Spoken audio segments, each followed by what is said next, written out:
Hey everyone. Welcome back to another video. Here's the first part of Legacy Undone. Summary: it was their last, desperate gambit. Their last hope. They pinned everything on a prayer that he could save them, and now, he's not even sure if he can make it count anymore. Time travel Naruto. WoodStyle Naruto XFemItachi. As always, huge thanks to all of my Patreons. Making these videos would be impossible without you guys' support, especially with all the restrictions YouTube places on my type of content. As always, the full story is already out over there for you guys, along with about 30 other different stories you can enjoy. Also, feel free to send me any messages over there if you have any questions or even if you just want to chat. Link to all of that will be in the description. Anyways, everyone, enjoy the video. Chapter 1. The war was over. They had lost. It hadn't crept up on them. It hadn't been sudden. Their defeat had not been a great plunge from the heights of uncertainty, where one battle, one event, turned the tide. No. Theirs was the slow death. Victims to a constrictor. The relentless tide of tireless, once dead, foes pushing against the always dwindling resistance. More than the shinobi world, human life itself, faced a slow, steady and implacable extinction. Konoha had been the first. After Pain's attack, with no infrastructure to speak of, the village was weakest of all in terms of logistics. Toby had capitalized on that. Using the fact that Konoha had no records, no effective way to organize their forces other than word of mouth down from on high from the Hokage.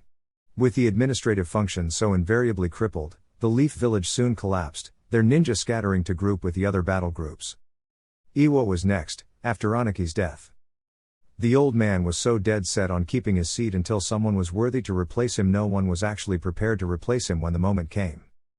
With all Jounin and Onbu on the front lines, a coordinated effort from Iwagakure's elders couldn't be made to name a replacement.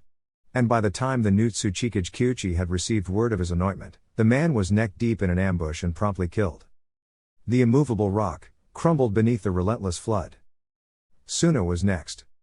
Gaara's power over the Dune Sea had proven absolute, even without the Shukaku.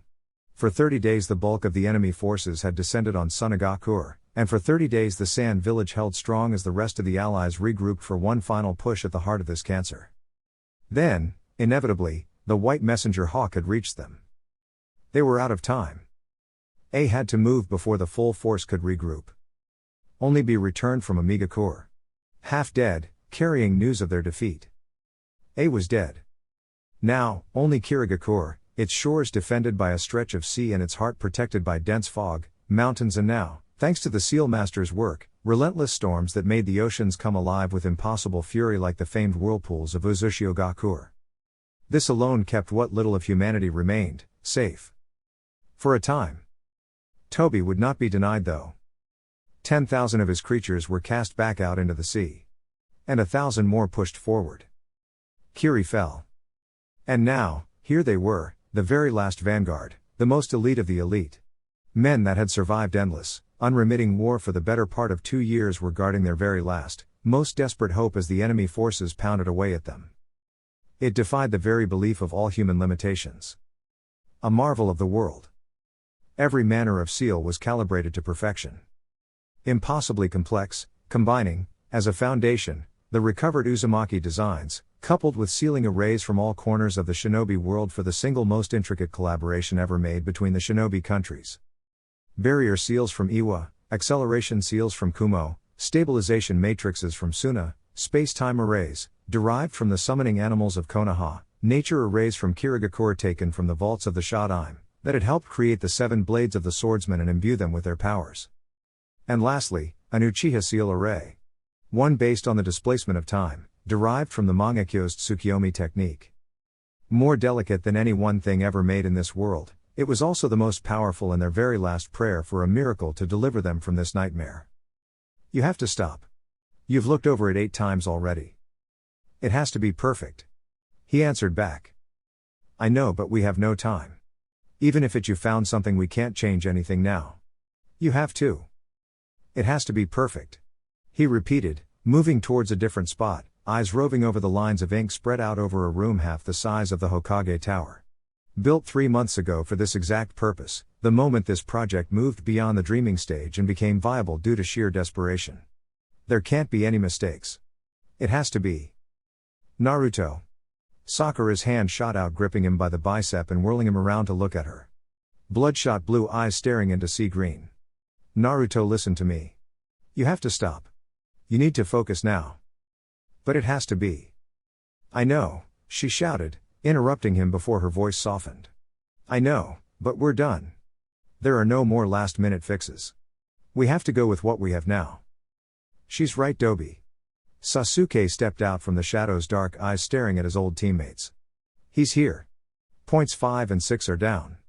4 is under attack and 3 is setting up its final defenses with Mei now. After that, all we'll have left is the Hachibi. His name is B. Naruto snarled, looking over the array at his feet despite their words. After a tug and a pull, he marched off, moving towards his designated place on the seal, Sasuke and Sakura flanking him. The gold shroud of the Kyuubi's chakra coated his body. From the tips of his hair down to his toes, the golden hue surged through him like a living flame for the first time in months. And it felt joyous. The chakra bled into the seal, dark lines becoming clear, then shining with golden light. The brightness spreading over the whole room, as the chakra went into the seal on the floor to crawl up the walls into the arrays that had been drawn into the overhanging roof. The world was light. Chains sprouted from the walls, floor and ceiling. 9 chains meeting at the center before the bright flame of the Kyuubi's chakra spread into them, lighting them like tinder that did not burn as energy forked and split between the links to meet in the center. The crackle of power sent goosebumps crawling up his arms. Like static electricity, only without the harsh sting. He pushed his and Kurama's chakra into the seal, willing this to work. It had to. Then there was a tear. All 9 chains pulled taut, retreating back into their seals, linked by agonizingly slow link. With the tear becoming wider and wider, the fabric of reality split open to reveal an abyss of impossibility. It looked like an ocean of churning water in a storm, a spiral of black non-light, a surface as still as a tombstone, the brightest of starlight, the most vibrant of colors, all at the same time, his mind unable or unwilling to attempt to grasp even the concept of what he was looking at. An end to infinity. I can't believe we did it, he whispered to himself, even knowing that this was the easy part. Beside him, Sakura threw a look. Sasuke nodded. In the next second, Naruto's body was wrapped in a flutter of sealing note pages, with a single scroll coiling around his body. What? He asked, startled as the golden chakra receded back into his seal. He hunched forward, the sudden loss of strength leaving him as he saw the dark, fiery body of the Susanoo form up around him like the walls of an impenetrable fortress. Sasuke? He turned his head to look at the Uchiha. What are you doing? What we have to. He answered. We have to get you through, Sakura said, walking up beside him. He turned, looking at her, his mind processing what they were saying, a slowly creeping horror dawning on his features. No, he whispered, demanded. No. You said that. I lied. She confessed sadly. My calculations always showed that you nor Kyuubi would ever have the power to pull yourself and us back far enough to make enough of a difference. You just pulling back yourself, you'd only be able to get yourself to the very beginning of the war. Naruto's wide, unblinking eyes percolated with tears, his face slack with dumb shock even as Sasuke stepped in front of him, his back to the Jinchuriki, facing the doorway. All our research shows every step is an exponential increase. The Uchiha said. At the first step, you only take 1 day. On the second 2. On the third 4. Fifth 8 and so on. There are 4,380 days in 12 years with the exponential growth, we need 11 steps. We can make that. The blonde cried, struggling in his bonds before turning to Sakura, a look of such betrayal in his eyes she felt her heart clench in her chest. You told me I could make that. I lied. She repeated. So how many can I make? If he was close, then. At the very best estimates, you can only make 8, and that's if all our calculations are on the marker. We could be completely wrong. He shook his head, the tears dripping down his cheeks to fall off his chin. No, I'll get you there. I'll get you there. Sakura. She shook her head, a brittle smile tugging at her lips. Naruto, she sighed. You don't know how much. There were the sounds of shouts now. Of battle reaching in through the outside walls. We have no time, Sasuke demanded, turning to give her a look over his shoulder. She nodded, turning away from Naruto to march in front of Sasuke as the Uchiha reached out, both hands, one to grip her shoulder, the other to grip Naruto's. She reached down, A burst of chakra into the activation rune as tattoos spread from the seal on her forehead to spread over her skin. She did not have years' worth of chakra like Tsunade-sama. Just barely one, it would have to be enough. The doorway, held open by the 9 chains, thrummed with power, the 9 links spinning like a typhoon, faster and faster, the seals at their feet becoming brighter. Then they were somewhere else. On the edge of nothingness. Sakura felt ground under her feet, sweat beating at her brow as the very perception of all her 5 senses were thrown completely askew. Heat, light, dark, up, down, nothing conformed to her ability to comprehend. She closed her eyes, focusing on Sasuke's hand on her shoulder and ignoring Naruto's struggles in his attempts to escape his restraints. She stood nowhere, and everywhere. Her chakra, her tether of life, anchoring her to this place like she would tether herself to the side of a tree, or on a wall. That was the only way it could work. Once she was finished, Sasuke would begin to do the same, so that he could navigate this place that led to nowhere, and everywhere at once. This vast void of nothingness that held the whole of everything within your reach and just beyond. She took one step forward, tugging Sasuke with her, and felt her chakra drain out of her. As though the very breath of life fled her body, she hunched over, vomiting, even as her feet stayed rooted to the ground, not daring to move. She felt Sasuke grip her shoulder, her chakra flowing into him, feeding the massive construct known as Susanoo in his place. Sakura! She heard Naruto shout, no doubt struggling even more. She didn't dare look back. Didn't dare look at the hurt, desperate look in his eyes. She tried to smile. It was a brittle thing. Sayonara. Sasuke, Naruto. She felt the Uchiha's hand squeeze her shoulder. She took one more step. The last of her chakra drained from her body.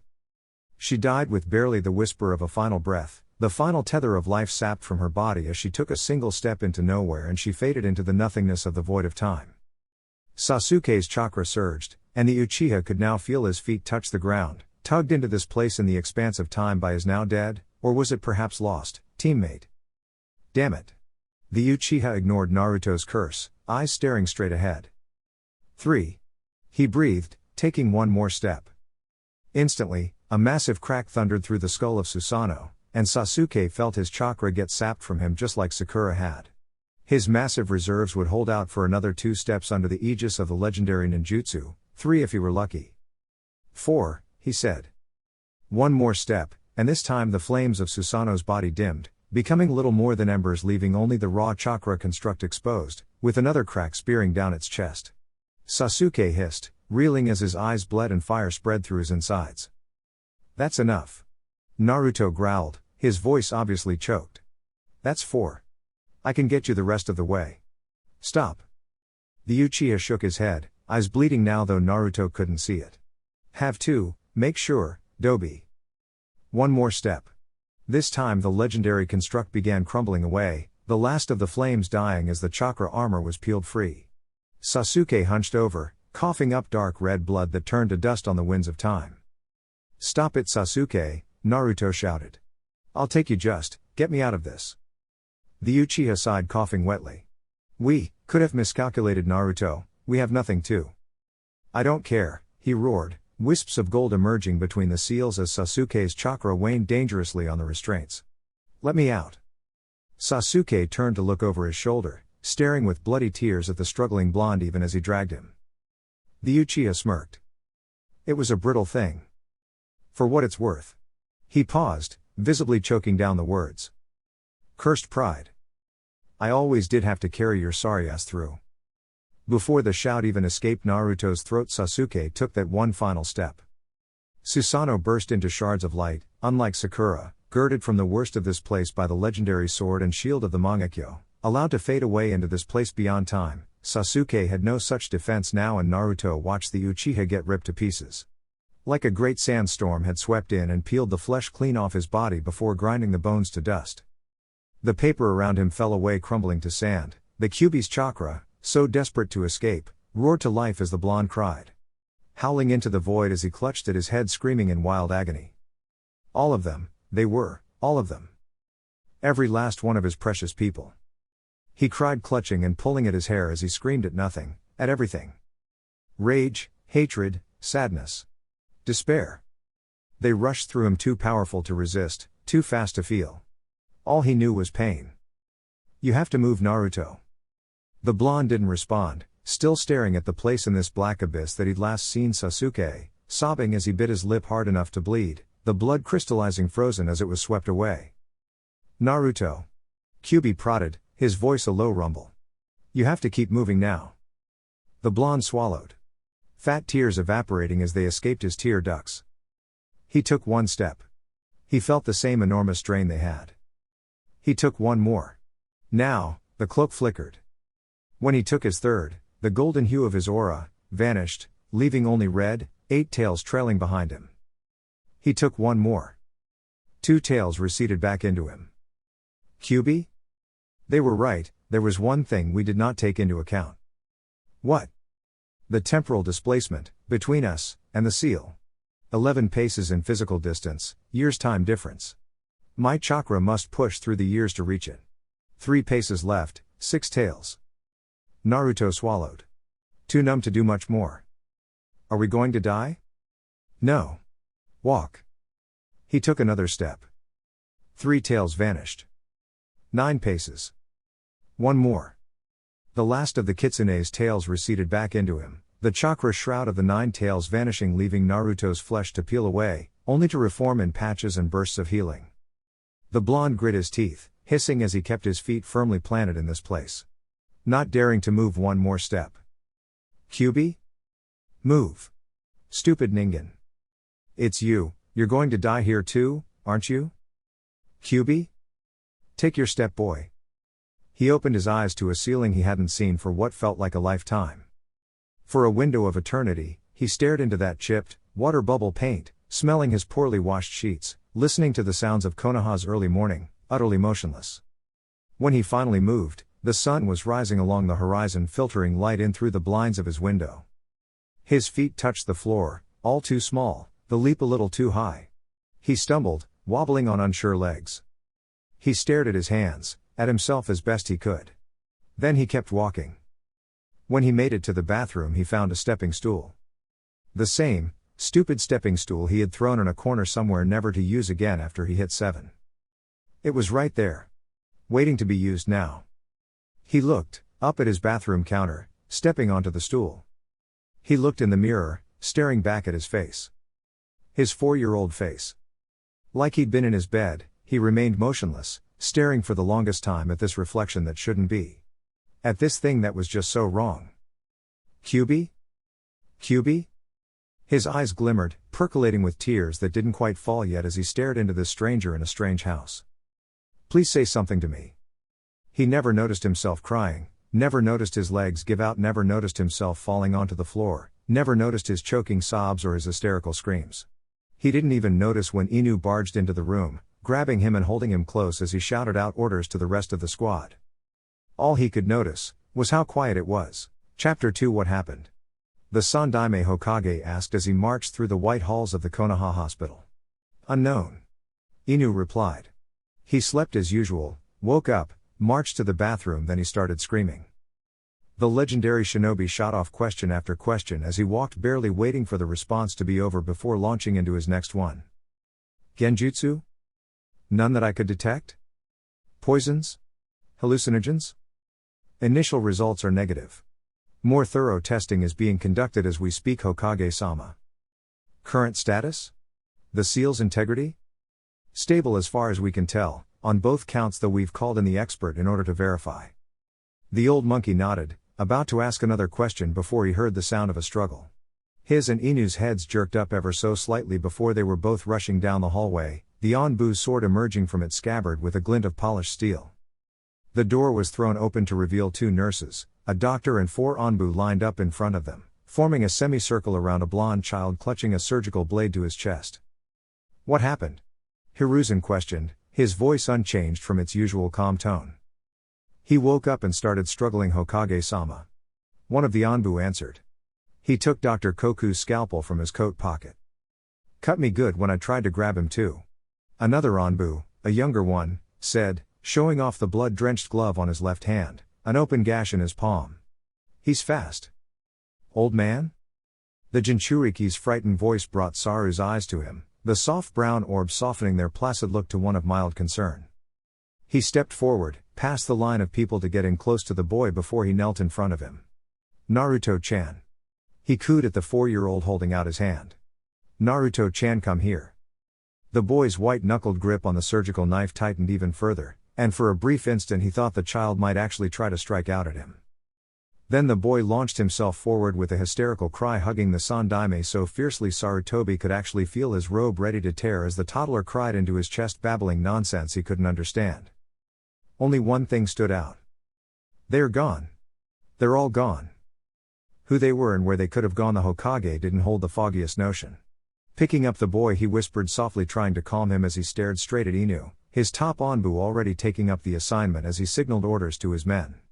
Naruto's apartment and habitual locations would be searched thoroughly for any clues that could be found. Waving the doctor away, Sarutobi commandeered a stiff-backed chair, settling himself down with Naruto still crying all over him.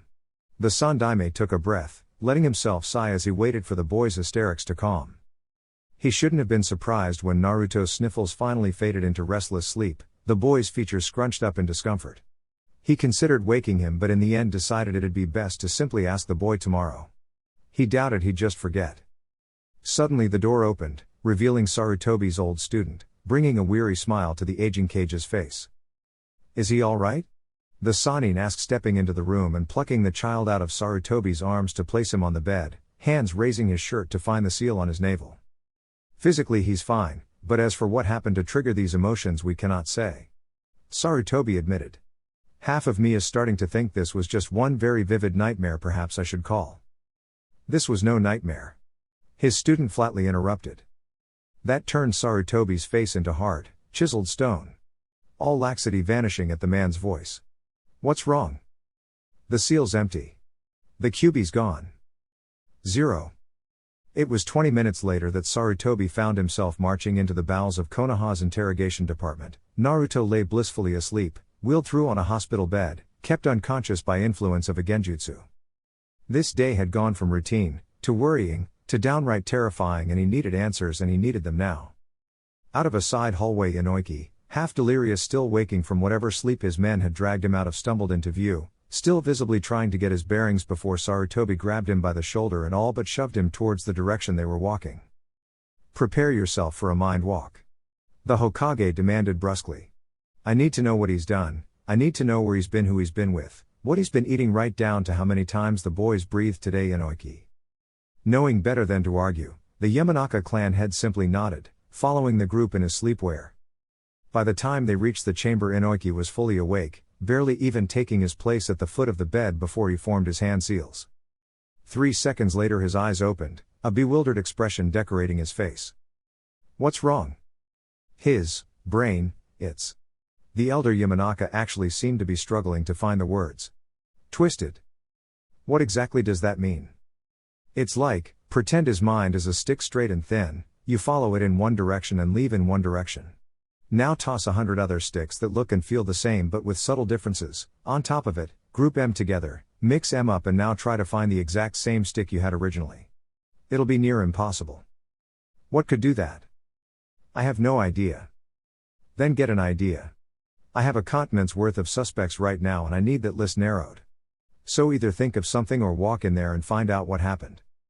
"I can't do a mind walk like this. I follow the memories then follow them back. Trying to go in here, I'd risk just trailing off the path, so to speak, in either going forward, or coming back. It could lead to false information, me getting stuck in his subconscious psyche for far longer than would be healthy for either of us. And that's just the better outcomes of a botched mind walk. Whoever you're looking for evidently knows enough about Yamanaka clan techniques to devise this pretty ingenious counter. It's as though someone fabricated an entirely new psyche and drove it into his skull. My suggestion is to look through any records you have regarding people that know mind manipulation techniques. And pray it's not something someone came up with on their own." The professor all but hissed before turning to look at the Onbu to his left. "Tell Inu to widen his search parameters to include long-term village residents. This could be a domestic case where someone found access to the Yamanaka clan scrolls." Inoiki gulped, catching the Hokage's eye but not daring to say a single thing. The message was clear. His clan was now under heavy scrutiny as well. If something didn't fall into its place in the investigation, well, He didn't really want to think about that. Just then another of the Anbu had the courtesy to step into the room in full view before approaching the Hokage. "Sir, we've discovered something." "Speak." The village barrier teams reported an anomaly. Their most sensitive sensor Nin could feel it for an instant. They couldn't identify what it was but. "Investigate further. Cross-reference with patrol groups of Chonin, see if anyone reported anything odd last night. At once." "Hokage-sama." Inoiki stepped forward. "We should tread very carefully with Uzumaki-san. If I'm right in this new fabrication of memories is right on top of his old ones, he could be very confused when he wakes up. That would explain why he attacked one of my Anbu." The Sandaime hummed. "Soon enough his real memories should prove more formidable than these new fabrications, but until then his behavior might be a little erratic. I suggest when he wakes up you be there, along with some familiar faces if possible." The aging Hokage nodded. "I'll see to it, Inoiki." 0. The cage is empty. The massive bars that had loomed over him years ago when he first stepped foot into this place, still stand. Only they hold vigil over a hollow. There is nothing within. There is only the churning water beneath his feet, the echoes of its sound bouncing off the cold walls. He cannot see Kurama. He cannot hear him. He can't even feel an echo of his presence. His friend is gone without so much as a footprint to have ever indicated he was here. 0. When Naruto opened his eyes, the sun was already high in the sky, the light filtering in from the outside world. He pushed himself up to a sitting position, groaning at the stiff soreness in his joints and muscles. Rubbing at puffy, tear-crusted eyes as his thoughts tried to organize themselves. He looked down, at his two small hands, looked at this room that just seemed too big. He was here. He was alive and he was here. And they were all gone. Why hadn't they told him? Why? He could have tried to push the channeling seals more. Refine the displacement matrix, tried to integrate some kind of chakra storage seal into the design. He could have done something. Why didn't they fucking tell him? His hands clenched into tight fists. A white-knuckled grip as his fingers clenched so hard his nails threatened to break the skin. But only threaten. He can't even do that anymore. He sobs, the fury and strength leached out of him, leaving only despair. Not even Kurama. And now he's here. Alone again. There's a hand grasping his and Naruto jerks, startled to realize someone had snuck up on him. It had been a while since people could do that. He looks up, expecting to see a nurse only to find a surprising face. Ba-chan? Tsunade, as young and beautiful as ever, frowned. What happened to Tsunade ne Naru-chan? Naruto blinked, confused. He'd never known Tsunade when he was a kid. Did he? The blonde woman's lips pursed. These memory issues must be pretty bad. She muttered to herself before sitting down on the bed at his feet. "What do you remember about me, kiddo?" she asked, even as her hands glowed with that familiar scanning technique as she hovered her hands over him. You're Tsunade ba, nay?" She nodded, chocolate orbs observing him carefully. "And you?" He paused, noticing something. "Hey, where's your necklace?" The slug Sanin blinked. "My what now?" "Your necklace. That green jewel. The Shadime's necklace, where is it?" "I don't have it, so you should." "Naruto, that necklace belongs to Dan. You've seen him wearing it forever." Naruto felt himself reeling, straightening on the bed as he stared at her. "That Dan guy's alive?" Now it was Tsunade whose face seemed to go slack with shock. "That Dan, Naruto, he took you and Shizune to see Koyuki Kazana's latest movie last week." The two sat in mutual disbelief for a moment before Tsunade huffed, resuming her scan. "When they find whoever screwed with you, kiddo, they better give me 10 good minutes alone with them." Naruto sat confused and bewildered. Now he knew something was wrong. Even if Tsunade hadn't left until after he was born, something he highly doubted, and they simply hadn't met before, there was no way that Dan guy should still be alive right now. His mind wandered back, trying to recall all that was said when they were designing the seal. Wishing, not for the last time, that he could have someone smarter than him that he could talk with. They were supposed to be a team. Could things have changed? Sasuke, Sakura and he spent months talking about all the changes any misstep could bring, but their discussions had only been about changes after the point of their arrival, not before. But could just them coming back in the first place, by itself, change things? It was unnatural. Something like this had never happened before, so trying to theorize about its effects had been something akin to shooting at the sky praying to hit something on the way down. It had been a miracle they got as close as they did. If things had changed, how many? How far? How drastic? How the hell could he prepare for Toby or Obito or whatever the hell he called himself without his friends? Without Kurama? And without even the goddamn security of at least having an idea about what could happen? Naruto. He came back to the waking world with Tsunade hovering over him, his heart pounding in his chest and blood rushing through his ears, the gentle eddies of her healing chakra washing over his small body. What the hell is wrong with you?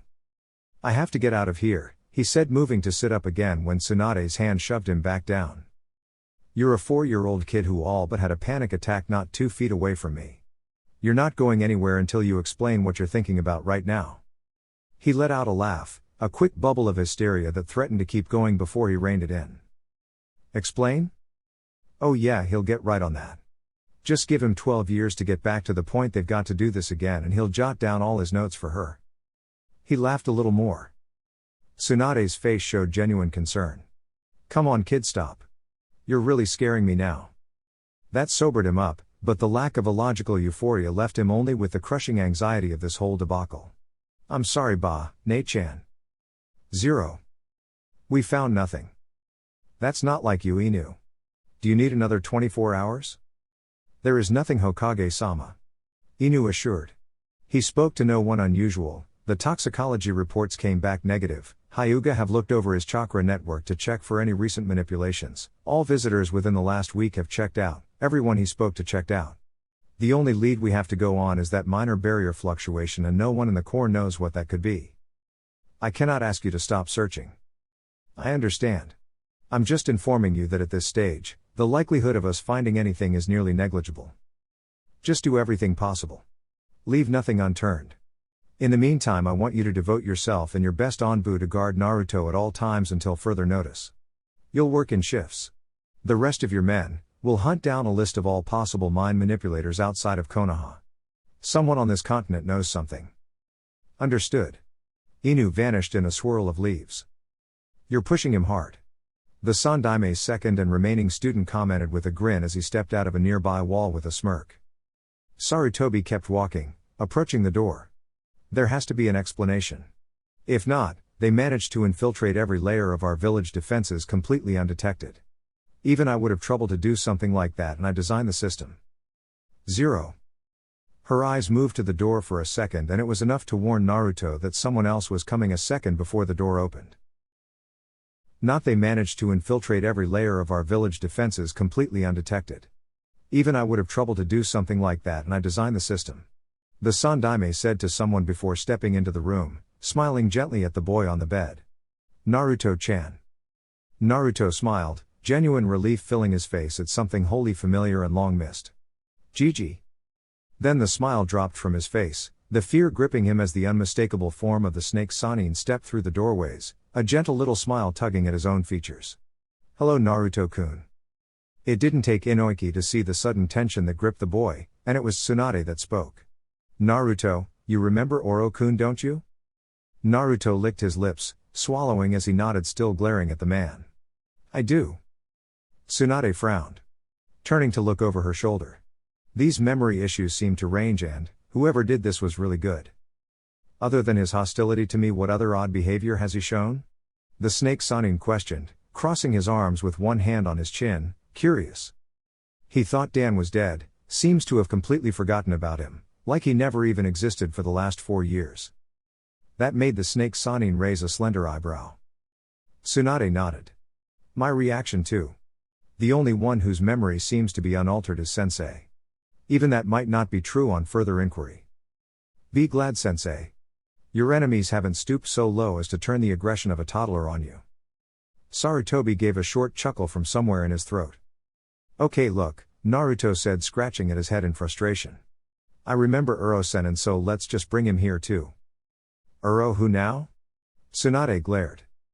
Jiraiya. Immediately, Naruto knew something was wrong. All 3 of the room's occupants went stiff with shock, Tsunade went pale, and even Orochimaru seemed as though he'd just been sucker punched. Naruto. Sarutobi began, choking on the words. Jiraiya's been dead for almost 20 years. Chapter 3 He was dead. Dead killing Hattori Hanzo. The true shinobi of Ame and the last Toad Sage, cut each other down in the final days of the last Great War. He'd asked how but neither Tsunade nor Orochi team seemed to be willing to cough up information. So he'd gone to the library hoping to find something on public record. He found very little. The bare bones of a romanticized account that depicted the old pervert fighting Hanzo to the end in order to defend his injured teammates. In the end they managed to kill each other. If he didn't know any better he'd say the old bastard wrote it himself. He sniffed, closing the book with a snap before pushing it aside. Shinobi records were sealed, and public records sucked. They didn't say how he died, what techniques were used. They didn't even say where the man was buried. He pulled closer another book. This one on history. He needed to find out just how many things stayed the same and how far this ripple effect thing went. 0. Jiraiya? Calm down. You fucking calm down. She screeched, still pacing the length of the Sarutobi's office. Someone stuck. They, how the hell did they? Just shut up. The snake Sanin barked, his own agitation shining through. Let's stop and think before you bust down 10 walls with no purpose and actually make use of this. Indeed, Sarutobi agreed, stepping into his office, a file under his arm. Naruto-chan's revelation narrows down our list of suspects considerably. Anyone who was close enough to Jiraiya to know his personality and appearance. The snake surmised. Exactly. He opened the file as he sat down. That almost certainly means a domestic enemy. We'll look into it, Tsunade assured, her clenched fists cracking as she tightened her grip. Saru would pity whomever they eventually tracked down, if he didn't feel exactly the same way. To use Jiraiya to twist a boy's memories and simultaneously betray the village. This person, whoever he or she was, had gained 3 very powerful enemies. I'll be making some inquiries into my spies from Ame in the meanwhile. Orochimaru nodded. Many of their countrymen still hold a great hatred for what Jiraiya did and could have strove to do something like this. Do it. Even if you run a dead end, we've been too lax on Ame's activities recently. We need more intel. Either way, I'll make my next statement to both of you. In your mutual investigations, do not forget about Naruto himself. He'll need our help after what he's experienced, and I can't be there as often as I'd like. You two were always close with him. Have faith that he'll remember that soon. Tsunade nodded. Yeah. I'll bring Dan to see him when he gets back, maybe that'll jog something. Orochimaru smirked. He might throw one of his toy kunai at me if I get too close. Getting scared of a toddler Oro-kun? The female in the room laughed. Terrified, he quipped, smiling for a moment before becoming serious again. Don't worry, sensei, the boy's strong for his age. He'll be fine. In a few days he'll be right back to normal. I hope so. The old monkey confessed as he lit his pipe, then he waved them both away. Go. You have your orders. 0. Taiku. Inu's head turned ever so slightly, finding the new arrival through the slit eye holes of his mask. You're here early. Before I assume my duties, it would be best if I were fully briefed on the situation, she said, kneeling beside him, assuming a perch on the tall library bookshelf to look down at the 4-year-old child. He's suffering memory issues, and we might be seeing the first ramifications of it. How so? She asked. When was the last time you saw a 4-year-old reading through history books in the library? Furthermore, he's comprehending. Evidently, the experience of these false memories might have given him an increased intelligence. Our experiences shape us, she affirmed. Adding experiences, even false ones, must have affected him. Inu nodded, then leaned a little forward. Looks like he found something that doesn't really match up with what he knew. The blonde boy picked up the heavy book, struggling with its weight as he all but ran towards the librarian's desk. 0. Is this right? Naruto all but shouted, pushing the book up onto the desk, startling the elderly man sitting by piece of furniture. The older man blinked, pushing his thick reading glasses onto the bridge of his nose, leaning forward and taking the book in hand. Which part, young man? Naruto marched around the desk, pushing through the swiveling doors to stand next to the man as he brought the book down to his eye level. He pointed a little finger, pressing it against a paragraph. This part right here. The man brought the book close to his face, reading over the identified paragraph. After a moment the man nodded. Yes, it is. What seems to be the problem? Naruto swallowed, smiling after a moment as he held out his hand to take back the book. Nothing, just wanted to make sure. The old man nodded, handing the book back. 0. Inu's head tilted. Wonder what he found that's so interesting. The woman beside him shrugged. We can find out later. He nodded, his body beginning to vanish into wisps of smoke. I'll leave to get some rest, be seeing you. She set herself onto a more comfortable position, watching as the little blonde sat down once again in his previous seat. 0. Naruto meanwhile smiled as he sat down, reading over the paragraph once again just for that smile to stay on his face. It was Hashirama Shinju and Uchiha Madara that founded Konoha, allying the powerful Shinju and Uchiha clans and uniting the clans that were based around the continent's central region. While their respective Mokuden and Sharingan bloodlines were extremely powerful, it does not appear at this time that any of their descendants have inherited their Kekkei Genkai. An Uchiha clan without the Sharingan? It was no guarantee Tobi hadn't manifested the thing or stolen it, but this had the potential to make things far less complicated. He kept on reading. 0. It was night when he finally stepped out of the library's halls, shivering in the cold evening air, regretting the fact that he hadn't brought a jacket with him. Suddenly he felt a weight settle on his shoulders, stumbling forward a little as it settled before he looked to see someone had placed a thick, orange coat over his shoulders. He looked to thank whoever it was when the words died on his lips, replaced by a frown and a glare. Orochimaru raised a slender eyebrow. Should I assume you don't like this coat anymore? He asked, a note of glibness in his tone. What are you doing here? When I heard you were out here without a coat, I was behooved to bring one to you. Naruto blinked. Behooved by who? Tsunade, of course. He pointed and Naruto turned to look, finding a slug resting on the branch of a nearby tree. She's busy at the hospital or she would have come herself. He commented. Come. I'll walk you home and you can answer some of my questions. One of which being how you know what behoove means? No, thanks, Naruto said, turning to walk the long way home. I'll. Snakes slithered around his waist, coiling tightly and lifting, leaving his little legs dangling in the air. I insist, let's talk you and I. The snake drawled, pulling him up to his side as he marched down the road. The youth struggled, hands pulling and pushing at the snakes, but with the limbs of a 4-year-old he might as well have been trying to bend steel. So what did they stick in your head that's gotten you so riled up about me, Naruto-kun? He asked as though commenting on the encroaching winter. You're a creepy bastard, that's what. Let me out of this. Evidently they also taught you some more colorful words to go along with behoove to your limited repertoire. Alright then. Let's not talk about me.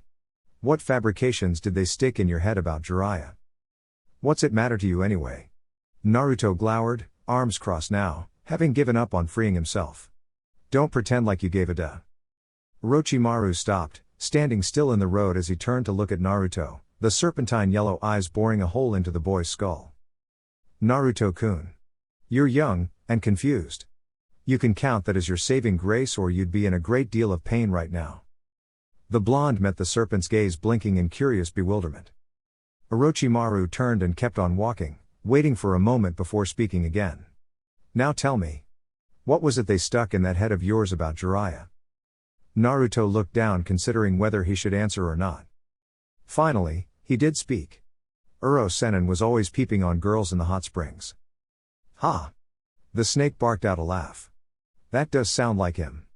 What did he look like in these memories of yours? Big, taller than anyone else in the village, except maybe Kuji's dad. Kuji? Akimichi. Ah. White hair that he could make into a personal shield. Dressed up like a kabuki, with sandals and everything. A smirk graced the pale man's face, one born of seemingly fond remembrance. He was also the first one that taught me the water walking and summoning. Orochimaru stopped again, turning to look at him. Taught you? You learned how to manipulate chakra? That made Naruto pause, hesitating for a moment before his mind came to a hasty decision, a quick plan forming in his head as he deduced where this could lead. Yeah. The snake set him down, uncoiling from his waist.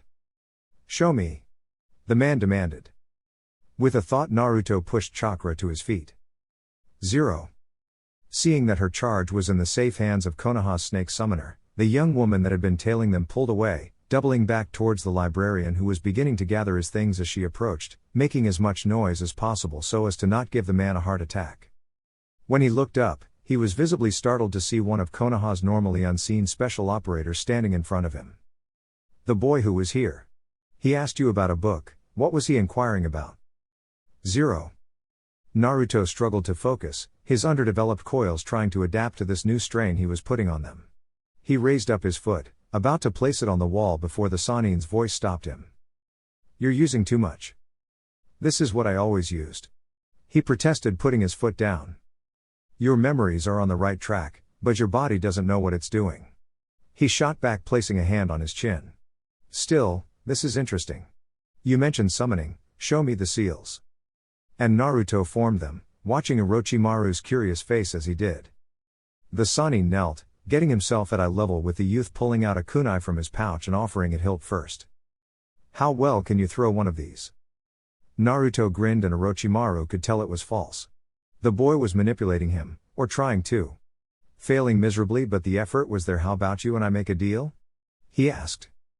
The snake raised a slender eyebrow. He had a feeling he knew where this was going. 0. It was the next morning that Sarutobi found himself in his office, reading over a series of files discussing a zoning dispute between the Hyuga and the Akimichi clans when the door to his office opened, revealing his pale-skinned student. Orochimaru, what can I do for you? Not mincing words, the man smirked in that familiar way of his. I'm here to nominate Uzumaki Naruto for early academy enrollment. Chapter 4. Officially, nominating a child for early academy enrollment was not, in truth, that big of a deal. The child had been discovered to possess a high degree of proficiency or raw talent in one or various shinobi arts, and, as a military state, the village policy was to hone these abilities early so as not to let them go to waste or be lost due to a normal civilian life being unable to nurse these prodigious talents adequately. Unofficially, Naruto was discovering, it was like painting a neon sign over the kid's head. He should have guessed, really. The two people he knew about from his time period that had gotten an early nomination were Kakashi-sensei and Itachi, and both were comparable monsters when measured against the run-of-the-mill shinobi. It wasn't done often. Not only was it difficult to find a child with actual talent beyond mere hopes and dreams, but the person that nominated them risked a lot of his own reputation/prestige. If the nominee turned out to be average or worse yet, subpar, or even injured in the tests of the academy, then that person was branded, at the bare minimum, reckless. Both Itachi and Kakashi had been nominated by members of their own families. But he, the resident Jinchuriki, being nominated by the recluse that was the Snake Sanin, had come, as far as most could tell, completely out of left field and made a lot of civilians and quite a few shinobi curious, and rumors were already starting to float around. None of which were true. Naruto wouldn't trust that serpent as far as he could throw him, which in his present state wasn't very far at all. The only reason he'd chosen him over the others was because, well, he was there. And now he was in a rush. He had to start climbing the shinobi ladder early. The higher his rank, the more techniques he'd have access to, the more doors he'd be able to open, the more clearance he'd have. More clearance meant more information, and he needed information. That was the key to finding Tobi. He only knew the vaguest of Tobi's acts before the war had broken out. It hadn't mattered to him where the hell the Uchiha had come from, only what he could do to stop him.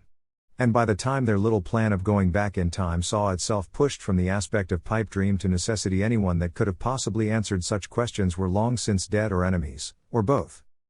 And more than that, he needed to get to Tobi before he managed to achieve the insane level of strength he'd gotten during the war. He needed to warn the Jinchuriki about him. Him and maybe Akatsuki too if they still existed.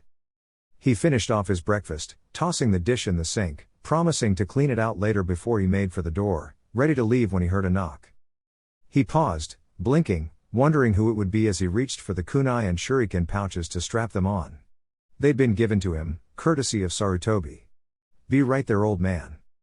The door opened, no doubt picked with chakra. I'm not that old, kiddo. The voice was unfamiliar, and Naruto quickly looked up, finding a smiling silver-haired man. Who are you? The man's face fell. Whoa, Su-chan warned me, but that's a real kick to the gut, kiddo. It's me. Dan. Naruto blinked. So this the one Tsunade had been so hung up on. I thought you'd be taller. The blonde found himself saying before thinking. Me too. He shot back with an easy grin. But alas, humans don't grow on hopes and dreams. Which reminds me. Have you been eating fruits and vegetables like Su-chan told you last time we were here? I guess? You have that refrigerator stuffed with ramen, don't you? There's cereal in there. He defended. 0. Dan walked him to the academy. It was a novel experience. And no, that wasn't a euphemism. It was actually a novel experience. He'd never had someone walk him to the academy grounds. The Hokage occasionally saw him before he left his apartment when he could spare the time, but those times were few and far between, and even then he had to head to the tower, not to the academy, which was a bit out of the way from his destination, so having someone walk him the whole way there was a real change of pace. And the company was actually nice to boot. It didn't take him long to realize Dan was a joker. He always had a ready comeback or witty comment. It kinda reminded him of Jiraiya. Though Uro-sen intended to be more dry sarcasm than witty quips. "Ah, my two princesses," the silver-haired man said, drawing Naruto's attention enough for him to find Tsunade and a much younger Shizune. "But I really am sick." "Oh, bull to the shit," the slug princess shot back. "You just don't want to go on the first day." "We never do anything on the first day. You get to say hi to all those wonderful people you'll be spending the rest of the year with." "I say hi to them all the time anyway. It's not like we can lose each other inside this village." "You get to say hi to the teachers then." "I don't want to say hi to the teachers. That's half the objective here." "Tough luck then." Ha, he didn't remember Shizune Nichin talking back to Tsunade, ever, even when she deserved it. Now Shi-chan. You wouldn't want to leave Naruto here alone on his first day, would you? What about all those voracious little aspiring kunoichi he'll have to contend with? Dan's voice announced their arrival to Shizune, who turned around with a smirk for both of them. "Hey Uncle Dan." "Hi Naru-chan." Her smile fell a bit when she noticed his sad face. "Huh? What's wrong?" Naruto blinked for a moment, staring at her face, and struggled to push away the memory of her eyes open in death, of red blood staining her pale skin. At those same eyes staring back at him from the opposite side of a battlefield. He smiled as brightly as he could, greeting this expression like an old friend, one he hadn't seen or needed in a long time. "Hey Shizune Nichin." He stepped forward and hugged her, barely reaching her waist as she patted his hair. A lump formed in his throat at the familiar gesture. "Those kunoichi will have to deal with me before Shizune gets a crack at them." He heard Tsunade vow, and heard the swat of her hand against Dan's arm. "And don't you go sticking ideas in his head either." The man chuckled. Naruto let go of Shizune before the hug became awkward, looking up at the building. Was Iruka-sensei here yet? Or, was that not going to happen at all? It had been so long since he'd come around here. It had been so long since this place was around to come to. He felt a hand on his shoulder, turning to see Tsunade standing beside him, a serious frown on her face. "You okay, kiddo?" Once more, he smiled. "Yeah, just nervous." Tsunade's frown grew a little deeper. "You can wait, you know. I'll talk things over with Oro-kun and..." "No." He interrupted, his voice pitching with the high notes of a 4-year-old. "No. I can do it." "We know you can." This voice was familiar, and as far as he was concerned, still unwelcome. The whole group turned to find Orochimaru standing not 5 feet away, seemingly conjuring himself from thin air, smiling with that serpentine upturn of his lips. "Have a little faith, Su-chan," he drawled. "I wouldn't have nominated little Naru-chan if I didn't know he could handle it." He might be able to handle it, but that doesn't mean he needs to. He's 4. And Naruto could tell as the Sannin shrugged that this was simply retracing the steps of an argument the two had held previously. They were Sannin, so neither of them would budge, one way or the other. Orochimaru looked to him, his smirk becoming a little wider. "True. But it is his choice and you and I can both see that he'll choose to go. Every time." 0. Shizune wasn't in his class. He wasn't surprised. It was a 4-year program. Children entered when they were 6 or 8, took on the program for 4 years, graduated and became Genin. Shizune was on her last semester. He'd gotten in when he was 6, being an orphan with no income outside of village-funded programs and a trust fund left to the Hokage. He'd been eligible for the early enrollment.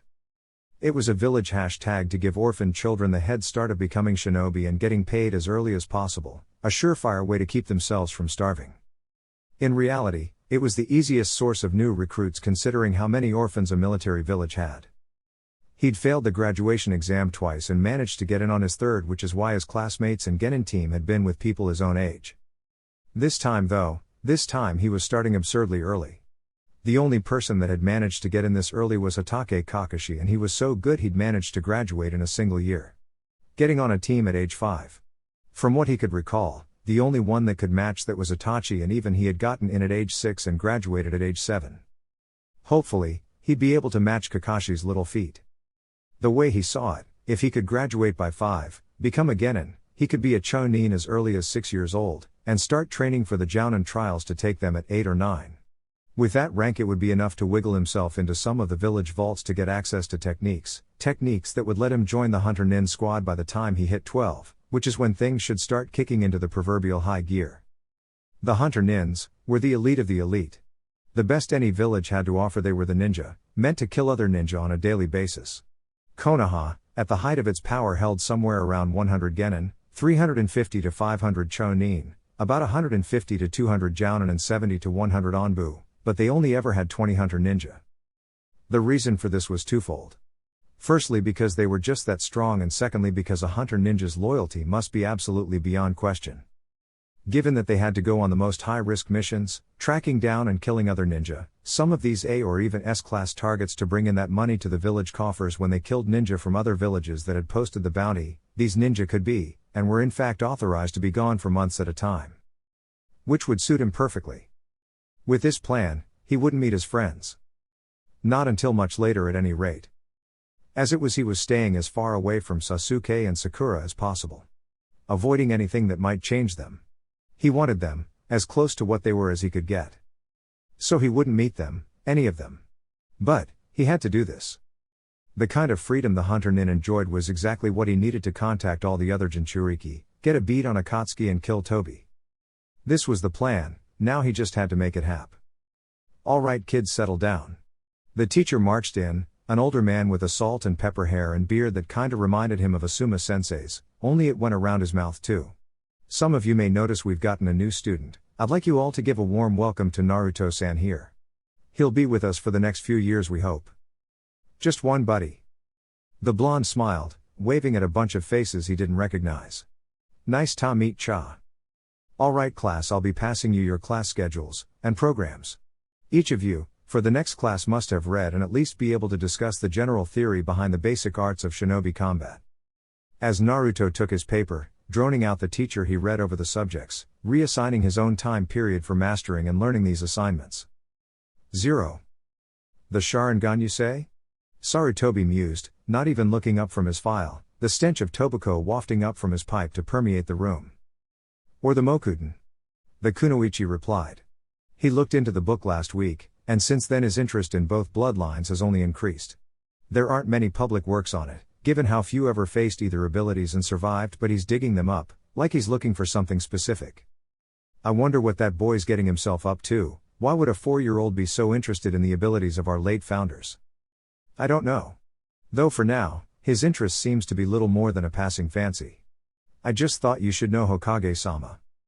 Sarutobi nodded. Good. Keep me appraised of anything more you find odd. The more information we have, the easier it may be for Inoki to treat him should it ever be necessary. Understood, sir. The young woman turned, leaving Sarutobi to his files for the time being. 0. By the time the academy was over, Naruto was anxious to get back to his apartment in order to start the long road of getting his body back into some kind of shape. He'd gotten tired from running up and down stairs. Stairs. True, for his 4-year-old self these stairs were about the equivalent to some tall sets of bleachers or something that he really had to lift his leg to get up over it, but still. Freaking stairs. He needed to get back into shape and quick. He moved to step out the door when he felt something tugging at his collar, holding him back from leaving. Surprised, he paused, turning to look over his shoulder to see young Shizune holding onto him. Where do you think you're going, Naru-chan? Home? Why was she glaring at him? No, it's your first day, that means you have to go get the school IDs. I knew you'd forget. That's why I came down here.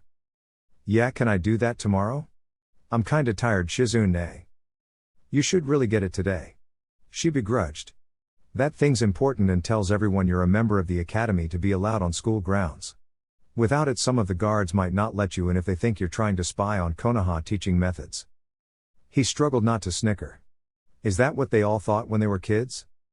Yeah, hey, it kinda had been. Spying on the academy. Any spy that came back with the important Konoha Academy teaching curriculum would probably get stabbed for incompetence.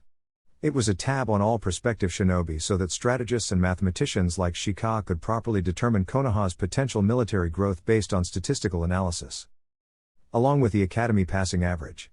If numbers weren't up to snuff, or if the Genin were coming out below standards, those IDs and school records would be the first piece of evidence to be gathered. Really. I promise I'll get it tomorrow, Ne-chan. Alright, she sighed before she reached around and coiled her arm over his shoulder to ruffle his hair. Come on, let's get something to eat, then I'll walk you home. He didn't want to waste time. He wanted to get the ball rolling, and the faster he did that the better. But, you never really know when the last next time or rain check really will be the last one. He'd learned that one the hard way. He smiled, the warm display as pleasant as ever as he looked at this younger little stranger. Sounds great. Chapter 5. If there's one thing Naruto knew, it was that the Hokage had people watching him. Most of the time it was for his own protection. This time it was for both his protection and to keep an eye on any odd developments he might demonstrate after the incident, as Tsunade and Dan had taken to calling it.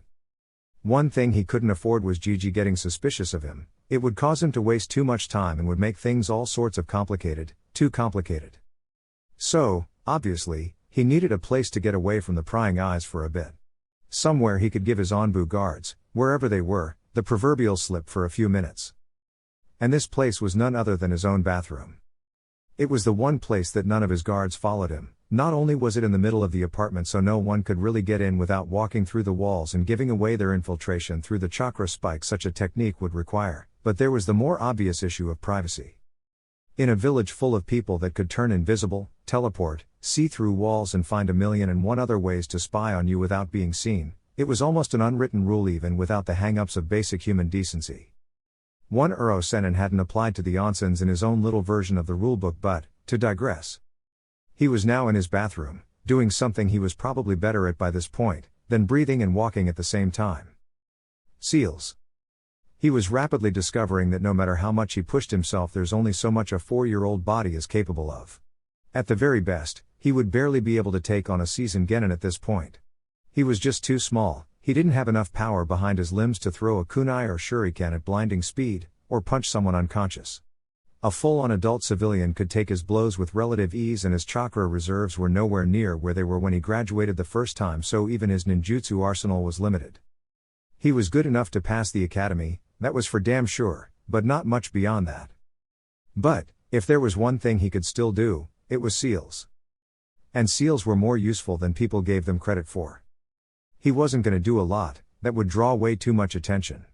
He wouldn't even do something that would be visible for a while. He was going to start to condition his body for nature chakra. Nature chakra was a potent, powerful force no matter who wielded it. It wasn't on par with the power he'd wielded when he and Kurama were of one mind, nothing ever would be, but it was a weapon he still had available to him. One that when mastered, was damn near unstoppable. The problem with nature chakra, of course, was its inherent risk. You turned to stone. As a rule, you needed massive reserves of human chakra to even attempt the technique, which was why it was so little known. Few ninja ever managed to have that much chakra, and those that did had other weapons in their arsenal that made this little-known hermit technique seem like a waste, especially given the amount of control needed, something that people of such reserves didn't necessarily have in the first place. When one first started training with nature chakra, that was the most dangerous part. Nature was everywhere, all around the person. So the moment one opened themselves up to that power, it was like opening a pair of massive floodgates, and the whitewash is what normally took people completely by surprise and turned them to stone. The key was learning how to open those floodgates just enough so as to allow the body's own natural human chakra to water it down just right. Too thick and you're half an animal, too thin and it's not having any effect. There was no way he was going to risk turning to a stone statue in the middle of his bathroom before he could even start getting ready for Toby. He didn't have the chakra, he didn't have that stick to whack himself on the head, he didn't have anything. All he had was a little seal that would act as a sieve. One that would slowly trickle little droplets of that chakra into his system every day. There was no guarantee it would have any long-term effects, but at this stage, until time could bring about its natural changes, he would hold out hope that this thing would give him a bit of an edge when it was time to learn to do it properly. He'd traveled through time on more far-fetched hopes. He finished with a bit of a flourish, blowing lightly on the ink that now decorated his shin to dry it. Few people would look there. It was only a few seconds before he felt that familiar, welcome friend coursing through his veins again. Lowering the leg of his pants back down, he flushed the toilet to finish the theatrics show before stepping out into the hallway ready to get some sleep. He was going to meet his last teacher tomorrow. 7 months. In 7 months the boy had burned a way clear through the academy's curriculum, passing every test ever placed in front of him with flying colors. It was only written exams that seemed to give him any pause, but tests of strength, skill and stealth, especially stealth, he seemed to push right through them as though he should be teaching the instructor. There had only ever been a handful of exceptional academy students like this. The prodigal scion of the Uchiha clan heads being the most recent. Hatake Kakashi was the one before him, driven to such lengths by his own intense drive to be better than his father, who had brought shame to the prestige of the Hatake clan name. Sakumo himself was another exceptional student, but it had only been expected. The Hatake clan was one of the last to join the village system, the last vanguard of the old way, the times of endless, unremitting war. Compared to that, the academy was probably a relaxing warm-up exercise. There were a few others that had managed to demonstrate well enough aptitude to push through the academy in quick succession. Nothing nearly as exceptional as a single year, but in 2, or so, give or take a month. But one thing, Orochimaru knew was that each one of these people, that pushed themselves so hard had one thing in common. A drive. They were driven to such extremes. It wasn't by choice, it wasn't by mere happenstance. They pushed themselves because something made them believe that they had to do this. That they had something to prove, or accomplish. With the Uchiha it had been a wish to get away from the clan. Fugaku was a strict disciplinarian even by clan standards. The young prodigy had sought the freedom of a Genin team, of missions that would extend their reach beyond the walls of Konoha. The Uchiha had wanted an escape. Hatake had wanted to outrun the memory of his father. Sakumo had wanted to drive himself into the heart of Konoha and plant his clan's proverbial flag as to declare that even though he was not a founder of this village, none would look down or attempt to usurp the prestige of the Hatake, a clan that had beaten back both the Shinju and Uchihas many times over the years. But, for the life of him, he could not determine what it was that drove Naruto. And something was indeed driving him. He stayed up all night studying ninjutsu scrolls, reading history books, sharpening his kunai, training. It was more than one occasion where Orochimaru and the Anbu guarding him felt compelled to put him to sleep with the genjutsu, ones that, every day were getting increasingly more difficult to pull off. It would be years before he could, in actuality, shrug off one of his sleeping illusions, of course. But the fact that he was able to not only detect but offer at least a token resistance was remarkable. He was no slacker when it came to the subtle art of genjutsu. But still, the driving force behind Naruto's sheer desperation in passing through this process as quickly as possible, or to be as strong as possible, was one that he simply could not discern. Not only that, but the ever-present hostility he harbored towards him had not abated in the slightest. All his defenses came up like an iron wall whenever he even heard the Sanin's voice. Coming from a child, whose first impression was a toothless smile and a grubby, drool-covered hand reaching for his hair, who with a giggle finally tugged on it hard enough to make him wince, it was a startling change for him to witness. In truth, he was somewhat bothered by it. Mostly because he knew just how easy such a look could grace many features. He'd killed a lot of people. Most sensei knew about, and if he didn't, Tsunade did. But what he did in his professional life for the sake of the village, and worse, for his own ambitions, had taken him to dark places, places he may not have crawled out of in one piece had it not been for key moments that had pulled him back from the precipice of oblivion he'd been standing on at points in his life. If Naruto ever knew about those, then it would be very easy for him to look at him with those eyes. Easy for him, for sensei, for a lot of people that halfway mattered. And that did bother him in several ways. Not the least of which was that whomever had altered Naruto's memories might have at least an inkling, and to give those memories to a boy, who's to say he or she couldn't just go blathering on to everyone? That worried him. Still, they didn't know, for now at least, and he was grateful for that. He picked up a file, one that was steadily growing in size since he started it 7 months ago, pulling free the pad in order to jot down the notes of this last week. Subject: demonstrating remarkable aptitude for the Academy stealth exercises. 0. Naru-chan. The second he walked into the class, he heard Shizun's voice, finding her at the top row, seated next to a handful of other students. He smiled, waving, and smiling a little more when he realized she had reserved a seat for him.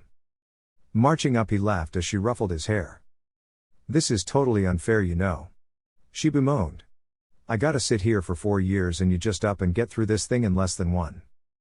I'm just awesome that way," he replied, showing off those pearly whites as he took his seat. "Yeah, well, we'll see how well you handle Zei-sensei. She's the toughest teacher here." "Yeah, right," Naruto scoffed. "She can't be on my case any more than Iruka-sensei was when I was here." Shizune offered a shrug, her face saying just how confident she was in the fact that Naruto would be eating those words. "That him?" The voice brought Naruto's eyes to the other side of his adopted sister, looking at a rather scruffy-looking Inuzuka kid. No jacket like Kiba, a bit thinner than he remembered Kiba being too, though, come to think of it, that could have been the jacket. His dog was definitely a sight bigger than Akamaru had been, reaching the kid's knee already, whereas Akamaru had been small enough to prop on Kiba's head. He squinted at the 4-year-old. "He don't look so tough." Shizune smacked him on the shoulder. "He's 4. What the hell did you expect?" Sticking his tongue out and making a face, Naruto let some of his natural immaturity shine through as he joined the rebuke in his own way, out of sight of Shizune, of course. "He's supposed to be taller. And you're supposed to be smarter," she deadpanned. Naruto helped by continuing to make faces. Before anything more could be said, the doors opened. "Sit down, all of you." The words weren't shouted, they were barely even heard all the way up top where he, Shizune and some of the other students were sitting, but never, in his life, had Naruto ever heard a room go as quiet as a crypt as fast as this room had. Every student sat in their chairs like they were falling into a regiment's formation. The woman that marched into the room was not what Naruto was expecting. She had something akin to a bowl-cut hairstyle, like Guy or Lee, only long enough to reach down to her neck, chocolate brown hair, wrinkles that were as carved into her skin as Sarujiji's, and the most distinguishing feature of all: "She's practically shorter than me." He hadn't realized that he'd spoken out loud until the room, as quiet as it was, seemed to grow even quieter somehow, and every eye swiveled around to look at him. How this was accomplished without anyone moving a muscle he'd never know. Zei, as he remembered her name, didn't seem to let it affect her at all as she marched up towards her desk, speaking. "It seems they taught you a good grasp of the obvious in the lower academy tiers, Uzumaki. Now let's see if we can teach you something a little above the level of potty training." It was a joke.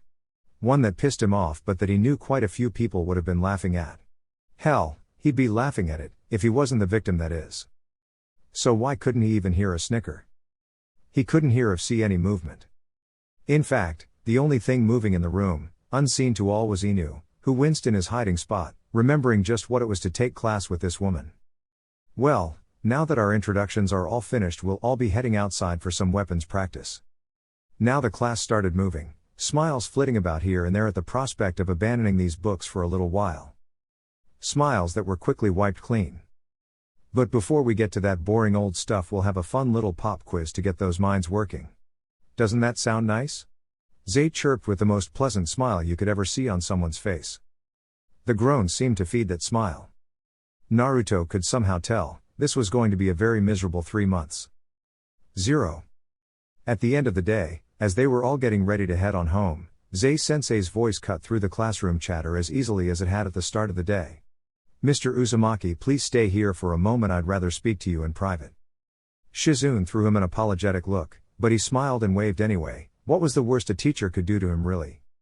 He sat and waited. Student after student filed out as Zei-sensei gathered her own things, getting ready to leave herself. Finally, as the last of the students left, "Sorry I called you short," he said. "You didn't call me short. You called yourself short while comparing my height to yours. And there is a difference," she replied, finishing gathering her things before she grabbed her papers and walked up to him. She stared at him for a second or two before she pulled her glasses free from the bridge of her nose and wiped at them. "Now, I'm going to give you the same speech I've given to more students than I should have since I've been teaching here, and I expect you'll, in the end, prove as stubborn as they were and give me roughly the same answer and quietly mutter about how I don't know what I'm talking about, but holding out on a prayer. Here goes nothing. Might be, you're the first surprise. How about you go out and play for a few more years, Naruto blinked. The question, put so strangely, caught him a little flat, making him answer the first thing that came to mind. "There's no time for that." Now, that's a curious answer, because now is the time for it. Later is when there won't be time. You're 4 years old, you shouldn't be in here training how to slice open a man's neck, but out there she looked like she was about to go on something of a tangent when he interrupted. I'm not quitting. He appreciated the thought, really. But she just didn't understand. No one would understand that he really didn't have any time. Every second was precious. She made a bit of a face, half exasperated, half resigned. Well, at least you don't seem as stiff and boring as the last two of you that came through here. We'll see each other tomorrow then. Naruto nodded, hopping down from his seat to walk out of the class. Zei waited for him to leave before turning her eyes to the side, peering into a corner of the room. Kakashi. She could almost feel said corner stiffen. Be a dear and do your old academy sensei a favor. Could you get in contact with Oro-kun and tell him to get in touch? He never writes anymore. There was silence for a moment before the corner spoke. How the hell do you do that?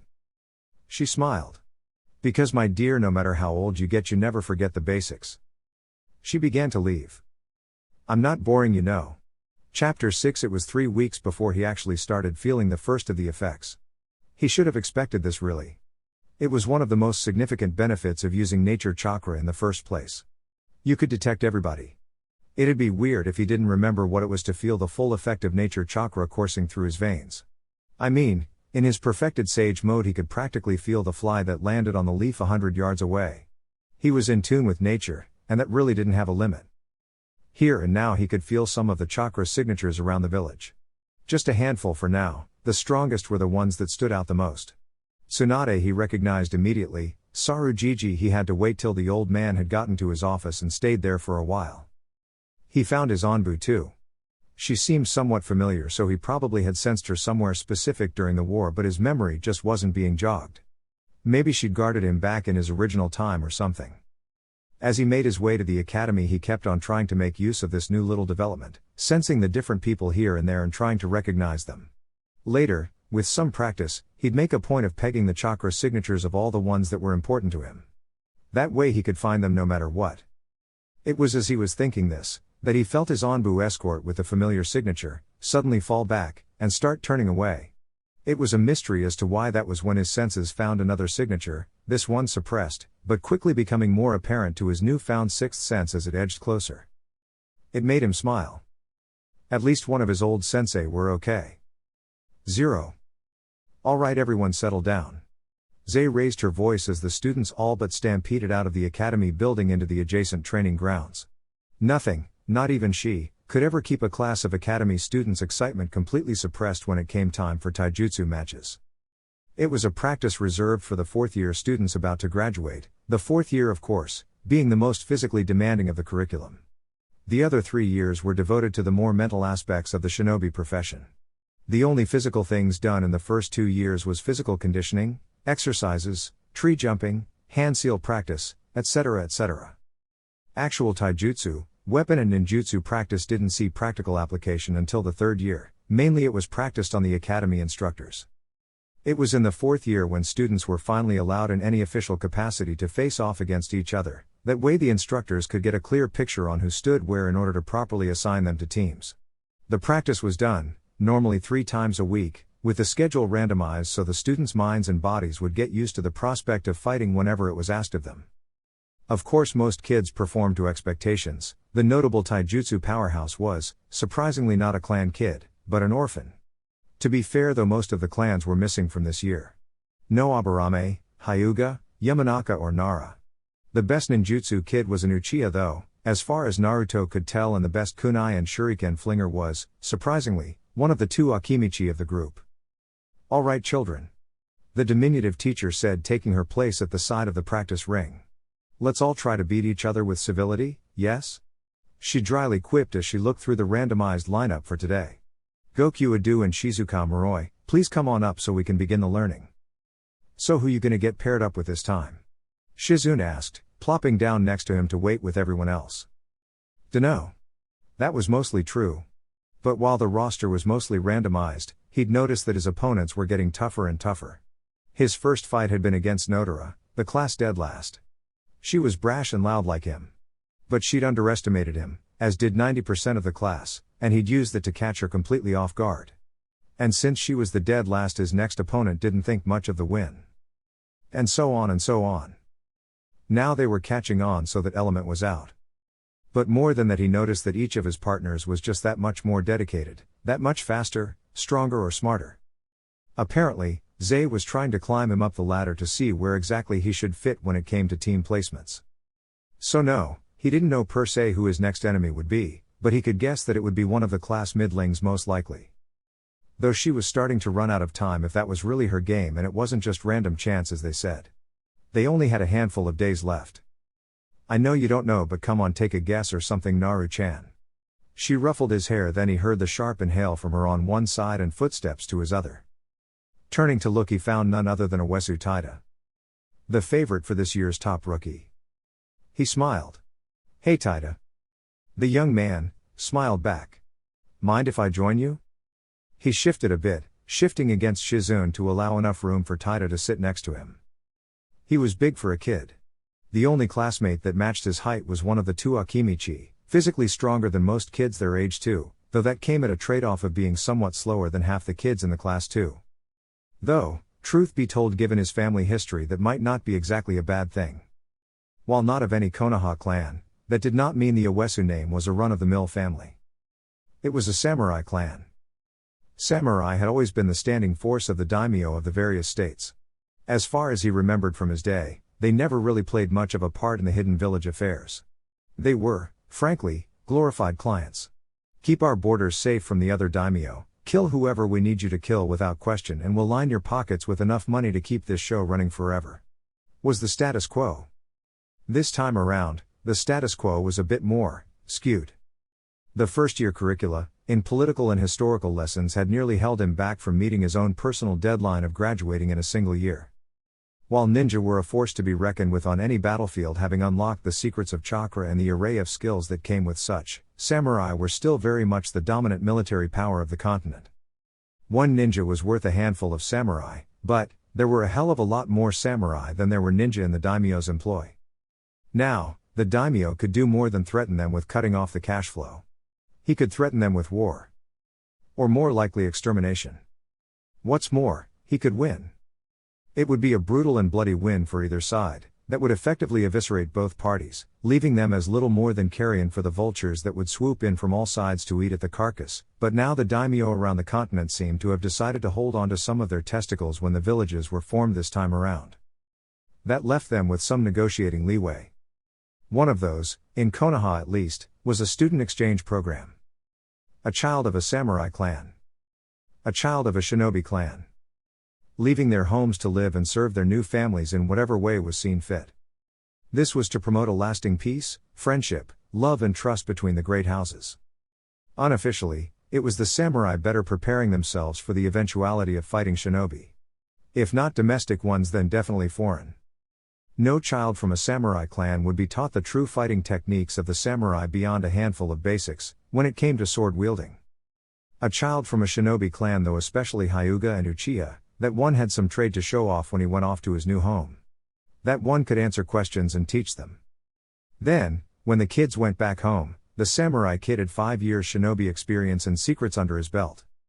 The shinobi kid had 3 years of philosophical study and 2, at best, of sword combat training, since most samurai started training their children at the ages of 14. Not exactly a huge amount of time to learn things from grandmasters and such. But oh well. Such is life.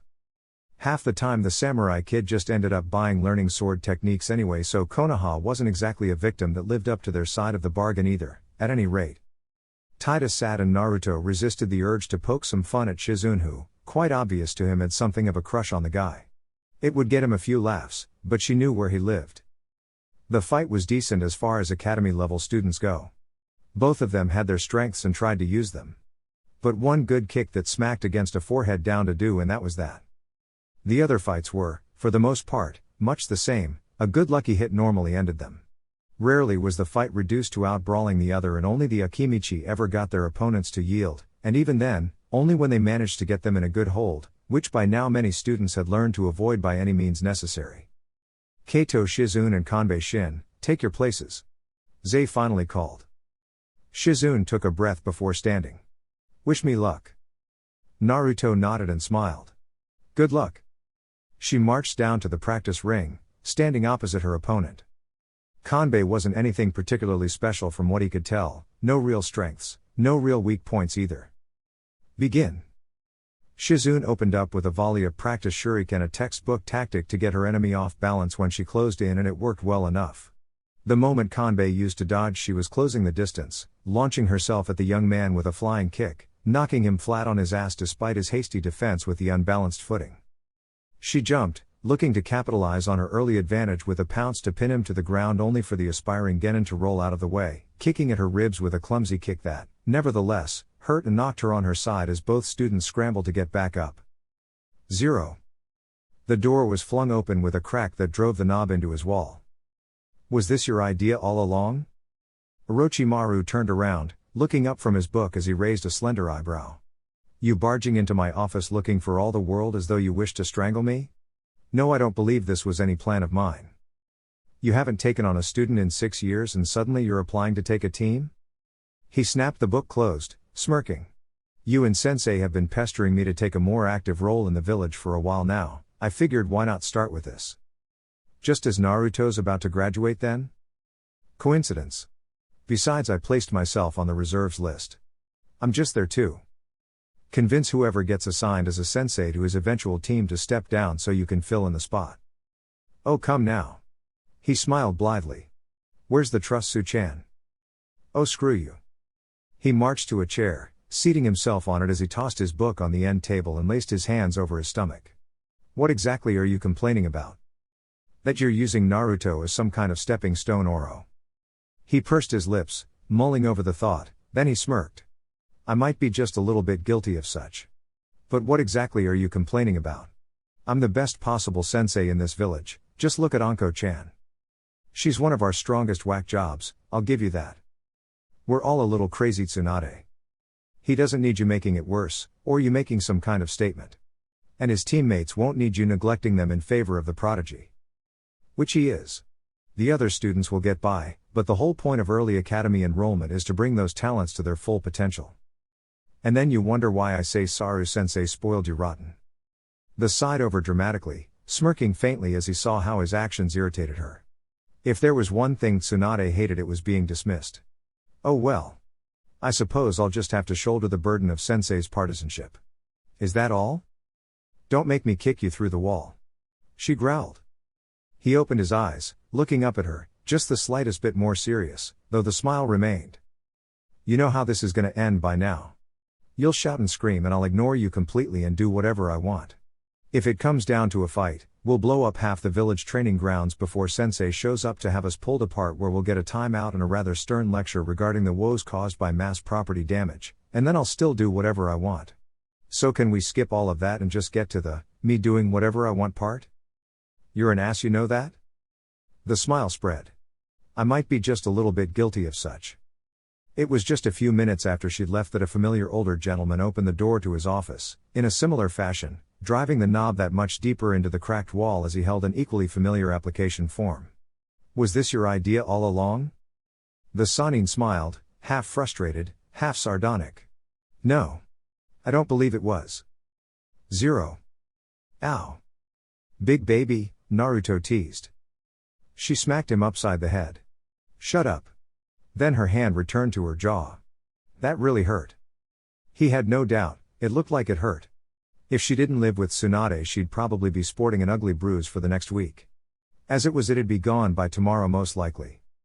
She managed to win, but one really good punch had nearly taken her out of the fight when half the class could have sworn her jaw had broken given the sound of the hit.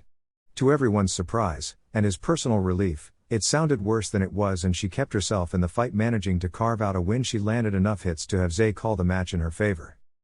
Now they were down to just a handful more students, and Naruto was starting to wonder when the hell he was going to be. Uzumaki, Naruto and Uesu Taita, please take your places. Zei called, a hush leveling the area before each student began to murmur with one another. Looks like she decided it best to work from the top to the bottom rather than the bottom to the top. He stood up, listening as Taita did the same, both of them marching down to the practice ring.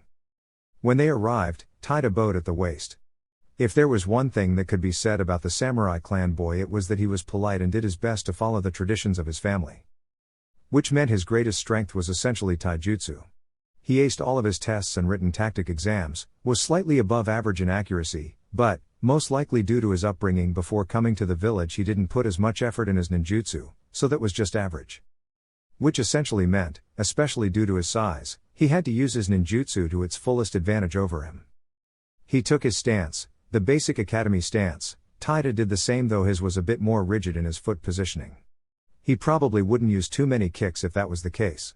So overcoming the taijutsu reach advantage wouldn't be impossible, just unlikely now. Begin, Zei shouted. With a hand seal, Naruto focused. Bunshin no Jutsu. He was never good at making a single, regular clone. 100 was an entirely different matter. Within a second, the academy practice grounds were covered from corner to corner in grinning blondes. The students gasped, even Zei leaned forward in her seat, looking intently now at the fight. Taida's eyes widened, but in quick motion drew his shuriken and began throwing.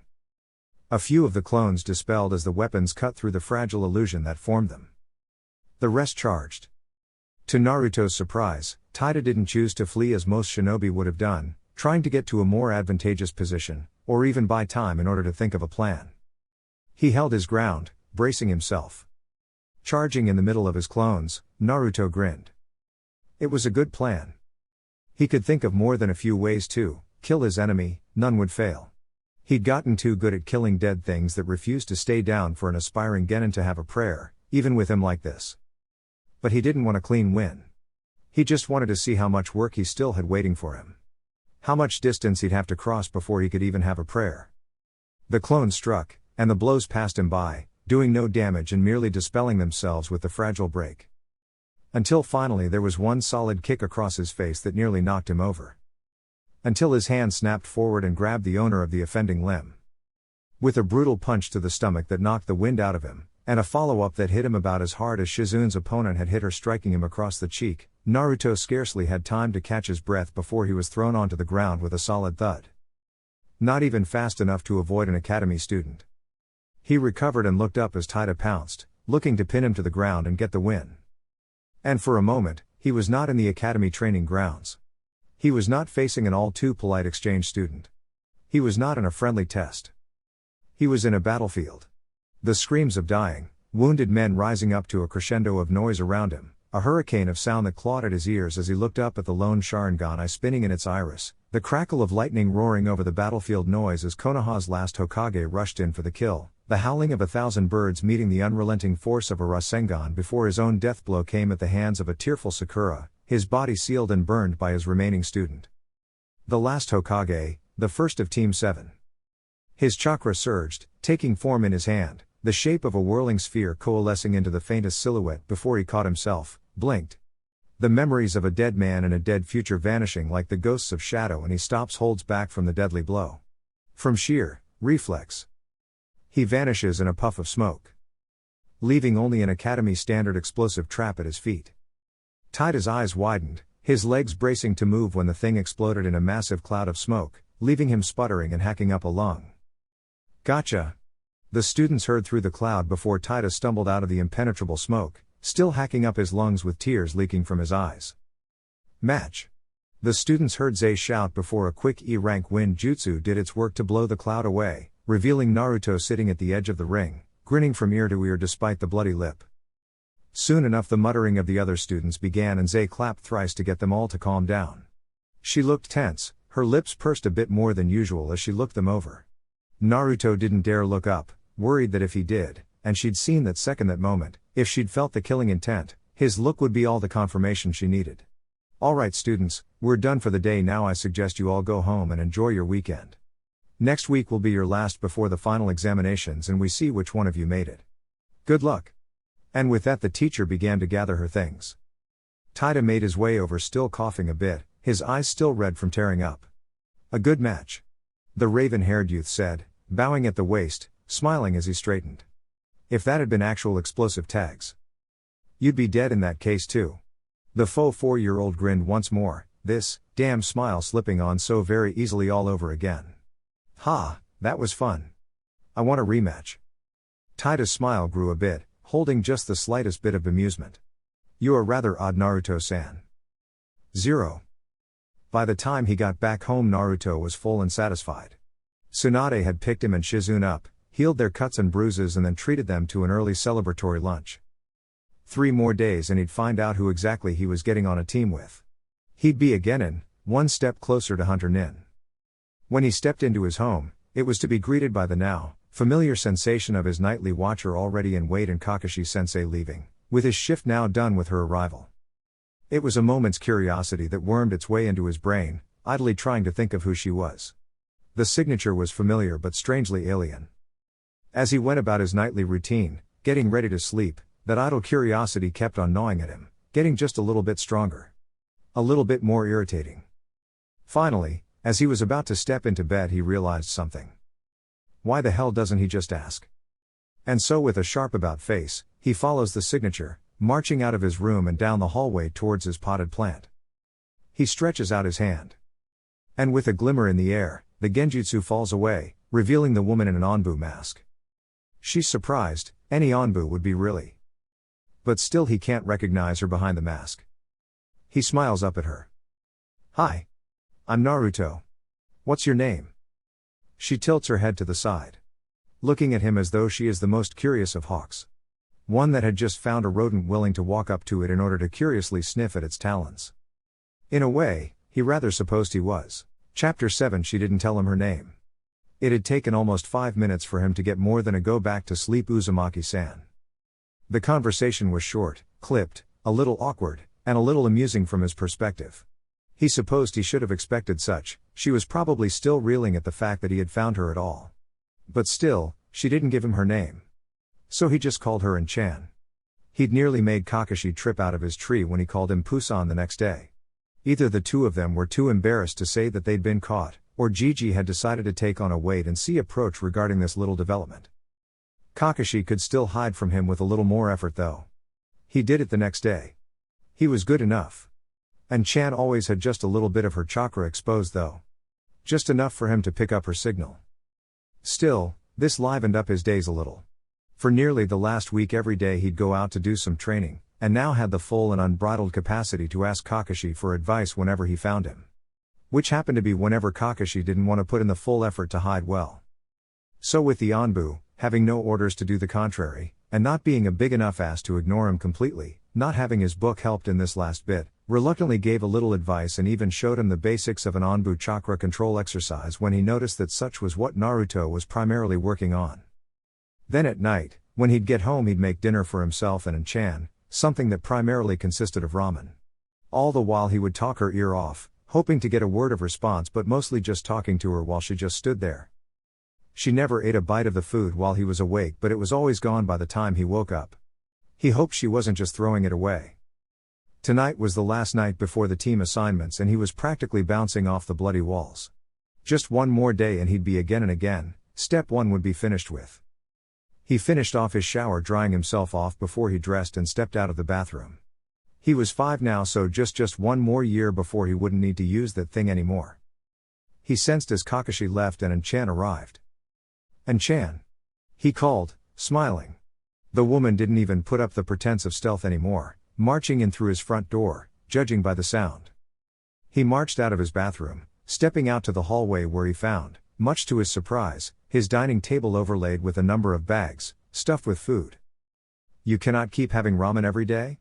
The flat drawl brought his eyes over to her, standing in a corner halfway across the room, cloaked from head to toe as if she'd never moved. It was impressive considering his whole table was full of stuff. Oh come on, I make good ramen. Not anymore you don't. She answered in a, to all senses, completely impassive tone. But Naruto recognized smug satisfaction a mile away and his danger senses were tingling. He blinked, confused for a second before he paled, bolting out of the room and into the kitchen. It was a moment later when half the neighborhood was woken up by his anguished cry of despair. 0. I hate you, he hissed, stuffing the last of the groceries into its proper place in his now empty cabinets. I'll live. She replied from the other room. He huffed, staring up at the assortment of foods. What am I supposed to make? Food. Everyone's a comedian or something. He muttered to himself. Between Zay, Dan and now N-chan he was getting rather tired of witty retorts and dry sarcasm. He looked up again, pulling out a bag of rice and then picking out some meats from his freezer. A little while later he set 2 plates down on his table, already knowing In-chan wouldn't eat now, but leaving it out for her anyway. The chicken was a bit saltier than it should be, and the rice a little undercooked, but not bad for a first try if he did say so himself. It was edible at least. And this time it didn't end with a burnt refrigerator, exploding toaster and an electrical fire in the bathroom. "Hey In-chan," he called. "Any idea who's gonna turn out to be my sensei tomorrow?" "None," she answered truthfully. "You'd be better off asking Pusan." He was about to ask who the hell that was when he recalled that was the very name he'd placed on Kakashi to keep up appearances. "I guess he'd see more of the academy since he's around during the day." She said nothing to that. Finally he was done. Hopping off his chair, he took his place and marched onto the stool to wash it in the sink before putting it away. He marched right up to his nighttime watcher, smiling at her. "Night In-chan." She nodded. He leaned forward and hugged her. Once more he got that feeling of being a mouse beneath the gaze of the hawk. One that was beginning to wonder why its talons hadn't carved their way through soft rodent flesh yet. He giggled, letting her go and heading off to bed. The next morning the plate was empty. 0. "All right then class," Zay called, clapping thrice as she set her books down on the desk. "Today is the last day. And all of you will now be assigned to teams where you'll most likely be paired up with at least one member of this class who you can't stand, and you'll all have to look at each other and work together every day for the next few years. Aren't you all excited?" Naruto fought down a snicker. That was fairly accurate, all things considered. She left out the part of how the teams eventually grow to consider each other family though. "All right, now let's get this started, Team 1. This is so exciting," Shizune whispered beside him, and he has to smile a little more. He could barely remember the day he was assigned to teams. But he did remember the excitement, the anticipation rushing through his limbs. He keeps that moment for as long as he can, grips it. Every good memory is something he tries to hold on to as much as possible. Otherwise the bad ones will overwhelm him when those moments come where he can't just block them out anymore. And those moments are there, circling like ravenous wolves, waiting to sink their fangs deep into his flesh. Team 4 Zay calls. "Kato Shizune, Inuzuka Katsue, and Yoshinari Itsu. Your sensei will be Munya Uriyoshika." "Oh, that's me. That's me, Naru-chan." She hugged him, so suddenly he almost slid off his chair as she squealed into his hair. He was happy for her. It seemed for a moment she was torn between hugging him and waiting out for his own team to be announced and leaving with hers. Soon enough though, she left with hers. Team 8. Naruto Uzumaki. His ears practically swiveled forward to hear better. Notora Ryoko and Kuritsuru Hachiba. Ryoko, he thought, turning to look at the girl he'd beaten in the practice ring just a few weeks ago, his first opponent in it. The class dead last. That means that. Congratulations, Mr. Uzumaki, you've not only managed to graduate within a year but you also managed to snag the top spot. Zay remarked. As expected of my future student. A voice hissed from somewhere behind him. Naruto's blood went cold at that unmistakable voice. No. Turning to look at the back of the class, Naruto found none other than the snake Sanin morphing out of a wall, smirking at him. 0. The first words out of Naruto's mouth the second he got to the designated meeting place at the village edge was a vehement query. "Was this your idea the entire time?" The snake Sanin paused, lips pursing, almost in displeasure for a moment before he schooled his features. "Does it matter?" He guessed it didn't. He was still stuck in the same boat regardless.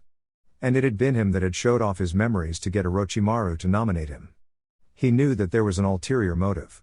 He just assumed it was glory-seeking at nominating a strong candidate for the academy, not to actually be his sensei and take even greater glory when he assumed the credit for having taught said strong candidate. He guessed the motive, he just deduced the wrong method. "So you're really gonna be our sensei then?" Ryoko asked, staring up at the man, not with a little bit of awe. While Orochimaru was a known recluse in the village, his prowess as a ninja was known worldwide. He wondered how long it would be before everyone knew him as a sicko and a power-mad lunatic. "Sweet. We're getting the best of the Sanin as our sensei." Hachiba grinned, adjusting his new forehead protector. Orochimaru's smile seemed innocent enough, but it made Naruto's skin crawl all the same. "The best? Perhaps. But my teaching you remains to be seen, Team 8. The two Genin looked confused before the Sanin clarified. The academy merely judges if you children have the faintest potential to actually become Genin. I am the one that gets the final say on whether they were right or wrong today. So, you're going to take something of a test. What kind of test? Ryoko grinned. We'll beat it no problem if it gets you as our sensei. Now his smile was clearly predatory, even to them. We'll see. 0. It didn't take him long to realize where they were headed. He should have expected it really. The first place he met this bastard is the place where he decides to hold his Genin test. Training Ground 44, better known as the Forest of Death, loomed over them like a monolithic beast in its own right. We're going in there? Hachiba asked. As an answer, Orochimaru forms two clones, each one grabbing a Genin by the shoulder as he places his hand atop Naruto's head before the youth can react. Then they're gone in the blur of a Shunshine Jutsu. When they appear again, they're in the very heart of the forest. Thickened trees hundreds of feet high blot out the sun. A dreary gloom hangs over the place like a pall. This is your test. The serpent says as his shadow clones dispel and he takes a few steps forward, away from them. Naruto looks around, searching for danger while trying to keep his eyes fixed on the snake. Ryoko is the one that begins to ask. What exactly are we surviving? Suddenly, all three feel a sharp, burning agony lance up their legs. They each scream and Naruto has enough speed to look down in time to see a snake slithering into the grass, two puncture marks standing out on his clothed calf. The stain of blood darkens the fabric of his pants. You have 3 days. The Sannin said, bringing all three students' eyes up towards his smiling veneer. Make it out of this forest alive, and you're my students. Fail and, well, that should be obvious considering you've just been poisoned. Are you insane? Hachiba shouted. You can't be serious. Naruto drew his kunai and charged and attacked, all his suspicions proven in an instant. Orochimaru moved. His eyes could barely follow the movement before his arm was snagged in an iron-laced grip. The Sannin's strength seemed brutally unreal as the pale man painfully twisted his arm to just before the point of breaking it. With a single twitch it would snap. With a different one it would dislocate. Not nice, Naru-chan. The serpent hissed in that slithering voice as he looked to his other two students. 3 days. He repeated. Then you're beyond saving. Then he was gone, releasing Naruto before he melted into the shadows of this forest like a specter. 0. The snake Sannin chuckled as he emerged from his shunshine. The looks on their faces. Was this your idea the entire time? Oh, for God's sake, he snapped, whirling on the intruder that appeared in a similar shunshine technique, only to reveal Sarutobi's head Anbu. Hatake. He all but growled. The next person that asked him that question was going to get hurt. Badly. That poison non-lethal? He trailed off, but the warning was obvious. Something of my own brew, he said, smirking a bit. He always did enjoy seeing his own work in its full splendor. They'll certainly feel like they're dying. The silver-haired ninja nodded. What exactly is the test about? Why not just go with Sarutobi's bell test? The Sannin snorted. Bah! You'd have them chase you around with such a simplistic goal? No, he chuckled. What brings about truth in anyone, isn't a goal, and it isn't a mission. His eyes gained something of a distant look, the smile evaporating, and Kakashi had to wonder just where he'd ventured down into his memories. It's fear, he finally said. And facing true danger. Watch and learn, Hatake. This is how shinobi of Konoha are to be tested. 0. He can't be serious. He's not serious, is he? Hachiba shouted, almost sounding hysterical. I'm not waiting to find out if he is. Ryoko replied, raven hair whipping around as she turned to and fro, seemingly searching for a direction to move in. South. Naruto growled, rubbing his arm. What? She asked, whirling around to look at him. We gotta go south. He answered, this place is north of the village. Sounds good to me. Hachiba readily agreed. You sure? This had better not be you trying to look cool or something, Uzumaki. I'm sure. He shot back. This place was too troublesome, twice over, in order for him to forget where the hell it was. Twice the snake had screwed him and his team over here. That was 2 times too many. The second he had the strength to do it, he was shoving a Rasengan down the Sannin's throat. Better be, she snapped. It wasn't long before they were running through the trees. 0. From places hidden, Kakashi watched Orochimaru's smile grow a bit. Not a bad deduction from Naruto, the Onbu surmised. Still. He looked around. I recognize this place. We're at the northern edge of the forest, almost 3 days travel exactly from the forest to the village edge, and that's if you have a clue as to where you're going. Did you set them up to fail or something? The Sannin smirked. 0. It was just beginning to approach sundown when the 3 Genin could no longer shrug off the truth. They felt horrible. It had started with coughs, from there, an all too dry throat, rashes breaking out over their flesh and nausea churning their guts. They each knew it would only get worse. To his shame, Naruto was the first one that made the others stop. He was smaller, his metabolism was faster with his healing, the poison was affecting him at nearly twice the rate of his teammates. He tried to keep pace regardless until finally, his legs failed him on a jump, and he nearly plunged to the forest floor to break a limb, or his neck. It was only the fact that he knew how to stick to a tree that saved him. You okay? Hachiba called a moment later as he came to a stop on another branch. Naruto actually had to take a moment to catch his breath before he could even think about answering. His heart was pounding so hard it felt like it was trying to hammer its way out of his rib cage. He's the great Uzumaki. He'll be fine. Ryoko mocked through hard-labored breaths. We're the ones that'll keel over, nay? This isn't the time for goddamn jokes. Hachiba growled, we have to keep moving. Naruto looked up at the sun, now red in the sky. No, Ryoko hissed, taking a seat as Naruto managed to gather the strength to pull himself up to the branch he'd been hanging off of. We've got to get food and make some kind of camp before the sun sets. Make camp? To what? Sleep? Yes, numbnuts, we need that. We also need to get food. We could be almost out of here. We have to keep on moving. No. We have to make camp because if we keep on going and we're still stuck here later it'll be too dark to see, and we'll be tired, poisoned and hungry. 0. The boy panics, Orochimaru observed. He's a Genin. Surprised he hasn't burst into tears by now. The girl's keeping her cool well enough though. The pale man nodded. Indeed. I wonder just how she is considered the dead last. Overconfident as hell, didn't study and sucks for everything but taijutsu, even that is just street brawling more than anything else. Orphanage recruit? Close enough. Father's a trader, travels constantly, almost never in the village. Mother's a lover of fine wines, to put it politely.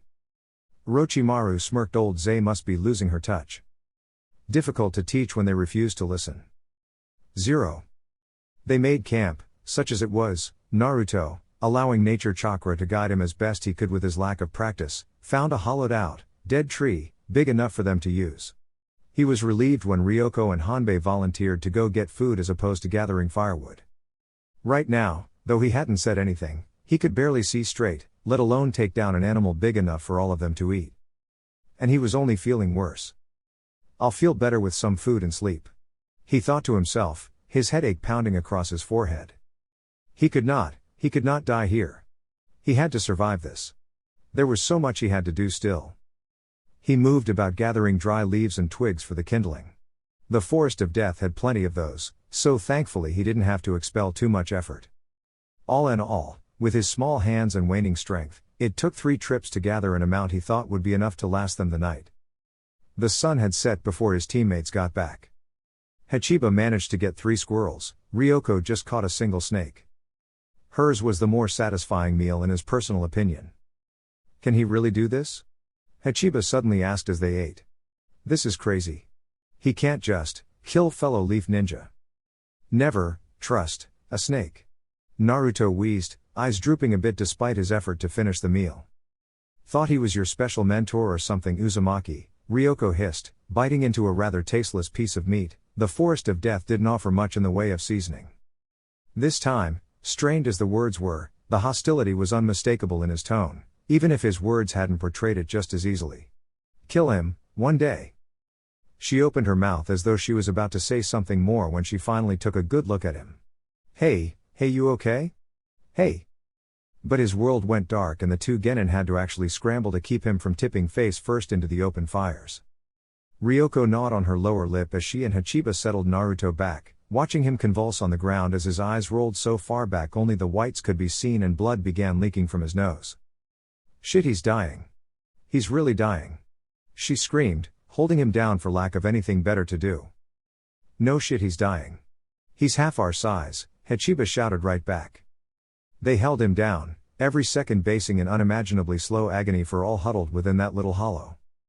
It seemed an eternity before he finally settled. What the hell are we gonna do? Hachiba groaned, rocking a little where he sat. He probably didn't notice. Her mouth was dry as she answered, feeling her own heart pounding with adrenaline-fueled fear. We're gonna go to sleep for a few hours, wake up, and carry him out of here the rest of the way, that's what. Then when we get back, we're getting Hokage-sama to hold down that snake bastard so we can cut his balls off and feed them to him. Despite her bravado, her shaking hands and pale features showed just how rattled she really was. Despite how much they needed it, neither child got much sleep that night. And the next morning, Naruto was as pale as a corpse. His breathing didn't sound much better than a dead man's either. Worst of all, he wasn't waking up. 0. Orochimaru smirked. Kakashi had long since left and his replacement was keeping to herself a ways off after Kakashi had briefed her and told her not to interfere. The poison had worked its way through Naruto's system even quicker than he'd hoped. Now let's see how they do. Chapter 8. We have to leave him. Ryoko whipped her head up, blinking at her fellow, aspiring Genin as though he'd just grown a second head. What? We can't carry him. The boy explained. We'll just tire ourselves out and we won't be able to. We're not leaving him here. She protested, cutting him off. He's still alive. Not for much longer, Hachiba shouted back. It's just been a day, look at him. We've got to move fast and we can't do that if we. She stood up, silver gray hair whipping around her face as she all but snarled. We're gonna carry this dumbass back and I don't care if I've got to tie him to you, get me? Hachiba opened his mouth moving to protest when he seemed to think better of it and closed his mouth. Ryoko looked down, thinking. We'll carry him in shifts. You go first, I go next. I'm not going. You're going first. What do you think, I'm stupid? I carry him first, tire myself out and you just haul ass when it's your turn? You go first. I'll live up to my end. You're not. You can stay here and bitch with me and keep wasting time, you can try to run and we can fight, wasting even more time, or you can do what I tell you and we can try to get the hell out of this. Long and short of it is we're not leaving the little bastard. 0. Orochimaru watched, yellow eyes gleaming like jewels as the sun rose over the edge of the horizon. You wanted this. He turned a little, looking at the woman-child in her Anbu uniform, the stark white mask glinting with the rays of the early morning. That's the purpose of the test. To see if they'll leave him to die, she concluded, her head tilting to the side. I'm only not certain which outcome will cause them to succeed or fail. The Sannin smiled a little. They should do what proper Konoha ninja should do. That's the only way to succeed. And Naruto? How will you judge him in his state? He'll pass, of course. You would take him as a student no matter what? That hardly seems fair. Life is fair? 0. It was not, by any stretch of the imagination, how she could have ever dreamed her shinobi career would start. She was feeling sicker than yesterday, her bones ached, she wanted nothing more than to lie down and sleep again even as her stomach churned at the edge of nausea. Every muscle felt little better than overcooked noodles, flimsy and weak as she forced them to push her along in ever shorter leaps across the trees. And to think, she still had to carry him after Hachiba couldn't do it anymore. She coughed, stopping in her run to lean against the trunk of a tree. It sounded wet, she could almost taste the phlegm at the back of her throat as spittle specked the hand she'd used to cover her mouth. Hachiba stopped ahead of her, his pasty skin and black ringed eyes serving to only let her imagine how bad she must have looked as well. She was going to kill that snake bastard. She looked up, coiling her muscles again before jumping off. Keep going, even speaking felt like it leached out the energy from her. She tried to ignore the blood that had been mixed with the spit. 0. Are you seriously gonna let him have a team? Sarutobi sighed, it had been the third time she'd asked in twice as many minutes. And the 100th time since a week ago when her teammate, his student, first filed for the position. What do you want me to do exactly, Tsunade? Walk up to him and say, yes, well, seeing as how you've signed all the appropriate paperwork and properly filled out all agreements clauses, guarantees and have proceeded to do your due diligence well in time for the responsibility, I've decided to not grant this request despite the fact that I have no other reserve teachers on standby, simply because your motivations are iffy at best and I don't trust you. And this is primarily based on a simple hunch of having known you for the last 20 years. How exactly do you view that as being anywhere near impartial as I'm supposed to be as Hokage? Oh, come on. You and I both know Orochimaru is practically the antithesis to Genin instructor. He trained Anko. One student who he took on long trips to train in private without doing anything below C rank. Does not, a Genin instructor make? Maybe not, but we've always pressured him to interact with the villagers more. This time he'll have to with a large team. Yes. Because Orochimaru's people skills let him mingle oh so well. Do you remember the last time we managed to convince him to go to a festival? Sarutobi nearly winced. That had been interesting to say the very least. He can still train those students to be good, strong shinobi that will serve the village well. Do I really have to bring up the incident reports on Anko for this? Sarutobi rolled his eyes. Alright, look. He's always had trouble with people and he might not be the warmest of instructors, but the fact of the matter is that outside of using my executive powers as village leader to revoke his application, something that would be a very gross misuse of my authority given his results, yes, I know your reservations on Anko Tsunade, he interrupted before she could start. The fact remains though that she is still one of our very best operatives for high-ranking assassinations. Her record outside the village can't be disputed, spotty as her record within the village walls might be. So yes, I am going to allow him his chance. His chance? She scoffed. You make it sound as if there's something other than personal ambition as the motivation here. The old monkey rubbed his temples. Did you two fight? Did he kill your pet? Or call you a dirty name and I miraculously missed the ensuing blowout or something? No, I just know him well enough to call out his BS. I'd trust him with my life, but that's my prerogative after fighting next to him for 20 some odd years. And where I trust him I can still very easily admit he's a complete dick half the time and not the best choice to be looking after preteens. I'm not going to take the team away from him, he stated flatly, leaning back in his seat. If you're really so interested in this, take your own private steps to assuage your worries as long as it doesn't blow up half the village, and yes, that is as close to a green light as you're gonna get to stick your nose in his business to a reasonable degree, but his request for a Genin team is going to be upheld. As much as you or I might hold reservations about the pseudo-parenting skills he'll need to help these students, the fact is he'll never get the opportunity to prove either of us wrong or right if we don't give him the chance every once in a blue moon. Can I come back here and kick you when this whole thing blows up? She asked with a look that could have scratched his face off. You're allowed to come back here and tell me I told you so. That much I'll grant. 0. It was a little past noon when it was her turn. Hachiba looked ready to keel over, breathing like a winded dog, coughing up half his lungs between breaths. She trudged over, feet slogging through the light mud of the forest floor. They'd long since abandoned the tree tops when it was clear their legs didn't have the strength to carry them in the jumps anymore. When she lifted Naruto, her arms nearly failed her, and it was obvious after a moment that she wouldn't be able to carry him like the child he was. She opted instead to lift him to lay across her shoulders, every muscle in her legs feeling as though it was being slowly carved open by flaying knives. She looked up at Hachiba. Come on, she said, let's just keep moving. He nodded and soon enough they were both walking again. They didn't have the strength to run anymore. She had to focus to even do that. Concentrate on just putting one foot in front of the other, struggling with waning strength. Her insides burned, her throat bled. Black fluid leaked from her tear ducts as blue veins became visible under pasty white skin. Worse and worse the symptoms grew as she focused on just putting one foot in front of the other. Then she tripped.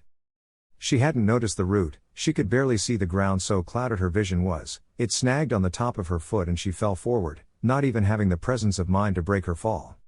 The breath left her lungs and Naruto's weight on her shoulders didn't help at all. She hissed, cursing as she struggled to draw in a proper breath amidst her coughs. She glanced up, watching as Hachiba kept walking. She would have called for him if she had the strength. She watching him keep walking as she struggled to get to her hands and knees. Come on. She thought with a strangled hiss.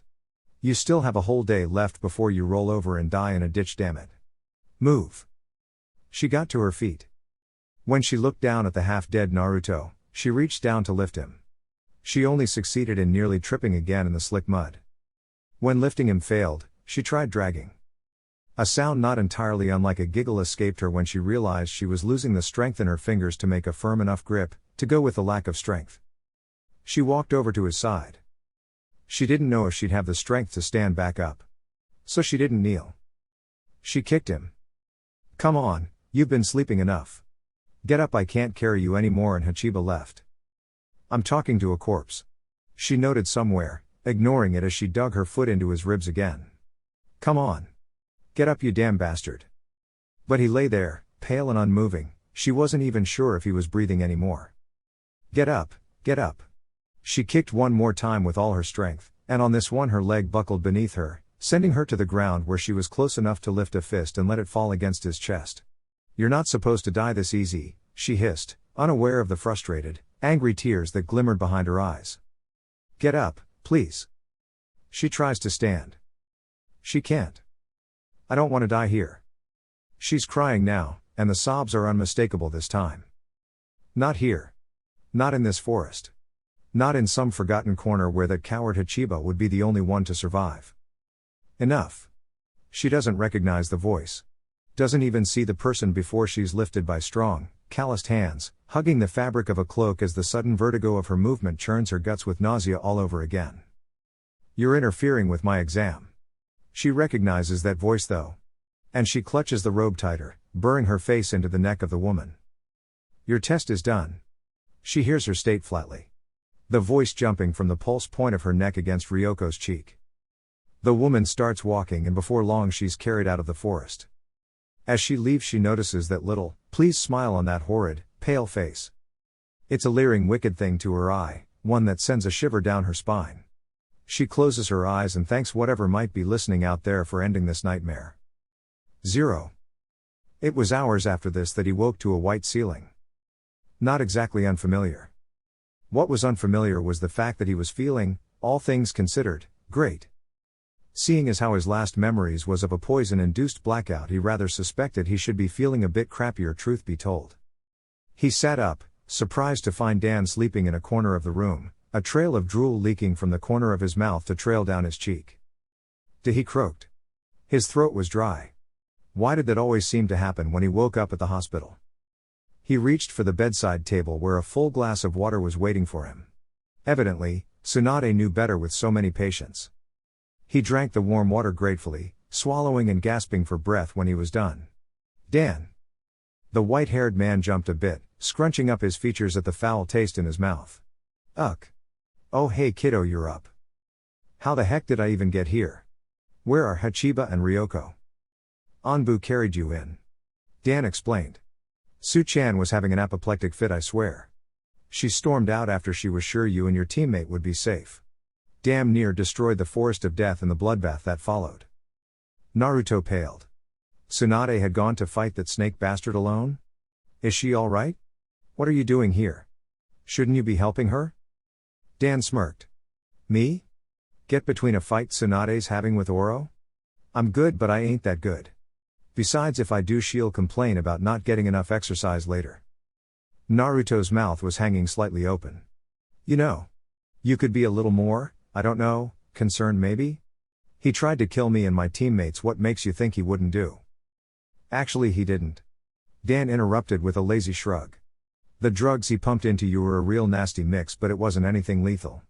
You've been sitting here for 3 or 4 hours with Su-chan's seal letting it run its course faster. It dissolves into little more than water after it done a fair job of making you feel miserable and sick for a few days. The silver-haired man scratched his chin. Gotta give him points for creativity if nothing else. The blonde blinked. He didn't poison us? Dan shook his head. I know you've lost your memories kiddo but one thing you can count on is the fact that you're probably one of the only people that's actually safe from Oro. He held you when you were a baby you know. I think you're the only kid besides Anko he might actually like. That's not very reassuring. The door opened, and Naruto was greeted to the sight of Tsunade, scratched, mud-covered, irritated Tsunade. She looked at Dan. Keep the count, 11 even. The white-haired man nodded. She looked back at Naruto, the hard glint vanishing from her eyes. Hey kiddo. She greeted, marching in, green hands already focusing with chakra. Nothing missing? She asked. Nah. He answered. I feel fine actually. How are Ryoko and Hachiba? Ryoko's still in her room. She answered. Sleeping it off. Hachiba was picked up by his parents an hour or so ago from what I'm told. They're both okay. And the snake? She smirked. What do you think? 0. The next day Orochimaru was still cradling his skull with an ice pack, sitting in his home resting from Tsunade's wrath. Unlike her, he didn't have the luxury of just healing everything and moving along like a fiddle. He gave as good as he got in any non-lethal match, but with her it always had the rather distinct irritating factor of seeing her prancing around without a care for the odd broken bone or two after it was done. Meanwhile, he was here nursing a bruise the size of the village monument on his ribs and what felt like a cracked skull. Seeing as how the only medic he'd trust to come within 10 feet of him was the one that inflicted these injuries, he was stuck healing the old-fashioned way for the most part. Still, he'd managed to write up and file his report before her rampage had thundered along to find him, having sent it off via summoned snake to deliver it to the proper archivists. He'd have taken it himself if he hadn't made a point to avoid property damage. Tsunade certainly wouldn't have half the mind to avoid given her anger if they'd met in the village proper. And people said he wasn't considerate. There was a knock on his door, and he tried to sense if it was Tsunade, Sarutobi or Anko, his usual visitors. He couldn't tell. He blamed the cracked skull. "It's open," he called instead. The door slammed open, the knob cracking against the wall. "Tsunade then? Back for round 2 already?" The voice that reached out to his consciousness was certainly not hers though, and the words made him want to choke this person. "Was this your idea the entire time?" He was sorely tempted to smother himself with the ice pack. What he croaked out. "Nefarious, twisted little scheme have I concocted in my mind this time? Am I guilty of poisoning the village's water supply? Consuming the souls of newborn children? Lining the village's flower shops with an overabundance of fertilizer, creating giant green monstrosities that will consume us all? What else could I have done this week, my dear Zay, that I am greeted by such sweet accusations? You know damn well what you did." The little woman stormed into his home, removing her scarf and her coat to stave off the late November chill. She was little above eye level even with him sitting down. She threw down a piece of paper on the coffee table he was propping his feet on, pointing at it as though it was a condemned criminal. "You gave them a test they couldn't pass just so you could fail them and pass Naruto all on his own." Orochimaru made an effort to raise his head, glaring with a deadpan stare, all the fury of a sleep-deprived, pained Sannin in his gaze. "They should have acted as ninja," he said simply. "Naruto was dead weight and they had to leave him." The girl stubbornly refused and the boy let himself be cowed. Neither one of them deserved to be Genin of Konoha. Yes. How convenient. And if they would have left him, you'd be turning right around and saying that they should have been loyal to their teammate and tried to save him before abandoning him. She placed her hands on her hips, glaring at him with that ever-present purse of her lips that vaguely resembled a scowl. "Is mind reading one of your many talents, Zay? Oh please, I taught you for the first 4 years of your career and your reputation is hardly spotless. This stinks to high heaven." She scoffed, bringing her hands up to an air quote act a shinobi should have. "You love the wordplay in the games. You've always loved tricking people while telling them a half-truth or a whole truth. You practically get off on it. Yes, well, it's not your decision to make. Sarutobi is the one that ultimately decides and dash." "Oh bollocks." She waved aside his statement. "He has to give deference to you because you were there, and even if he didn't have to do that, he'd go along with it because more than anything else he needs strong ninja. Anko speaks for your results as is, so he wouldn't really object to you taking Naruto on as a private apprentice." He let his head fall back with a sigh through his nostrils. "Don't you seem to be getting awfully angry about tea?" "Damn right I am. They're my students and I'm not going to let you screw around with their futures. Futures that they've justly earned. Their only mistake here was getting assigned an up-jumped arrogant schmuck like you as their sensei with dreams of training the next god of ninja or whatever's going on in that head of yours." He rolled his eyes, taking a breath. "Is there a point to this shouting match?" "Yes there is. You're not failing Ryoko." "Ryoko? Not the boy?" "He left," she stated simply. "Another year at the academy will do good for his discipline. Ryoko did her very best and she deserves to pass." "So you're passing her?" "You're giving me orders, no. I'm old, crazy and cranky, damn it, I get to give orders." He would argue that point, but then he recalled the Konoha leadership. Sarutobi, Homura, Koharu, the daimyo, the Hyuga clan elders. Somehow he felt they might be a tad bit biased if he brought up the issue. She took a breath. "You know I'm right.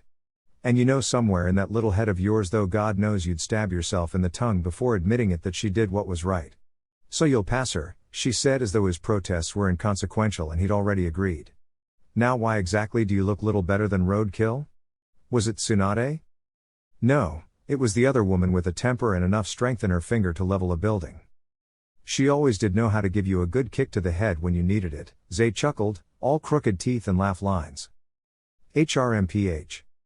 I'll make you some chicken soup and you'll feel better, she said, sounding so much like the kindly little witch she pretended to be.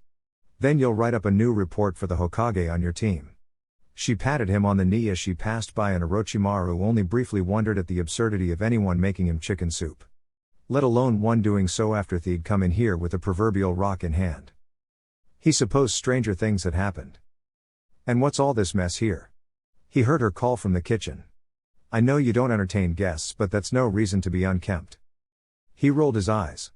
On second thought, being chastised for his cleaning habits by a God only knows how old academy instructor in his own home might be the oddest thing that had happened to him in his career. 0. It was nearly 2 days later that found Naruto and Ryoko sitting in the Hokage's office, waiting for the old man to show up. Hey! He greeted.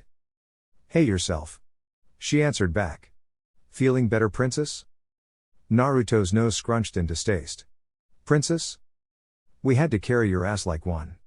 I was gonna go with damsel in distress, but that's just too long to say in conversation. She groused, not at all amused at the frustration and fear Naruto's 5-year-old constitution had brought her. Naruto was tempted to protest, but seeing as how she had technically put her life at risk to save him, he was willing to let it go. Sorry I wasn't more of a help. She shrugged. Guess it wasn't your fault. The snake. The door opened, bringing their attention towards Sarutobi as the aged Hokage entered, a kindly smile crinkling the corners of his eyes. Naruto-kun. Ryoko-chan. Ryoko stood and bowed awkwardly, utterly unused to the act. Hokage-sama. Hey old man.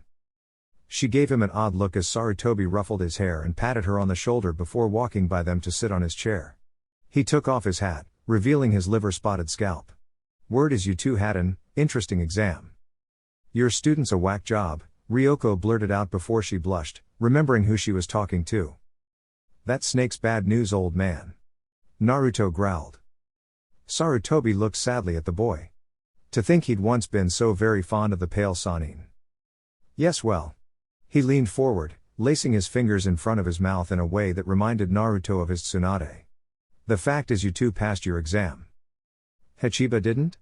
No one missed the cheerful gleam in her eyes when she asked. No. Orochimaru has deemed him unfit to be a Genin as of yet. Given his panic, I'm inclined to agree.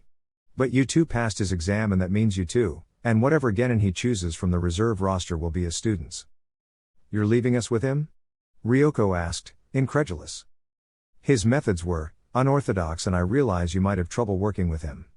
So I'm offering you a choice of staying on or being relegated into the Genin reserve list until another team can be found for you.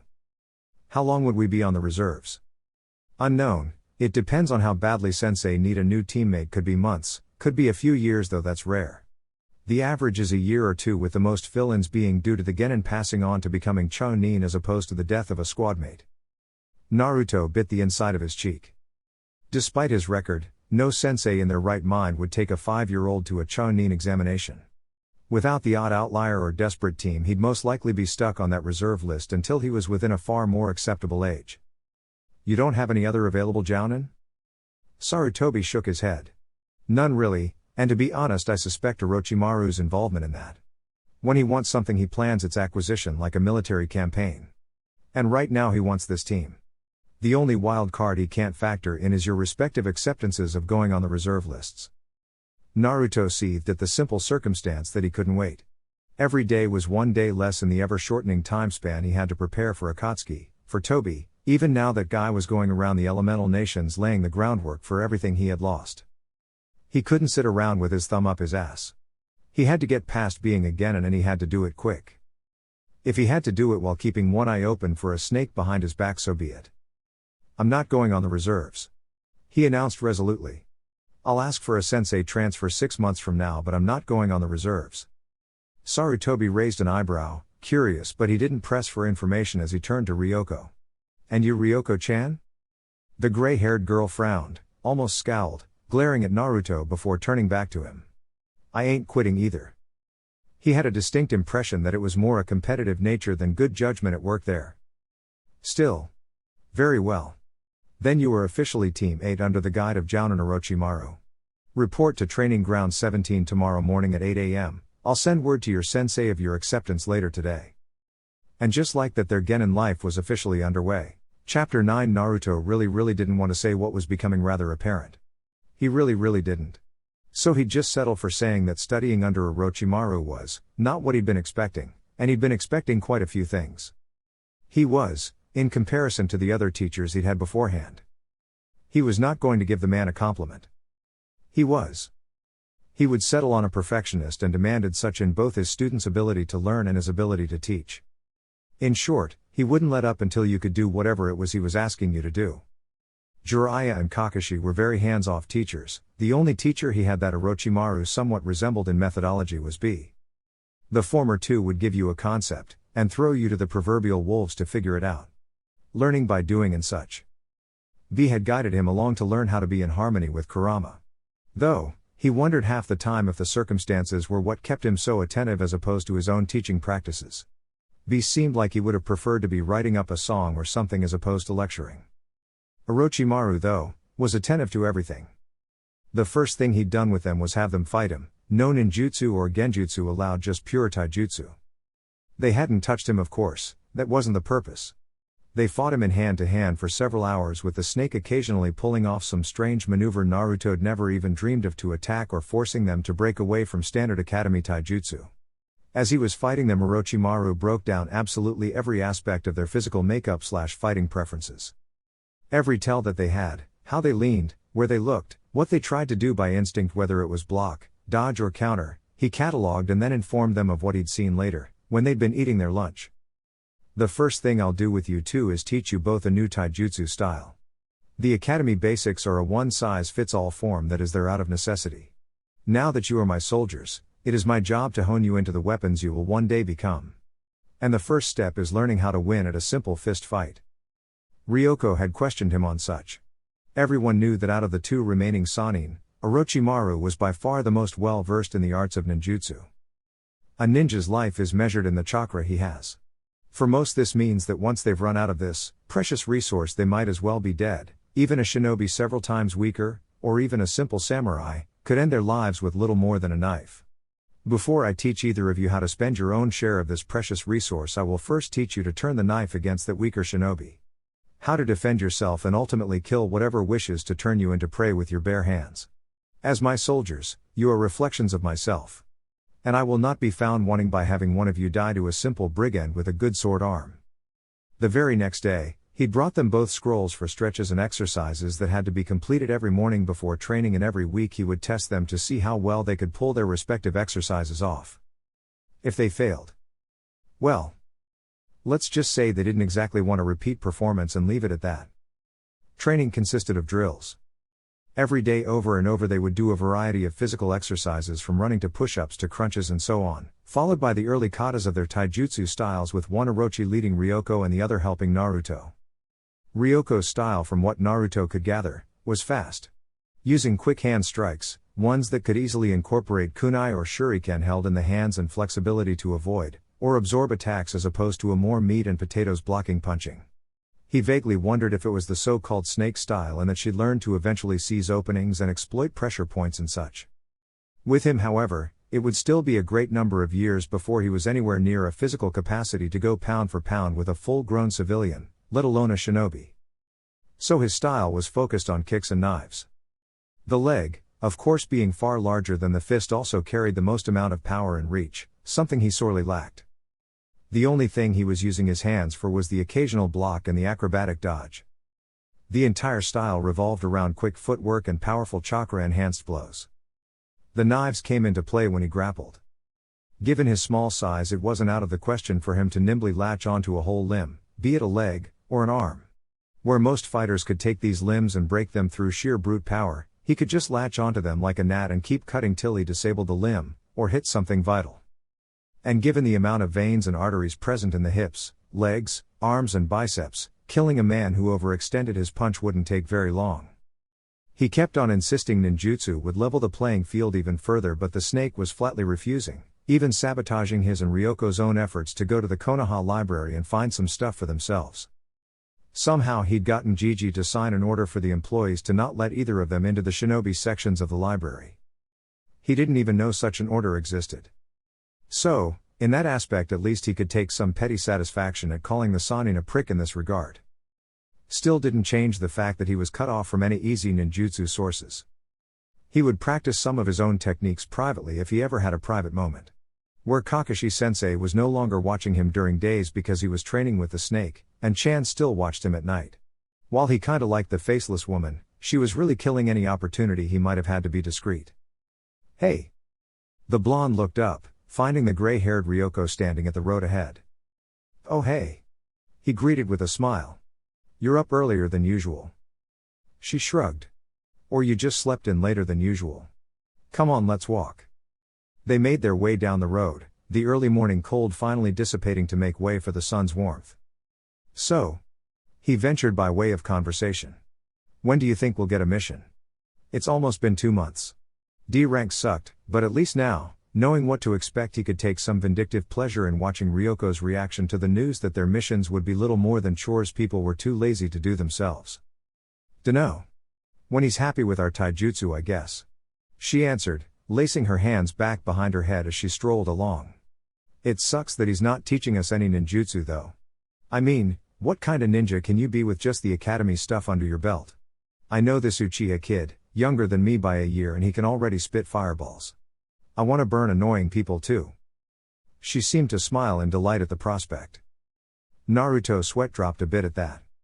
When they arrived, Orochimaru, as usual, was already there waiting for them. It was with some surprise though that they took notice of someone else. "Naruto, Ryoko," he said by way of greeting, not even lifting his eyes from the paper scroll he was unfurling in one hand and refurling in the other as he read it. "Meet your new teammate, Kyofu." She was a tall girl, older than both of them easy. Dark purple hair that trailed down towards her lower back in a straight cascade, mocha skin deigned some ancestry from Kumagakure. It was a stark contrast to Ryoko's silver gray, Anko-like style. Naruto would say she was, if not 15 then very close to it. Now his lack of age was even more apparent. As was his rather obvious height challenge. He could barely even reach Kyofu's stomach right now. It was stupid to be irritated at that, given that he graduated at barely 6, but there it was. Still he decided to try breaking the ice a bit. "Hi there," he said with a little forced cheer as he extended his hand. She smiled politely, taking his hand, though the hesitation was evident. "Uzumaki-san, I presume? I heard you were young, but your introductions can be done later." Orochimaru interrupted neutrally, rolling the scroll closed and tying both rolls together with a rope. "Today we'll begin your chakra control training. You're one step closer to the lauded field ninjutsu with this. Why can't you just give us something?"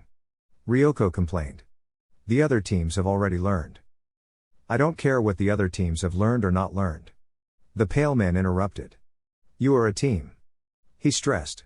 "You will learn at the same pace and will function entirely as a team, as a single entity, not 3. Your skills must be to par with each other to cover the weaknesses of each other." He paused for a moment, either to gather his thoughts, or to allow his words a moment to sink in. "You are Genin. As such you are expected to work with others because your weaknesses are evident and substantial, and will continue to be such well into the rank of Chonin, where you will still perform the function as a piece of a greater fighting body. Only when you become Jounin, will you be trusted to complete objectives alone. And even then you will function as a leader, not an independent entity. The same is true of even the Anbu Corps. Only Hunter Nin can work solo." Naruto muttered to himself, but in the empty clearing he was heard easily by the others, with Ryoko and Kyofu throwing a quick look his way at the sound of his voice before returning their eyes to Orochimaru. "And you are all a far cry from being Hunter Nin," he finished. "Now if there are no further complaints, we will begin our exercises." 0. "So how long have you been a Genin?" Ryoko asked as they sat in a semicircle. About 3 or 4 hours later they were eating some toilet paper tasting rations. Dry as bone meal with some lukewarm water. It didn't take Naruto long to get used to them again. She still made a face though, and Kyofu had seemed as surprised as either of them had been before she too scrunched up her face like she'd just been punched in the throat. The raven-haired girl coughed, drinking greedily to wet her dry as sandpaper throat. 3 years now. My teammates managed to pass our second try for the Chonin exams. I was injured and couldn't keep going halfway through the test. Clearly it hurt her pride to admit as much. When are the next exams? Naruto cut in, his voice eager, a strange glint in his eye. A serpentine gaze took note of that detail. In about 5 more months if I'm not mistaken. She answered with a shrug. I've been on the reserves list for about a year so I haven't been following. 10 minutes. Oro called out, warning them of the impending end of the break and the fact that they would soon have to get ready to continue their exercises. As tasteless as the damn things were, Naruto and Ryoko had learned quick enough to scarf them down before time was up. Luckily Kyofu followed their example. 0.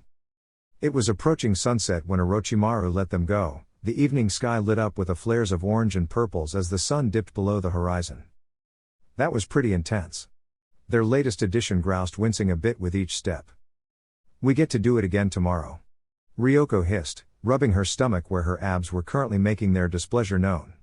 Getting the concept of tree walking down had largely lost its luster when the Sannin demanded they each do a set of 30 crunches while hanging upside down from the tree. Their feet to the branches and heads to the ground. The pain had largely fractured her delicate knowledge of chakra control. Naruto and Kyofu had managed to hold themselves up though, much to her irritation. Naruto nodded. With 5 months left before the next exams, it was likely that they would get to ninjutsu by then, which was a serious supplement he needed to his punching power no matter what taijutsu style Orochimaru was trying to drill into. He paused, his heightened senses of the diluted nature chakra rushing through his coils, going off like a flare in his thoughts. There was a very familiar presence just a little ways off to the side. He grinned like a Cheshire cat. I'll see you guys in a bit, he said quickly before swiftly swiveling around on his heel to head down a different road. What was that about? Kyofu questioned with a raised eyebrow. Ryoko shrugged. How should I know? Naruto meanwhile, very nearly seemed to slither between the people of the late evening. Coiling through them like a bloodhound on a mission as he honed in on the presence that had caught his attention. He walked up to a raven-haired woman wearing a red and black hakama and haori, examining a piece of fruit on the market stand. He smiled as he walked up behind her. And Chan, he cried exuberantly, as loud and high-pitched as his 6-year-old voice allowed. The woman seemed to straighten before slowly turning around, one eyebrow hooked high on her forehead. Naruto-kun, she said, onyx black eyes showing little surprise outside of the initial stiffening of her shoulders. Naruto grinned in response, quickly coming to 3 conclusions. 1. She was young. Well, younger than he thought she'd be. In fact, he'd say she may just be at Kyofu's age. Though she was an inch or 2 taller, which with the mask and voice muffling had probably attributed for her to seem like she was already in her 20s or so. 2. You're pretty, he exclaimed, as blunt and truthful now as he'd always been.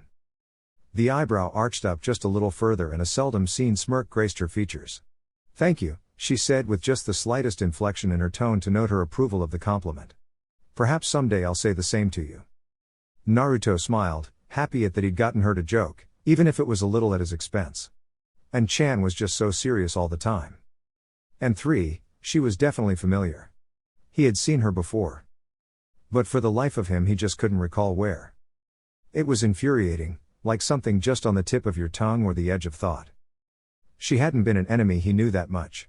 He could remember all the enemies. Especially those he'd had to put down more than once. So who in the hell was SH? Nei-san. Another voice cried out and Naruto turned to look only to freeze in place. Running towards them, was a mini Sasuke Uchiha. Naruto's eyes darted from his one-time friend and rival onto An-chan and back, his mind quickly forming conclusions that just as rapidly felt as though they were crashing into sudden brick walls, grinding every thought to a blindingly fast halt. No way. A Toto, she said, kneeling down to be at eye level with her, now confirmed younger brother as he came in close. He could almost hear the crashing sound every upper cognitive function made when Sasuke stood in front of her, holding out a kunai pouch. Itachi ne, can we get these? The little Sasuke asked, smiling as Itachi took the pouch in her hand. We can, she assured before handing it to him. But first you have to give it back. Technically, you just stole old man Ikasu's merchandise, Toto. She chided, jerking her head to indicate a somewhat irritated-looking stall clerk. Sasuke blushed, nodding. Before he left though he looked behind her. Who's he? Itachi turned as she spoke. This is. She paused at the sight of him. Naruto was an expressive child. But, as expressive as he was, one of the things she'd yet to see on his face was terror. It was plain as day to see on his face now. He was pale as a ghost, His pupils had narrowed down into pinpricks. She caught twitches in his fingers. Twitches that she could almost suspect to be quick-draw motions. A reflex. But, that shouldn't be possible at his age. Uzumaki Naruto. She finished, standing up to her full height and keeping her eyes on the boy. Before she could fully gather her thoughts, Sasuke, normally a reserved child, stepped forward, oblivious to the myriad of emotions playing behind Naruto's eyes. "Hi. Uchiha Sasuke." He extended his hand. Naruto seemed to snap out of whatever dazed stupor he found himself in fast enough to plaster on a brittle glass smile as he extended his hand to shake Sasuke's. "Uzumaki Naruto. Future Hokage," he announced loudly. "Hokage?" He's never expressed an interest in such a thing before. She saw Sasuke opening his mouth to speak when she clamped her hand down on his shoulder, bringing his attention up to her. "Go," she demanded gently, a subtle genjutsu layered into her words to make him more compliant. "I'll get you the kunai in a bit. But give them back before Ikasu calls the police in on you." He nodded. "See ya later then, Naruto-san," he called as he walked away. She was startled when Naruto immediately turned to leave as though there was a lash at his back. She grabbed at his arm. And when he turned, there was no mistake in her eyes, and she saw his fingers reach for a kunai pouch that was not there and his hand strike with empty fingers at what would have been the artery along her left inner bicep. There was no wild flailing, no wasted movements had that hand been armed, and had she been anyone else he would have cut her and made an escape before anyone was the wiser. That was an assassin's strike. She gripped his arm harder, now holding him still. With quick, subtle trickery, she ensnared those within the vicinity in an illusion, forming a clone to take her place as she vanished with her nighttime charge. Whomever was nosy enough to keep watching, believing that she had just sent Naruto off and turned to buy the goods with her sibling. In reality, she appeared 2 blocks away, on one of the higher rooftops for some semblance of privacy as she let Naruto, who'd been tugging against her, go. The frightened Genin looked around, beginning to hyperventilate as his movements became slightly erratic. "Naruto. Naruto." She called twice as he didn't respond to the first. "Can you hear me? Do you know where you are?" We're." He pants, his breathing is wild, the blood thunders through his temples, drowning out the sound as his heart pounds and pounds and pounds like it's about to burst in his chest. "We're in the marshes of Kuza. It's a skirmish." "Wait, was it?" "Yes. I'm fighting in the rear guard, a fighting retreat. Sakura is up ahead, leading the wounded." "She is, right? Or is she dead already?" No, she dies, later." "Sasuke's with me, or is it B? I can't remember." "We're fighting what was once the Shodaime Tsuchikage's elite bodyguard Anbu. We're fighting back to back. But the mud is slick. Sasuke falls. Or, was it B? I go to pick him up, he gives me his hand.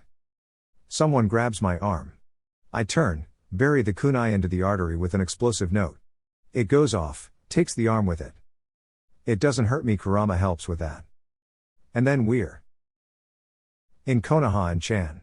He answers, smiling. I can see Gigi's face. He points. Her eyes narrow, leery. What happened down there? Down where? His eyes are still erratic, his heart is hammering beneath his breast so hard it hurts. But he's perfected this mask. An old well-worn friend, you could say. She's not fully buying it though. What she'd seen couldn't just be wiped away. Did you remember something? Or think you remembered something? There is screaming, and blood, I remember that. The smell most of all. The sting of iron will never. Maybe, I just. He scrunches up his nose. What are we doing up here? Weren't we in the market with your little brother? Yes, we were. She nods. What's the last thing you remember?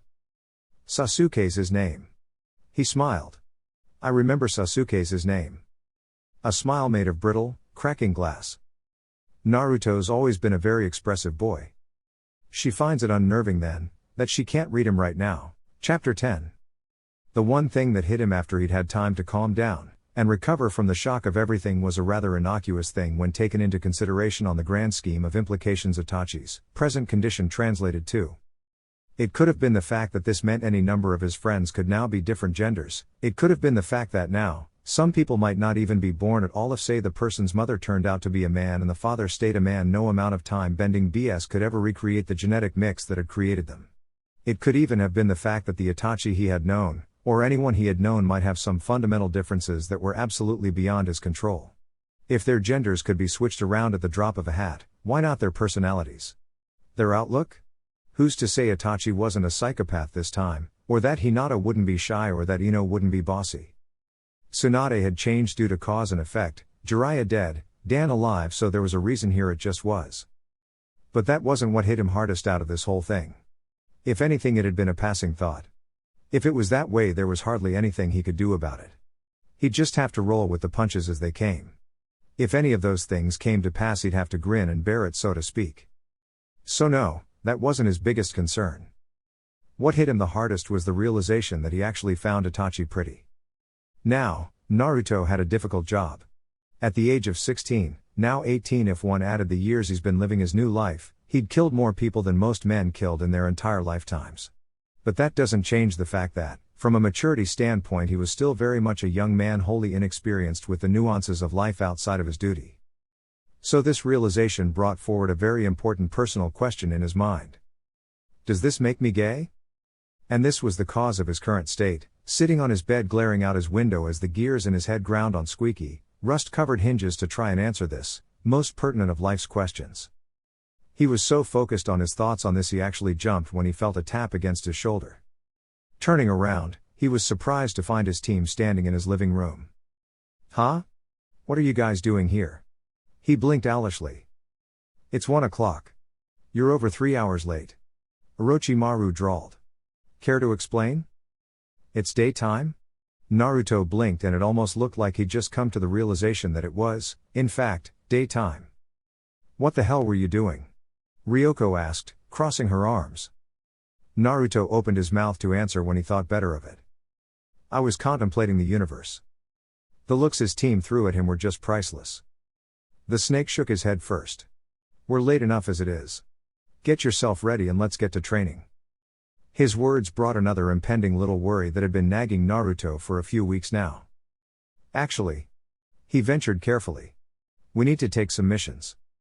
Orochimaru rounded on him. I'm sorry. I believe I'm the one who decides what this team does or does not do. Fine. Naruto drawled. Then decide where exactly I'm going to get the money to pay my bills next month. The Sannin opened his mouth then snapped it shut. Since I became a Genin, I don't get any more money from the village programs. I've been living off my savings for the last 2 months, but by next month I'll be in the red. We have to take some. He paused, almost cringing at the word. D ranks in order for me to get some money. We are not taking D ranks, Orochimaru hissed, and the snake actually looked dangerous, like the Orochimaru he'd been expecting for months now. Kyofu's eyes glimmered with adoration for her new sensei. We're not? He shook his head. If there was one person that hated D rank assignments more than Orochimaru, that person had yet to be found. How much do you need? Well, with the rent it's. Never mind. He dismissed with a shake of his head. I'll dump 60,000 into your account by week's end. Naruto's eyes bulged out of his sockets. See 60. Shit, we need money too, Ryoko snapped, gesturing to herself and the shocked Kyofu. Toss some this way, old man. The pale Sannin rubbed a migraine forming between his eyes. 0. You want to run that by me again? Sarutobi blinked, curious. He did what? The Uchiha princess shrugged. If I had to liken it to anything, I would describe it as being caught in a flashback. He acted without even thinking, didn't seem to register anything, and he made a motion that, as an attack, would have been a killing blow. What you're describing is an extreme case of post-traumatic stress we normally see in long-time veterans, not fresh Genin.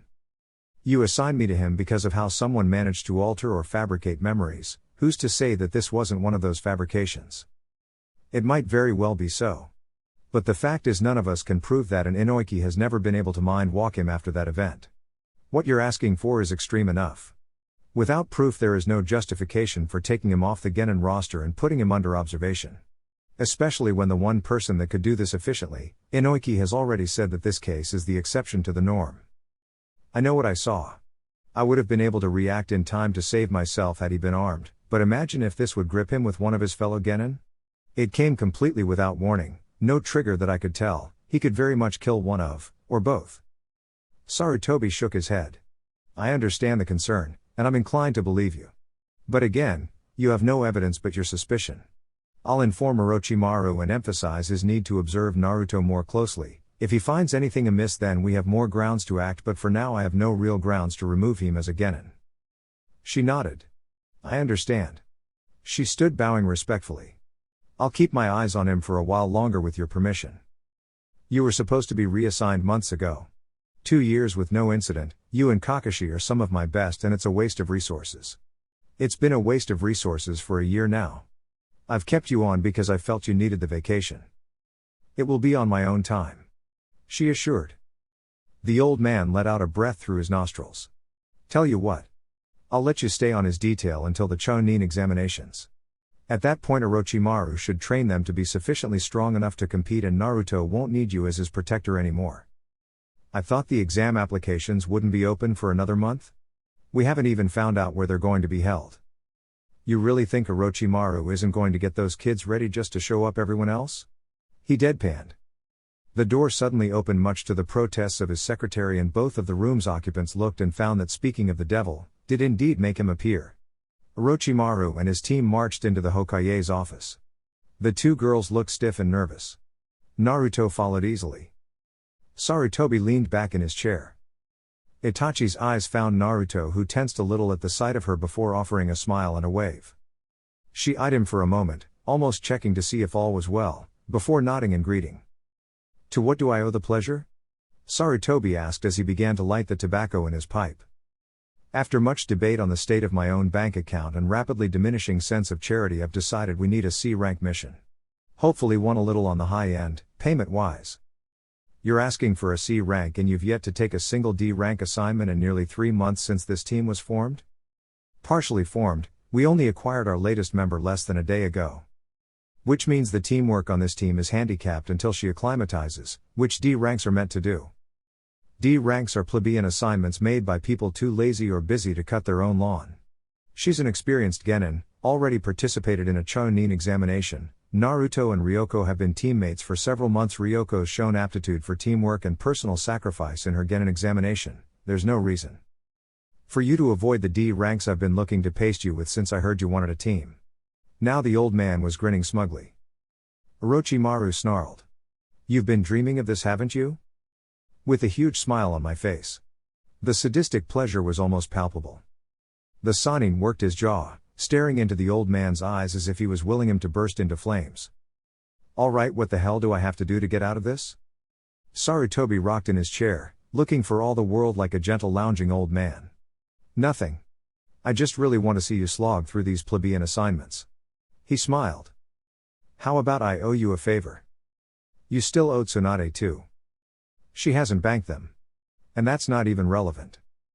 Okay, I'll tell you what. I'm, quite frankly, dying for a vacation. I'll give you your C rank. In exchange, after these next Chunin exams, I go off on a sabbatical for a week or 2, or 3, Tsunade will be left in charge and you will do absolutely everything she says during that time to help her out. Shouldn't she be banking on her favors for that? He asked. She'd try, he said, raising his hands in a shrug.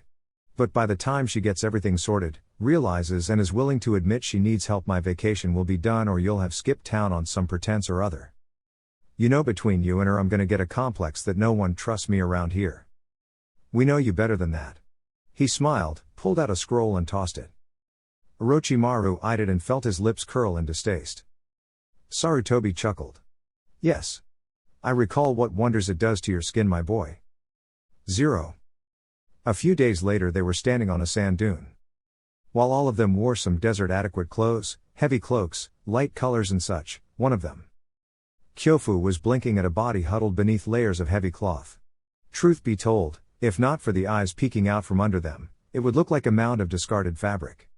They could barely make out the shape of a human body under there. You're being ridiculous, you know? The mocha-skinned girl drawled.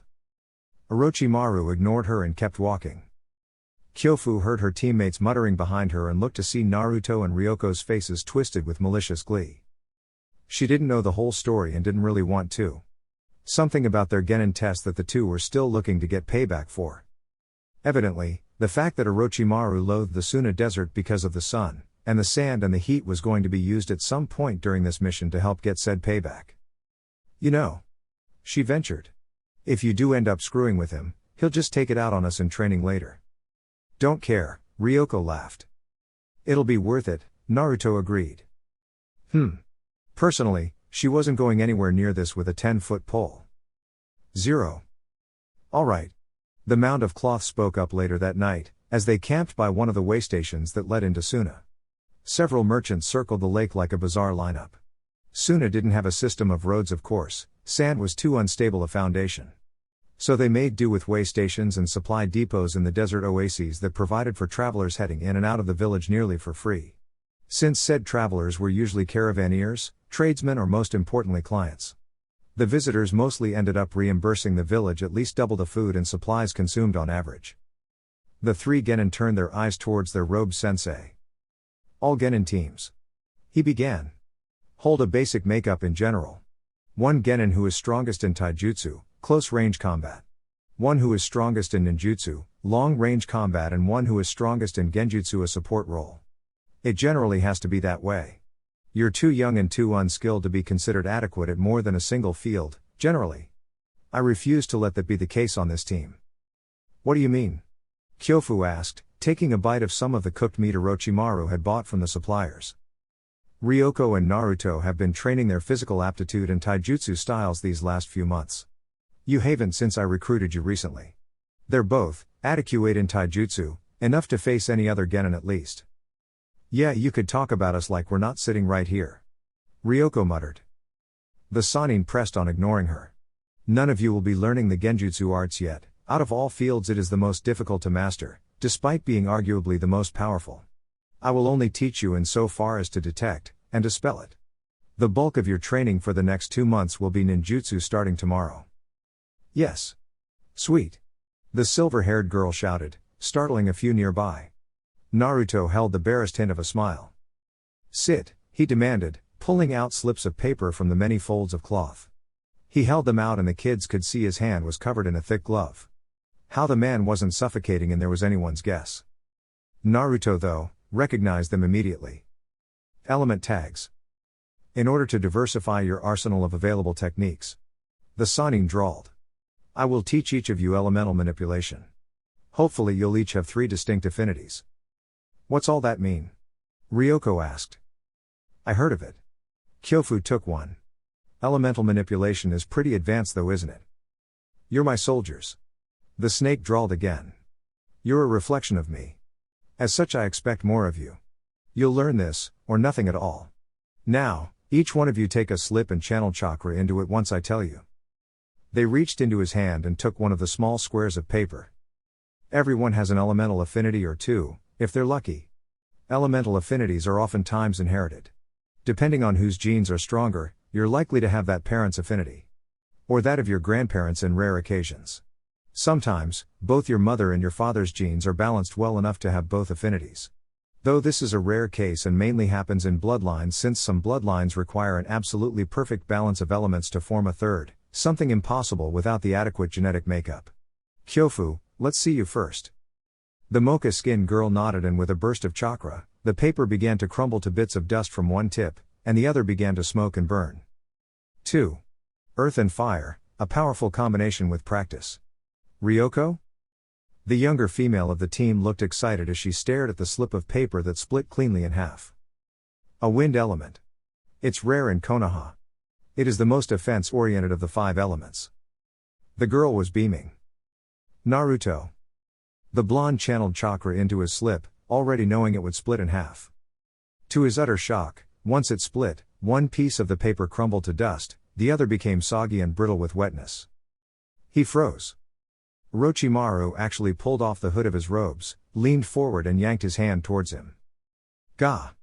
Hey! That's not possible. If ever there was a moment Orochimaru looked like he'd been smacked across the face, this was pretty much it. Maybe the paper's busted?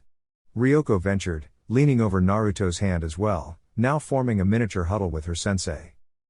The Sannin looked at her before reaching into his pack. He ripped off a piece of a paper scroll and, on the spot, made another makeshift seal note. Do it again, he demanded. Naruto took the thing and repeated the action without much fuss. Truth be told, he was curious too. Just like before, A split down the middle with one half crumbling to dust and the last becoming soggy. Well gee, aren't you special? Ryoko muttered. So, what does this mean, sensei? Kyofu questioned. Naruto looked up in askance as well, all eyes turning to him. Orochimaru stayed quiet for a long moment. I haven't the faintest idea. It may have been the very first time he ever admitted such. 0. A day or so later, they were within Sunagakure's walls, and as they marched towards the tower, Naruto's eyes were looking everywhere. His wandering gaze was noticed by Orochimaru, but he looked little different than his two teammates who were avidly taking in the sights, so he paid it no never mind. Unfortunately, Naruto didn't really see much of anything or anyone of interest before they arrived and were made to wait. And wait. And wait. Ugh. This is boring, Ryoko hissed out for the 10th time. Practice your meditation. Orochimaru drawled as an answer. Oh come on. Naruto joined, once more deciding to try and get the snake to budge. It's not like you need us here to deliver the reports. You can do that yourself. I could. He admitted. But your suffering brings me joy. It was more disturbing how toneless he made that sound rather than the actual words. How about you at least let us go out and practice the basics of element manipulation? Ryoko ventured. It would be more productive than just sitting here and complaining, sensei. Kyofu piped up. The gold eyes looked out from under the hood as if he was wondering if they actually thought him to be that stupid.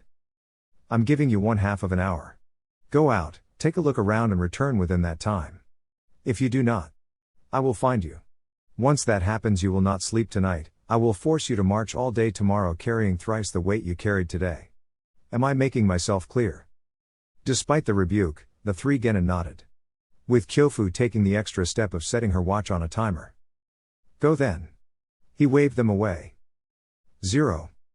It was a monumental display of quiet restraint that kept Naruto walking with his team, as opposed to rushing across the village, scouring every nook and cranny for Gaara, Temari or Kankuro. He wanted to look for them. To see that they were okay, but there were just so many things that he could change that might change them. He didn't want that. He wanted them as close to the friends he had as he could get. And his friends hadn't met him when they were 6 or 7. He could change them, and who's to say that change would be for the better? No. Better to stay away. They might be hurting now with the way Gaara couldn't control his sand, or killed people, but he could help him later just like he helped him before, and their friendship could build off of the same foundation it had originally that had made it so strong. Staying away was for the best. As fragile as his knowledge of the future was, with all the changes that were already evident just as a fallout to coming back in the first place, he had to believe that some things could be predicted. Otherwise, what real chance did he have of stopping Toby now than he had before? In the future where he had Kurama's help? He had to believe, at least a little bit, that some things would hold true. Hey, hurry up, short stuff. He looked up. Ryoko and Kyofu had pulled ahead of him. Yeah, he sighed miserably. Yeah, I'm coming. Something bothering you, Naruto-san? Nah. He smiled as he caught up. Just thinking about some stuff back home I gotta get to. Need any help? She asked. Nah. He thought of something. Hey, you guys want to get something to eat? He was about to blurt out that he knew of a great sushi bar Temari had shown him when he bit his tongue at the last minute. As long as it's quick, Ryoko agreed. I'd rather not find out if the old man was dead set on that time limit. What's up with that anyway? Suna's our ally, so why's he so paranoid? Don't you remember that Suna fought against us during the war? Tsunade-sama's reputation as a medic was born from her ability to counter Suna's poisons. Especially those of Chiyo-san, their greatest puppet master at the time. Kyofu answered easily. Oh yeah. The younger girl said, thinking. Guess that would entitle him to hold a bit of a grudge. 0. That night they stayed within the village walls in adjoining rooms. The Genin had the room beside their senseis to sleep in, but for the time being they were all in Orochimaru's room, all 3 practicing their elemental manipulation before going off to sleep as the Sannin read from another scroll, this one he'd picked up from Suna's library. Kyofu was trying to burn a piece of paper between her hands, rubbing them together to help with the heat. It was supposed to help according to the snake. Ryoko and Naruto were struggling to split leaves. Actually, Ryoko was struggling. Naruto was holding back to not make her feel bad. Being the only one of the team with a single element, to see him master it with such supreme ease to boot would have made him feel like crap if the shoe was on the other foot. So he was holding back a bit for now. He'd make sure to get it down privately. He could do it, but his control was a little off, the cut wasn't quite as clean as he could once make it. Still, the three elements thing had thrown him for a loop, to say the least. Orochimaru had vowed to look into it the second they were back in the village and would be informing the Hokage along with the rest of the team. Naruto wasn't sure what would be the fallout of this, apparently huge, thing. But the next few months would prove to be very interesting to say the least. 0. It was 3 days later that Orochimaru found himself sitting in Sarutobi's office, his Genin standing behind him. Come again? The Sandaime pushed his reading glasses up the bridge of his nose before deciding against it and pulling them off to look at the 4. Naruto has 3 chakra affinities. The Sannin drawled. Did I stutter? The old man glared. If this is another of your jokes. It's not. He interrupted before gesturing to the boy behind him. See for yourself. The god of shinobi looked as though he couldn't decide whether to take him up on his offer for the elation of it actually being true, or fear of the disappointment, followed shortly by irritation, if it turned out to just be some elaborate joke. Then he pushed back his chair. Come here, Naru-chan. I'm not for, the blonde hissed as he marched forward, ignoring the snickering of his teammates. Sarutobi didn't answer, rummaging through his desk before finally giving up and drawing the seal himself on a loose piece of paper. A whole sheet, to make sure there were no mistakes. He handed it to the blonde leaning back in his chair. Now, do what you did with Oro-kun. Naruto gripped the page in one hand and channeled chakra into it. It split, soaked and crumbled. Sarutobi looked about ready to have a coronary. Would this be a bad time to mention that I've decided to nominate my team for the upcoming Chunin exams to be held in Iwagakure? The serpent drawled, and this time, the old man choked on the tobacco smoke as 3 children swiveled their heads around to look at the snake in some surprise. One though crossed their minds. Iwa? Chapter 11. No. The man said, pacing the room. No. Yes. You mentioned that. The other said in a lazy drawl, smirking as he watched the elder pace the room like a caged animal, looking for all the world like he wanted to hit him for being so glib. Are you crazy? Or is it your personal job in life to assure I suffer a migraine every day? There were few times the famed god of shinobi could ever have been said to have lost his temper or raised his voice, but right now his voice was barely an octave below shouting. Maybe my need to give you a permanent migraine has driven me crazy? And now he figured he should really stop before Sarutobi decided one surviving student was enough for his tastes. He opened his mouth then closed it, deciding to think a little more before he'd speak this time. What exactly is your objection? He figured he could get Sarutobi to line up the proverbial ducks for him to shoot down. But perhaps he should have chosen his words a bit better if the look of murder the old man was throwing him could be taken as an indication. My objection, he spat, is that you're nominating team for the Chunin exams that barely has a week's time together, as a whole team. My objection is that, not only by your reports but the Genin statements, you've nominated them while only having taught them physical and chakra control exercises. My objection is that they've barely learned any team formations or jutsu since leaving the academy. My objection is that, despite these things, not only did you decide to go forward and nominate them for an exam by all accounts they seem woefully underprepared for, but that you've decided to drag them cross-country to the single most hostile neighbor we have that's just as likely to try stabbing you and your students on sight as opposed to letting you into the gates, in order to do it. Well, if you're willing to say to hell with the treaty and host an independent exam here, I'll be more than happy to. Stop treating this like a joke. The snake let his mouth close, though the smile still remained. All right then. He began. First, the team barely has a week's time together, this is true, but that's only true in terms of Kyofu. Naruto and Ryoko have been teammates for the full time the team has been in existence. And Kyofu is adjusting well to them and they to her. 3 more months, which is about as much time as we have before the exams, should be enough to finish that. He moved to continue before Sarutobi could start again. I've taught them taijutsu and assured that they can easily overpower any genin in a hand-to-hand fight. Ninjutsu comes now, as I said we still have 3 months time to get their skills to a level that is adequate.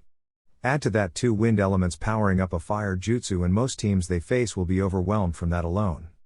The team formations and attack patterns they'll get from practicing their jutsu and taijutsu with me. It'll sharpen their focus, their hand-seal speed and coordination. They'll learn it quickly because with the physical exercises I've put them through before this, would already condition their bodies to handle extensive periods of strenuous activity. As for Iwa letting us in through the gate, they can no more violate the treaty than you can without alienating any cooperation from any of the other villages. Ryautenbin would destroy himself economically. You're not going. The old man's response was flat. You're being overdramatic. The Sanin drawled. And you're getting on my nerves. Now get out. And if I catch one whiff of this stupidity again, you don't want to know all the hell I'll bring down on you. You don't get to play with the lives of your students just to up your own reputation. I know you get off on strutting around like you're smarter than the rest of the world, but I thought I taught you better than that. The Sanin huffed through his nostrils, closing his eyes. Fine. Fine. Just like that, he stood and marched out of the office. Saru watched him leave.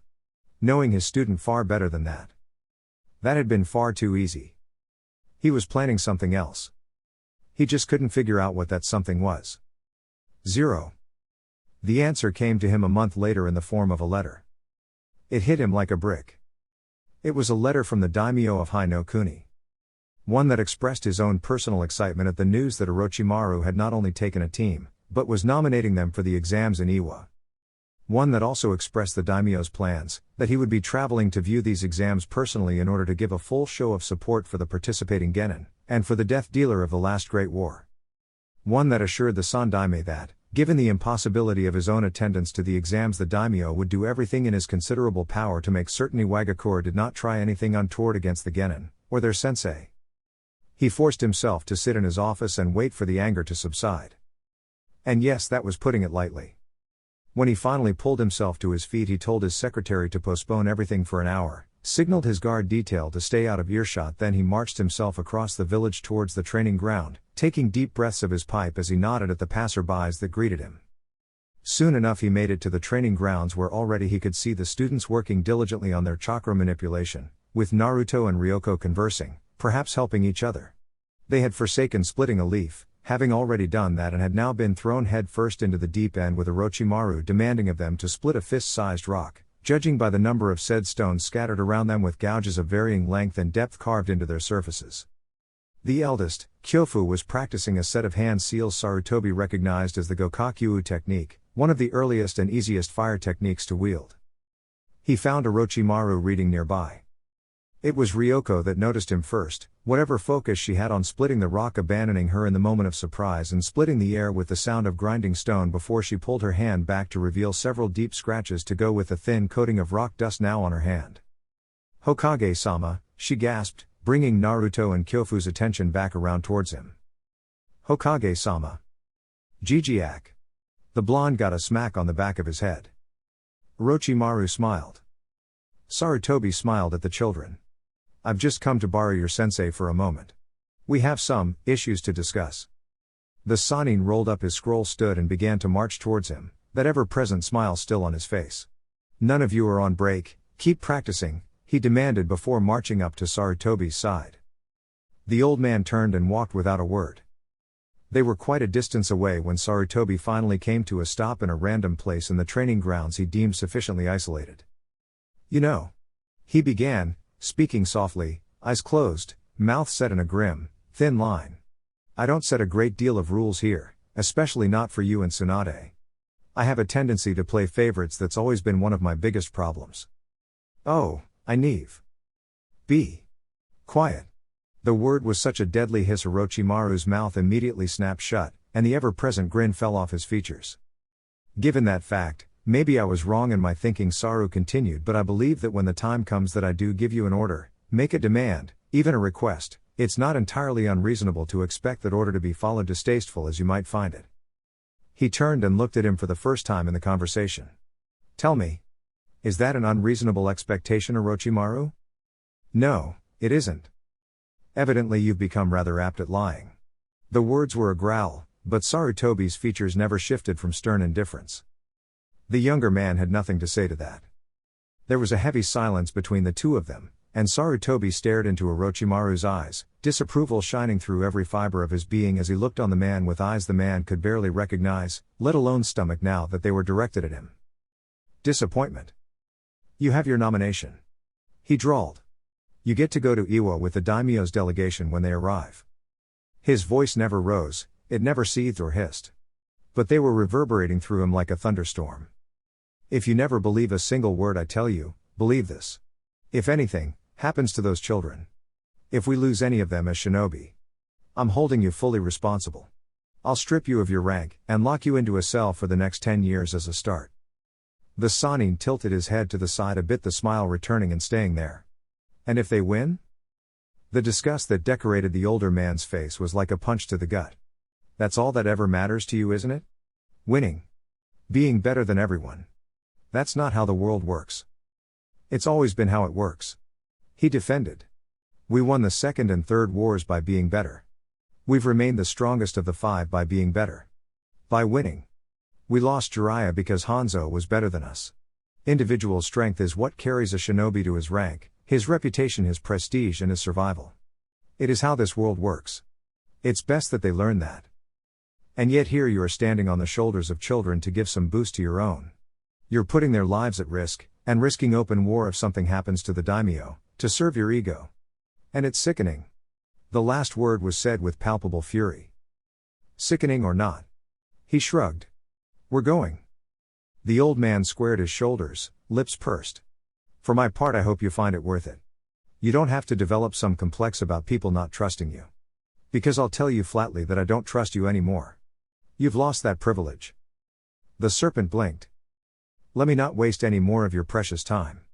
You have 3 genin to get ready for an exam after all. To a passerby, those words were not laced with venom. To Orochimaru, they were dripping with it. Then he turned and began marching away, back towards his office. 0. You know, now that we're practicing jutsu that are meant to be used as a team to overwhelm the opposition, we're going to have to start practicing some team formations, Kyofu said, gathering some of the Ichiraku noodles on her sticks. Doesn't that need practice opponents? Ryoko asked as she noisily slurped down her own mouthful. MBRGHBS Naruto nodded, stuffing his face. They couldn't tell if it was agreement with either of them or a compliment to the chef. Sensei can make solid clones, she said. We'll have to rope him into it somehow. Maybe he can summon some of those snakes for practice too. The mocha-skinned girl smiled. It was no secret by now that one thing she was interested in the most was learning the summoning jutsu. It wasn't even the snakes she was particularly interested in. She was just fascinated with the fanciful stories that had wandered in her youth about the Yondaime and the Sannin charging into fierce battles on their legendary summoned beasts Manda, Katsuyu, and Gamabunta. MBHR again. Naruto nodded. Hey, know what else we should do? Weapons. I heard Sensei's a master swordsman or something. He supposedly got this really strong sword. We should get him to teach us. We only have a few months though. Kyofu warned. That's not nearly enough time to learn kenjutsu enough to make a difference in the exams. I guess. Still should get him to teach us though. You haven't even mastered the elemental manipulation yet. Naruto reminded. She whirled and smacked him upside the head. Oh, so now we're articulate? And you're not much better, princess.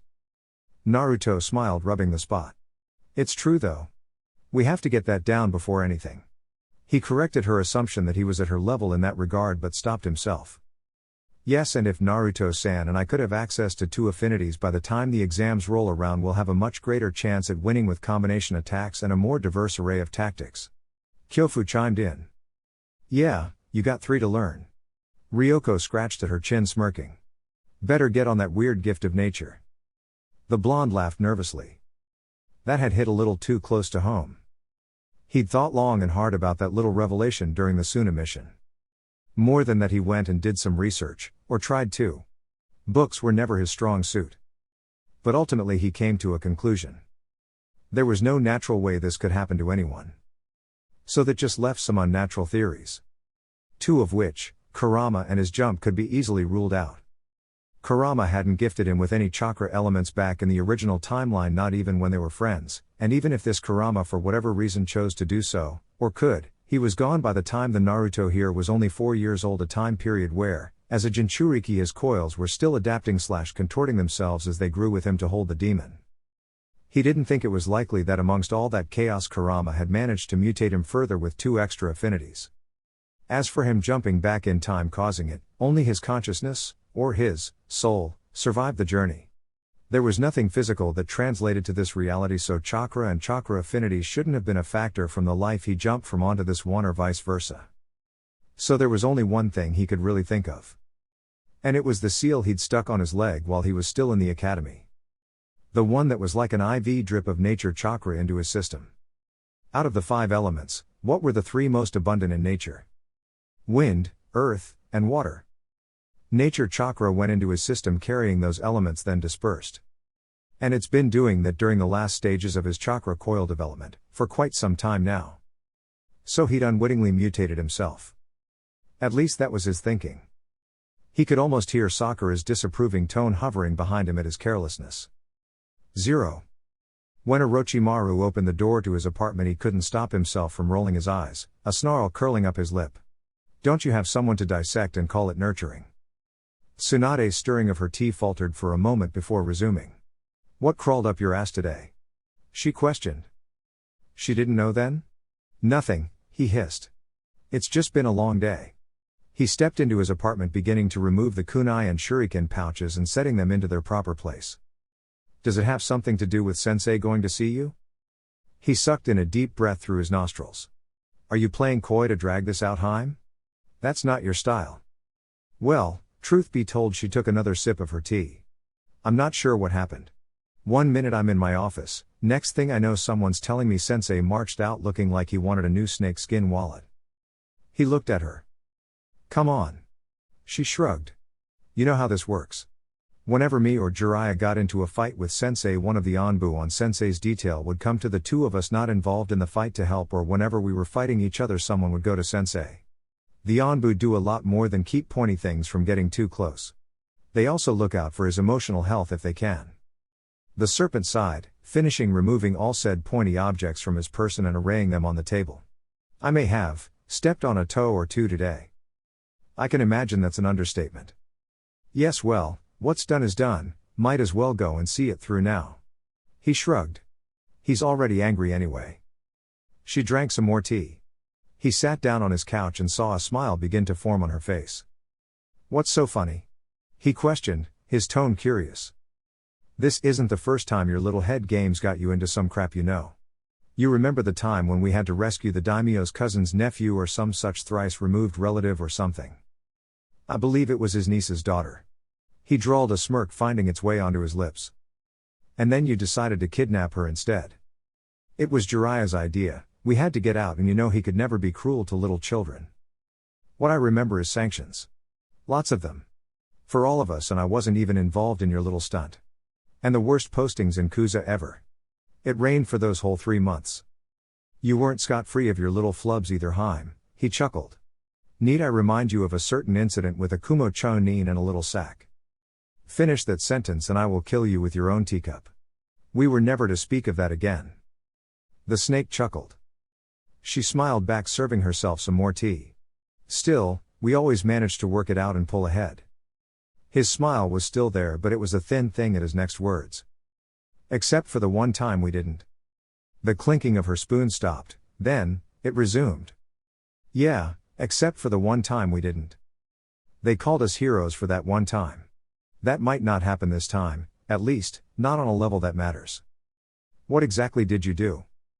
I'd rather not get into it. If I say, then you'll just get mad and then I'll have to argue with you for 3 hours until you try to punch me or destroy half my apartment, and I'm just not in the mood. You'll find out through the rumor mill in a few days anyway. Then you can come back and try to kill me when I'm in a better mood. She shrugged. Suit yourself, I guess. Wouldn't it be better just to get it all over with in one day, though? It would. But you nag. I do not. Old women do that. You said it, not I, he laughed. She threw the teacup at him. 0.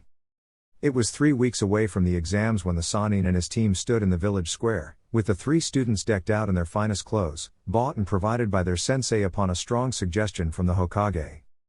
It wasn't every day, after all, when they were to meet the daimyo of Hinokuni. This itches. Shh, Kyofu hissed. The blonde grumbled. So far, half the village had turned up, lining the roads for a look at their seldom seen ruler, really. Ultimately the cage answered to the daimyo.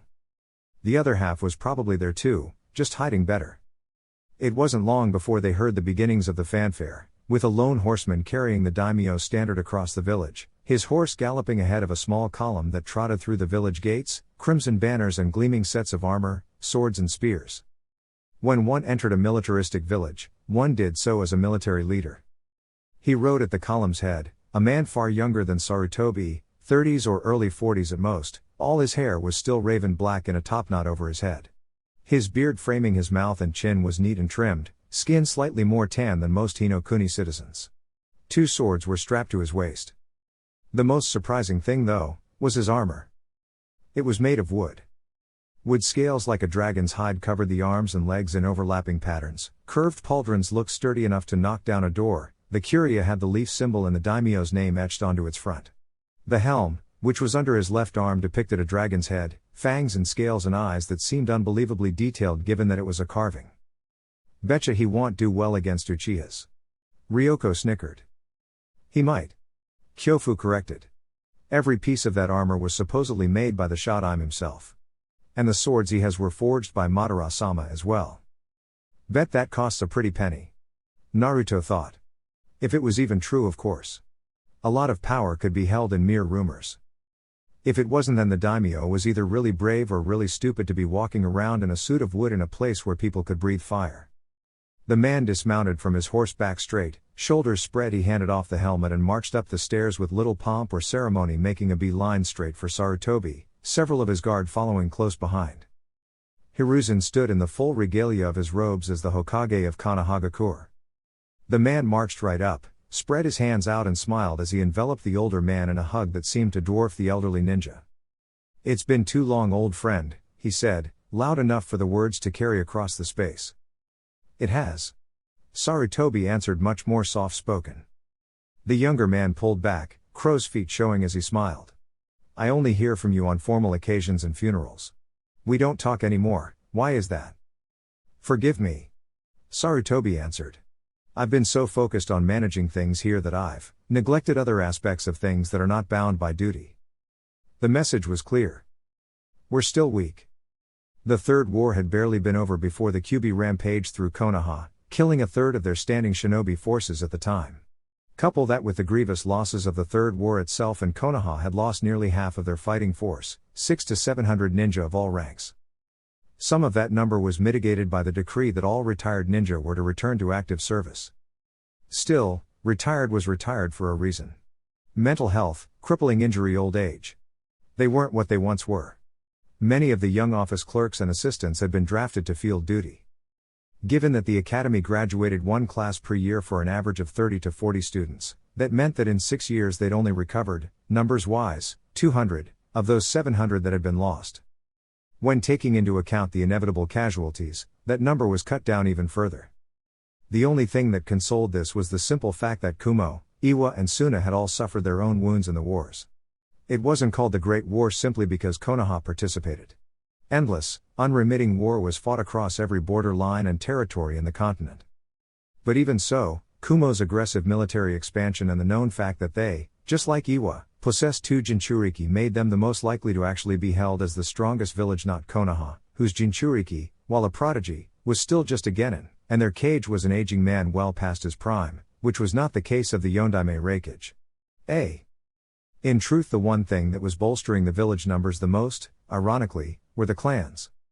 The remnants of the Shinjuu and Uchiha, despite not inheriting the powerful bloodlines of their founders, Madara and Hashirama, both clans kept strict training programs even for distant relatives that had married outside the clans and had adopted different surnames. Sometimes the children weren't even enrolled and simply nominated for the exams. The same held true at times for the Aburame and the Inuzuka. These were the people pumping more recruits into the village rather than civilians who sometimes forbade their children from becoming genin at all. Still, 40 per year. And that's only if every team passed their exam. The daimyo smiled, message received. "I can imagine. But now we can see the fruits of your labor," he exclaimed and turned his eyes towards the pale Sanin he'd ignored till now. "Orochimaru. Let me get a good look at you. It's been too long since the Battle of Reeds." Orochimaru bowed at the waist. "I remember. Koto-sama led the charge that served as the perfect diversion for our infiltration. Burned the castle and managed to get back in time to help us cut our way out of the encirclement. The now identified Koto, at least, Naruto assumed so. He couldn't imagine Orochimaru calling anyone Sama. I'm looking forward to seeing this team of. He paused, looking them over for the very first time, freezing his gaze on Naruto. His mouth hung open a little and Naruto saw him swallow. What is your name, boy? My name's Uzumaki Naruto. He answered. Who are you? Show respect. The daimyo held up his hand, silencing his guard's rebuke. A smile danced on his face. I trust. He began. You'll give those Iwa-nin quite the show, won't you? The question was rhetorical, and before Naruto could answer, the man turned and looked at Sarutobi and Orochimaru. Both men's faces were calm and placid, reflecting nothing as their liege all but beamed at them. We are very pleased, he said with a hearty laugh. And now it's time to please you. Come. We bring gifts from the capital for all of you. At those words, some more men stepped forward, these carrying crates and chests between them. They were led by a younger man who bore some likeness to Koto. He couldn't be older than 18 or 19. He bowed, greeting the men formally as the soldiers behind him did the same. Sarutobi, Orochimaru, this is my son, Takeshio. They bowed. And the daimyo paused again, his eyes blinking for a moment before his smile became megawatt bright. Tsunade, he yelled, hands flying open to embrace the woman. Tsunade for her part masked the rather permanent scowl she'd been wearing for the last few days or weeks, really, ever since she'd discovered just why Saru was pissed at Orochi.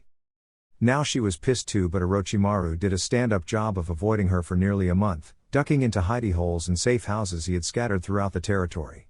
He could have just faced her and fought like they usually did, but he was enjoying the fact that, eluding her, just pissed her off more. Today her scowl had been no different, and she wasn't at her sensei's side for the sole reason that Sarutobi feared she might try something incredibly embarrassing given her temper and Orochimaru's willingness to goad said temper. You'd never know from the smile and the hug she returned. She seemed genuinely happy to see the daimyo, and he was definitely happy to see her. Koto. No one missed the lack of Sama at the end of that. Been too long. Now why are you hiding all the way back here? He asked, pulling away and looking at her.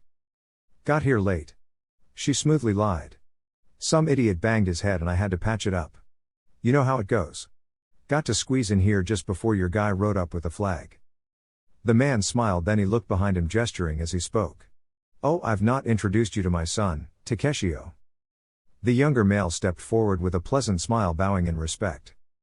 Tsunade bowed back. Never met a prince before. Nor I, a work of art, miss. With nearly any other male it would have sounded like a cheap pickup line.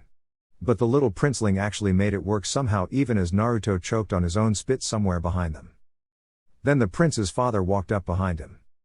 Thin nose, strong jaw, high cheekbones, fair skin. You'll have beautiful children together.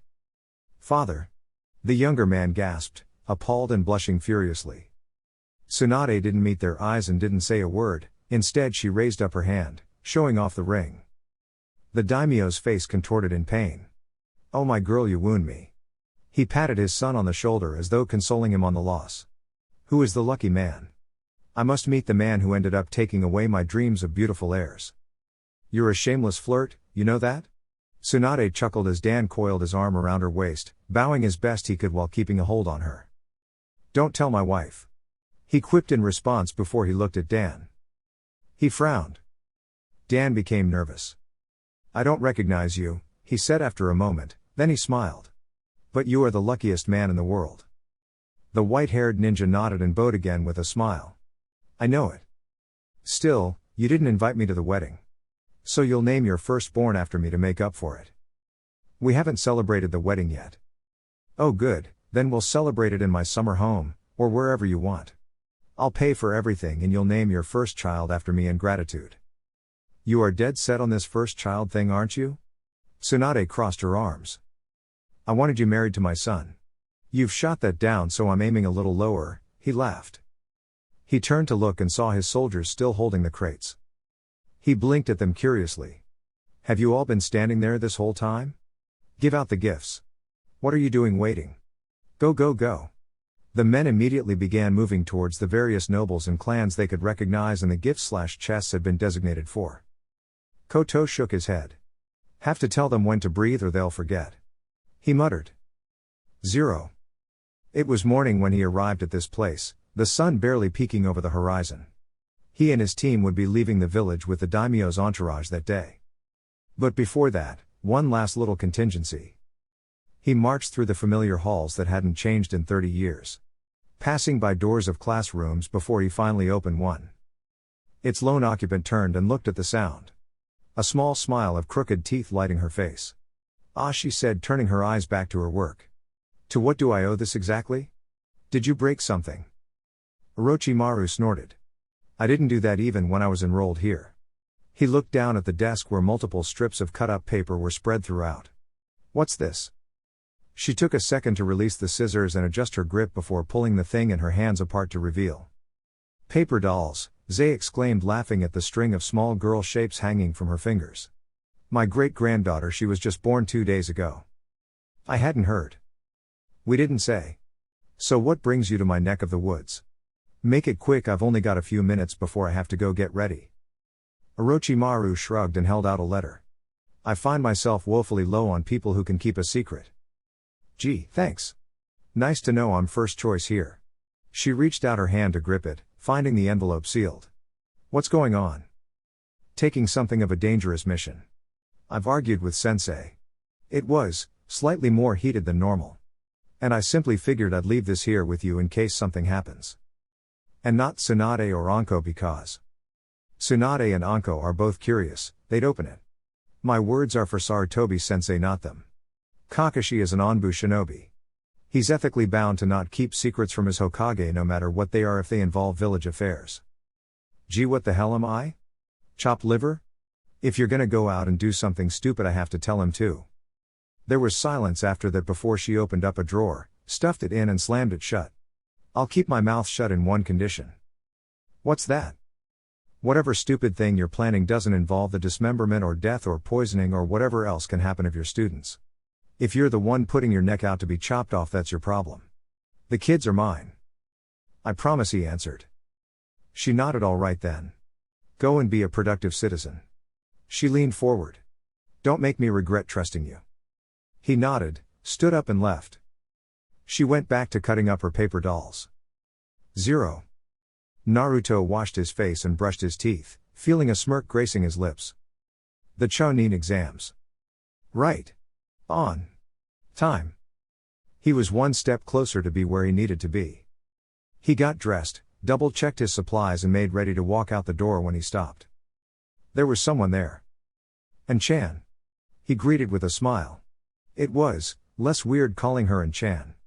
At least for now, while he still got used to the idea that Itachi was a girl. She nodded. "You're leaving today?" "Yeah, Chunin exams." He answered. She nodded again, reached into her cloak and pulled out a pencil-thin scroll. "I can't follow. I heard too late to file the proper forms. So, you're without me for a while." Naruto's smile was sad, but genuine. It was nice to know she cared. "If you're in trouble, and near Konoha's border, use it." "What's it do?" he asked, blinking as he took it in his hand. "You don't need to know. Just be within 10 miles of Konoha's border, and activate it if you're in trouble." Naruto smiled, looking at the rolled-up parchment before stuffing it in his pocket. He looked up at An-chan. Then he spread out his arms and stepped forward, hugging her at the waist. He'd worry if this made him gay later. "Wish me luck, An-chan." "You don't need it," she answered, patting him on the head. "Use what brains you have and you'll be fine." He looked up and smiled at the expressionless mask. She tilted her head to the side, reminiscent to that first mouse and hawk feeling he'd had when they first met. "When I return as a Chunin, you're treating me to Ichiraku's." She nodded, even though he knew she hated ramen. Chapter 12. "You and I have been playing this game for years," he said. "We've done this, over and over and over again ever since I took on my responsibilities. It has to end already. This is unhealthy and one of us will end up killing the other if it doesn't stop. So how about a truce?" Anaki-sama?" someone called. The diminutive Cage turned, glaring at the Chunin at the door. "What?" The young man blinked. "Who are you talking to? And why are you standing on your desk?" The Cage looked down at his feet standing on polished mahogany. Directly across from him was a stack of paperwork that, even with him standing at the same level, was still taller than him. He narrowed his eyes menacingly at it. He reached up, picked up a chunk of it and plopped it down on the desk, leaving the main stack at just below his chin. Nodding to himself in satisfaction, he turned back to the Chonin. Never mind that. He dismissed. What have you got for me? The man fully opened the door, revealing more paperwork in a cart. Chonin application forms, border entry requests, and a few other. The Tsuchikage slapped his forehead, dragging his hand down his face as he droned him out. He turned to glare at the stacks he already ha. He blinked when he realized that the main stack was taller than him. They're breeding. Somehow he had a feeling that this was going to be a long day. 0. For the group of children, especially Ryoko, the novelty of riding a horse vanished rather quickly. Horses sucked. They stunk, they bounced, they chafed, left you sore for 3 days after you got off, and they stole your ramen. That last part held true only for one of them, but the point still stood. Horse riding was not faring well with them. Given the fact, however, that they needed to travel with the daimyo, they couldn't run at ninja speed, and walking would just slow everyone down, so they were stuck with this. They were on the last leg of their trip, only a few hours from Iwagakure after nearly 4 hours' ride already. "My lord," one of the samurai said, riding alongside the daimyo. "We should rest the horses here for now. We've ridden them hard today." "How long do you think?" the man asked, patting his beast affectionately. "Until noon at least," the samurai responded. "All right then." He seemed ready to dismount when a ghostly pale rider marched up beside him. "That wouldn't be wise," Orochimaru commented. "We're already here. Every second we delay is a second longer for word to reach Aniki, or more likely the Anbu and Chonin patrols that can converge around our position for a swift attack. We should get through this as quick as possible to reach the neutrality of an official Chonin exam invitation." The daimyo considered. "All right then." He looked at the samurai. "It's noon now. Let's keep moving." The man blinked, evidently not getting the joke. "It's not noon, my lord. I am Koto. When I say it's noon, it's noon. Now let's move." The horses trotted forward. The teenagers groaned miserably. "I'm never getting on another horse again." Kyofu growled. "I'm never leaving the village again." Ryoko offered. "I'm going to eat them," Naruto promised. "Chop them up, put them in ramen and eat them." The two girls tossed him a look. Evidently Naruto could get violent if you stole his ramen. They rode through the woodlands. Where Konoha's forest was dense with oaks and other such trees, the colder climates of Iwagakure's mountains in the north were thick with prickly pine trees whose heavy scent was like a heady mist in the air. "They're here already," Orochimaru hissed towards the daimyo, and Naruto's ears twitched 2 horses behind. Turning his eyes towards the trees, he searched, finding nothing but the rustling of leaves and the wind to indicate a shinobi. He spread out his nature-enhanced senses, feeling the chakra signatures around him. His teammates first, Orochi's stronger presence second, the strongest here. In the trees, though, he found 6 others. Very close. He trailed his eyes straight upwards. He still couldn't see anything. Jounin then. Jounin or Anbu. They rode on through the day, and more ninja, all in various states of fatigue or lack thereof, gathered around the column as it progressed, all staying out of sight, though some less experienced members slipped and let themselves be seen by him. The men could actually feel the pounding of their horses' hearts and their winded breaths against their shins by the time the walls of the village came into view. By that time Naruto could count 22 at their backs. And 100 more in front. 0. "Come on. Hurry up," she demanded, pulling on his arm to help him get a grip and then running to the other side to help haul up the leg he was trying to hook up over the edge. "We're cutting class, Kuro-chan." The boy huffed and puffed, struggling to climb over the edge of the roof that was connected to the walls. "Come on. What would you rather do? Sit and listen to Mebuki-sensei talking about Shodaime, or see what's coming this way that has everyone in such a fuss? We'll get in trouble." Akatsuchi grunted, finally pulling himself up and over the edge. "Not if you hurry up. Come on." 0. "No. Get out. I refuse." "Sir, you can't refuse. You're the Tsuchikage," was the secretary's droll response, carting in yet another load of forms. "This is slavery." "It isn't, sir. You get paid. It's cruelty and unlawful torture of the elderly official." "There's no such law, sir." "There is now. You'll have to sign a form for that, sir." Thunk. "Sir, pick your face off the desk. It won't help you." Aniki glared at her. His secretary was a professional. Non-shinobi, wore simple but proper dresses for her post, no nonsense, always on time, responsible and constantly on top of everything. Especially him. He hated her. He would have fired her, but then he had the feeling his staff would just find someone worse. That's what they'd done for the last 74. They just got tougher and tougher and tougher and tougher. But those had all been ninja. He could always, ultimately order them to do something else. His staff had wised up. This was a goddamn civilian. Who was paid almost as much as his Anbu captain. Where the hell said money was coming from he had no idea.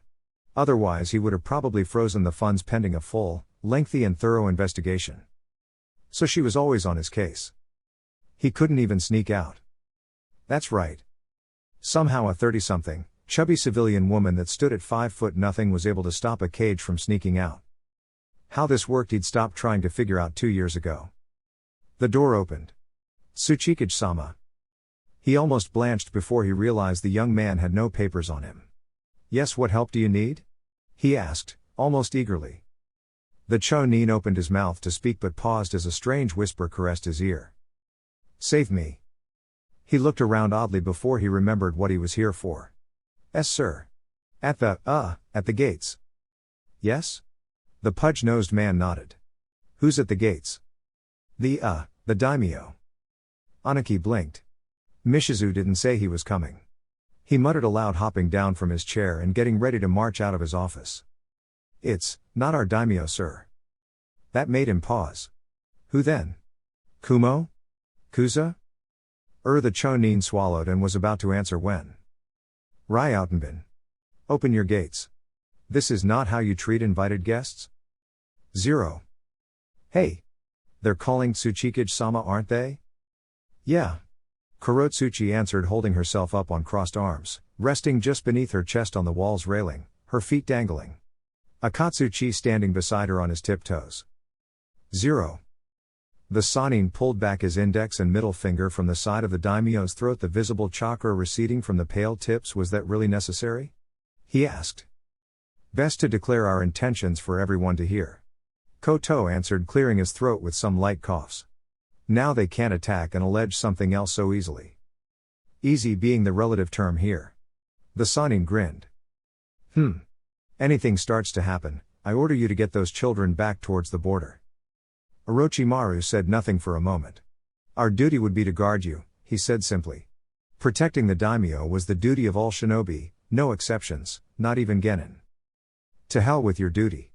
The man answered simply, you get that boy back across the border. Revenge in 10 years when he's older and can take out a third of their army is still revenge. Pretty obvious for you, wasn't it? He chuckled. You may as well have held up a sign. Speaking of which, I thought you would have changed some of that by now. I can't hold a jutsu on him from a distance strong enough to fool Anaki. Might as well just let him and everyone else find out up front as opposed to hiding it and having them find out later with an outrage. The fire that burns slowly, lasts longer but spreads the least. He nodded. I see. The gates groaned open. Konohas were made of wood, like most significant structures and items of Konoha made of wood, it had been forged by the Shodaime Hokage himself. Iwa's gates were made of stone. Black as midnight, obsidian glinted in the afternoon sun, the village symbol carved proud into the singular southern village gate. They said it couldn't be broken, forged by some mysterious art of the Nidaime. Its magnificence was even greater than Konoha's. It was also heavier. So when the doors finally opened fully, it was no surprise to see that, at the other side were 2 massive elephant summons pushing both respective gate. Armored and ready for battle as well. There also seemed to be quite a few helpers. Ones with glinting forehead protectors. And a short, 3'0" old man marching right towards them. Come on. The daimyo laughed. Let's get off. Wouldn't want him to feel worse, he whispered. Orochimaru's smile grew a little wider as he, the daimyo, and the head of the man's guard, dismounted. He saw his students do the same behind them and refrained from saying anything. They'd just make things more interesting. The Sanin marched at the daimyo's side, placing the most subtle of genjutsu over his own face to make his rather distinctive features more bland. They stood directly across from the old cage, 2 Iwa jounin at the man's side, him staring up at the daimyo and the daimyo staring down. Being the guest, Koto bowed his head first, hand and fist meeting between the two of them. Ryautenbin. He greeted through use of his long-standing title. It has been a long time. Anaki bowed, if only just. Your visit is rather early Mega Jiro Dono, he said. The spectator open portion of the exam is nearly 2 months away as of yet. We're competing. Orochimaru chose to speak up, dropping the subtle illusion, his pale face morphing out of the shadow of the genjutsu. The Jounin flinched, Anaki's face grew severe, hard as chiseled stone. You. He growled. 0. Kuro-chan. That's Orochimaru of the Sannin. No way. Can't be. She narrowed her eyes. Grandpa would kill him if it was. It is, Akatsuchi insisted. Mebuki-sensei said he was all pale like a ghost and had black hair. There are probably plenty of people in Konoha like that. She countered, knowing that her grandfather, the strongest ninja in the whole village, would wipe the floor with the Sannin if he ever came here and didn't hide like he was so famous for. 0. The Sannin plastered on the sickening smile that still haunted the nightmares of Iwa veterans. Me, he laughed. Me. Remind me, what was that splendid name your brave elites gave me after the night raids of rice fields? It does me so good to hear it from time to time. It brings back the memory of their screams. He turned his eyes toward one of the Jounin, the youngest one. A gleam of serpentine eyes and a potent, focused killing intent had the man break out in a cold sweat, a visible shudder running up his spine. His smile grew a bit. Ah yes, that was it, the death dealer. Enough. Anaki cut his hand through the air in a sharp gesture, and the suffocating illusion was lifted from the younger man. I agree. The daimyo rumbled. We've come to enter your team into the exams, Oro-kun. Not to have you goading Ryautenbin's men in the streets. You actually have a team? Anaki raised an eyebrow. He'd heard rumors, but the thought of this twisted creature with students was beyond his belief. The Sannin turned to look over his shoulder. Your eyes must be going in your old age, Ryautenbin.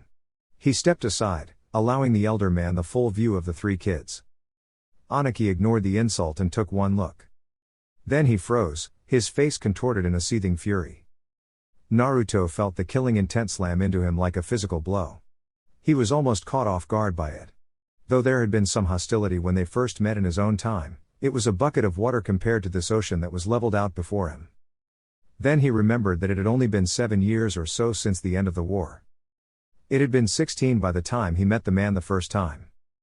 16 years is time enough for tempers to cool and memories to dull. 7, evidently, was a whole different story. Anaki took one step forward and Orochimaru was there, blocking his path and his line of sight again, smiling glibly though his limbs were tensed for an attack. You. The words were such a seething mass of loathing Orochimaru could almost feel the acid burning the back of the cage's throat. Me, he laughed again. 0. Holy crap, that was intense. Ryoko breathed a little easier as soon as the killing intent let up. What in the world happened there? Kyofu shuddered. That wasn't just some random prejudice. It couldn't have been. Naruto frowned, droning them out, already hearing the escalating voices between Anaki, Orochi and the daimyo, watching how the ninja around the gate tensed and the samurai at their backs did the same. It couldn't go like this. He didn't know Anaki well. But he knew Iwa ninja. He knew them, fought with them, bled with them and watched friends die beside them. Just like before the prejudice was here, it was just fresher in their minds. If he could overcome it before, he could overcome it now. But he couldn't just let this whole thing spiral out of control with Orochimaru goading the man into a conversation that would leave Anaki frothing at the mouth for a chance to kill them again. It couldn't go like this. Without any warning, he stepped forward and moved to march around the serpent. What are you doing? Ryoko hissed, moving to grab him before he darted out of her reach and peeked his body around Orochimaru's leg to look at Anaki, who was staring up at the 2 men. Instantly, in the most childlike voice he could muster, which was rather easy all things considered, he spoke clearly and loudly. Hi. He smiled. I'm Uzumaki Naruto. Wanna be friends?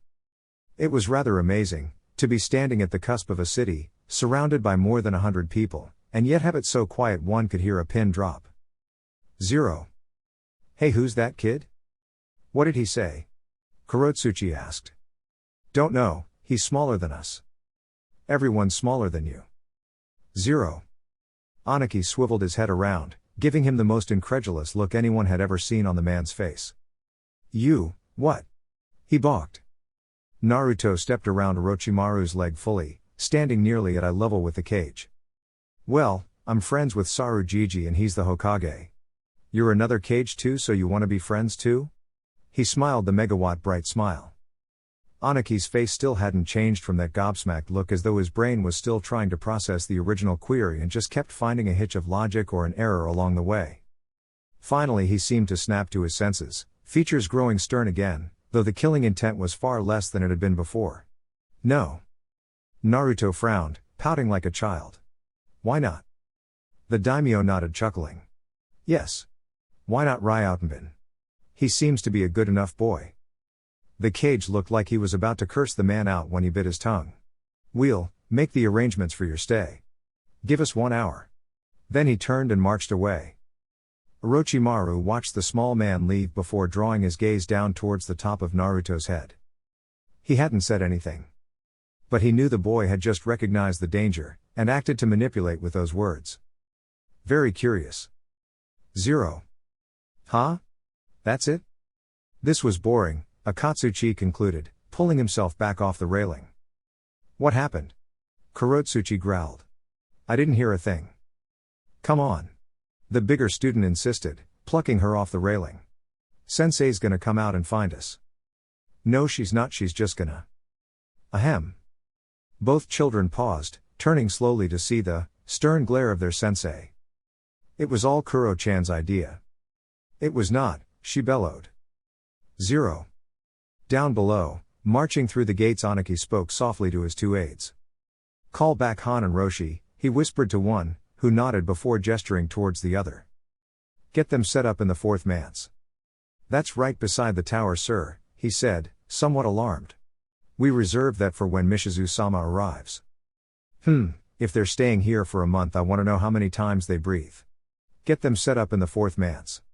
Mishizu-sama will understand the inconvenience should he arrive for the spectator portion of the exams. The aide nodded. 0. By the time they themselves were riding through the gates a few minutes later, Koto could be heard speaking to the pale Sannin as well.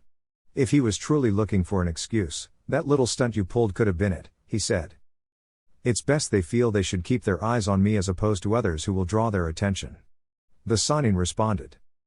The man grunted, shifting in his saddle. Just remember, you're not invincible, or alone. And our show of force here is merely that. A show. If Anaki's pushed far enough, he can take our heads. So don't antagonize too much. He ordered. The Sannin nodded, smirking. I'll refrain from commenting on his height then. Ha! 0. It was already approaching night by the time there was an opportunity for him to speak with enough privacy. When Naruto was marching back to his room a little later than the rest of his team. And the daimyo and his guards were still settling into theirs with the greater luggage load.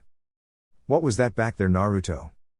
The blonde stiffened in surprise, and Orochimaru saw how he remained tense, on guard. The boy never did trust him. One couldn't stay in a constant state of tension for months on end, but whenever he singled him out like he was doing now, this thing would come back. Just like he was when he woke up in the hospital 2 years ago, looking at him as though for all intents and purposes he was getting ready to tear the boy's face off. What was what? He asked, turning around to look at him. Don't play dumb, he said. The normal smirking visage was nowhere to be found. Anaki. At the gates. You knew full well what you were doing. I wasn't doing anything.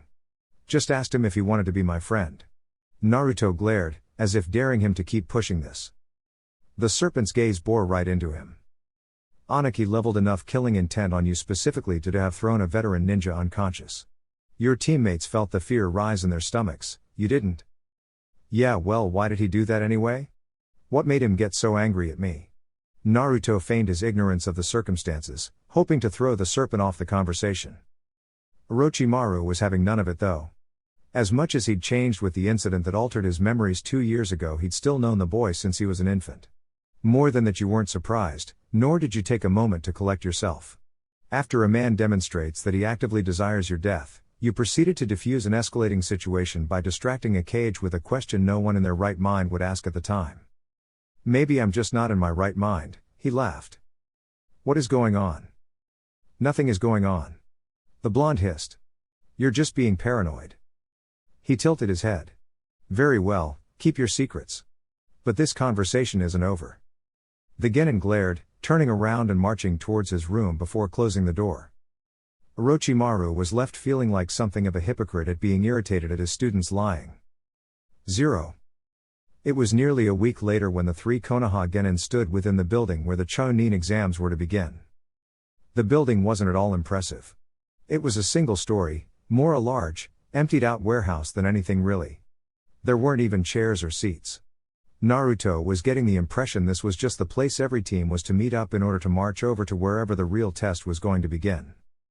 These are a lot of foreign Genin teams. Kyofu breathed looking around. The warehouse was absolutely huge in terms of square feet and space, but even so, if any more teams arrived they would be bumping shoulders with people they didn't know. Mostly Iwa nins though, that kinda makes us the foreigners here, Ryoko said. This is crazy, she said. Whether she was referring to the number of people or the fact that they were the only Konoha team with a sensei crazy or careless enough to bring them here was completely up in the air. Speaking of the snake, he'd been in something of a rush today for some reason. The last week had been spent fine-tuning chakra control and elemental manipulation. Ryoko specifically. Her wind blade could definitely cut through virtually anything a Genin would have on him or her here, but it still couldn't cut through a significantly sized stone in a single strike like he demanded. She almost could, but to Orochimaru. Almost hitting the target means you ultimately miss the target and have only succeeded in wasting your knife. Still, Naruto, from his experience, felt his teammates were far better prepared for this exam than any of the rookie 9 had been for their first attempt so long ago. Orochimaru was. The blonde paused, face scrunching up at the near thought. A demanding teacher. Still they didn't seem to realize it. Which was fair considering that Orochimaru monopolized so much of their time. They hadn't really had the chance to interact or measure themselves against any of their old classmates. Like the guy was worried they'd embarrass him by losing, so he made sure they were ready before he went to show them off. Don't worry guys, we'll kick all their asses. Naruto nearly shouted. Don't gloat. Kyofu warned. We'll only draw needless attention. Too late for that. The blonde laughed, pointing out the sight of 4 Iwa Genin teams glaring daggers at them from across the room. They glared for a few more seconds before Ryoko got fed up. What are you rockheads looking at? Some of them looked ready to step forward before one Genin, one who Naruto suspected he might have fought alongside during the war, held them back with some brusque words. Maybe if the blonde could picture some facial hair he'd be able to place it. Ryoko scoffed the next word under her breath. Idiots. You're all alone, you really shouldn't make a spectacle of yourself. The team turned around blinking at the sight of a Kirigakure Genin they didn't recognize.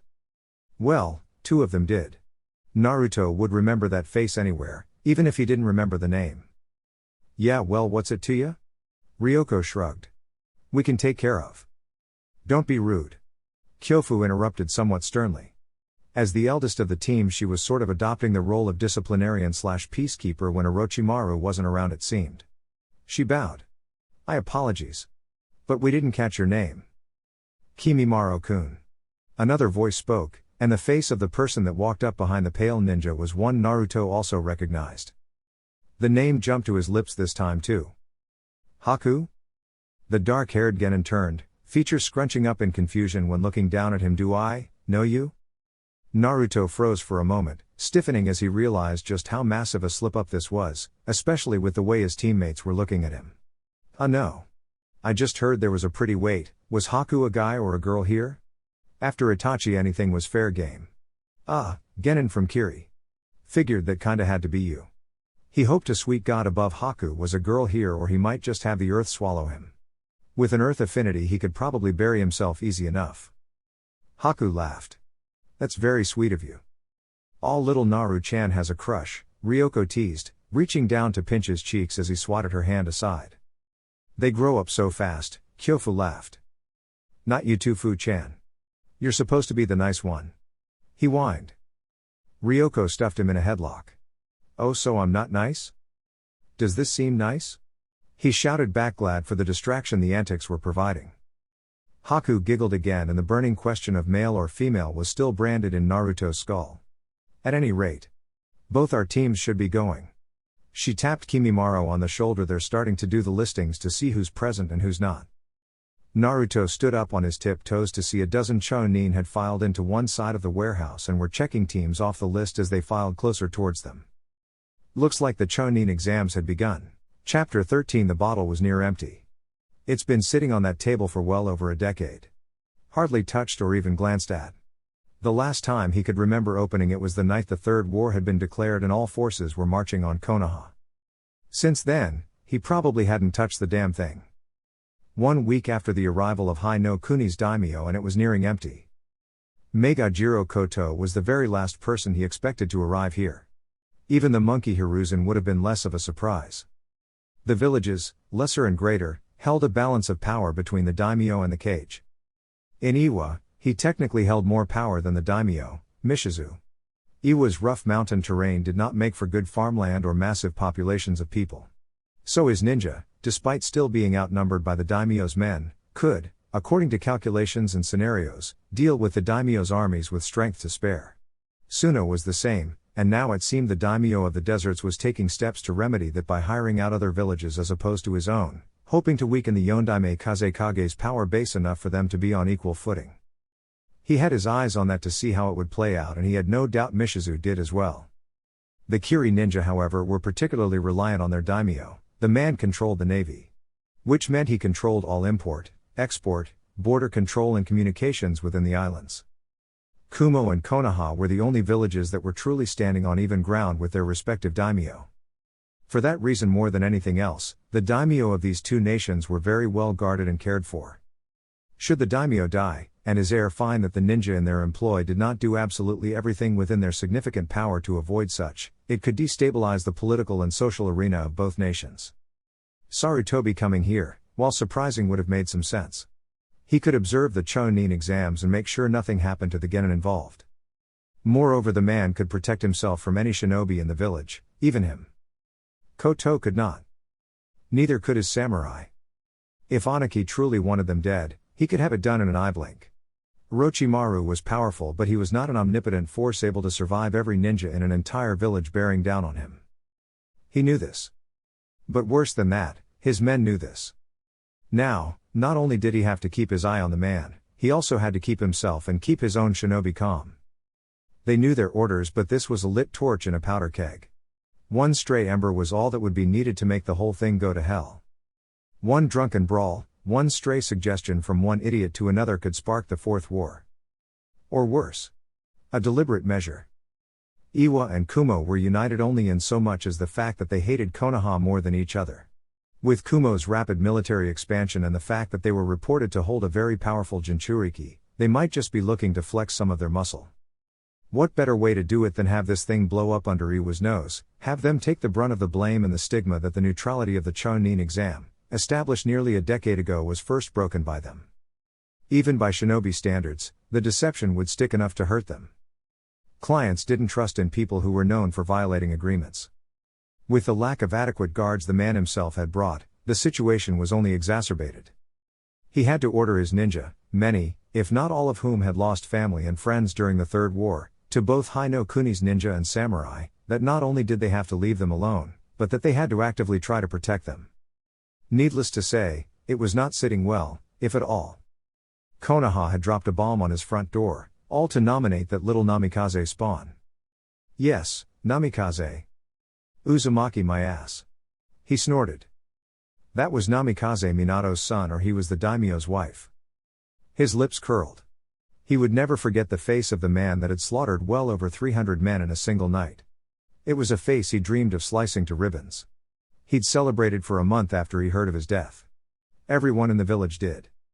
That damn monkey, he wanted to make a statement, show the whole world that they lost once to Minato and they'll lose just as easily to his infant son.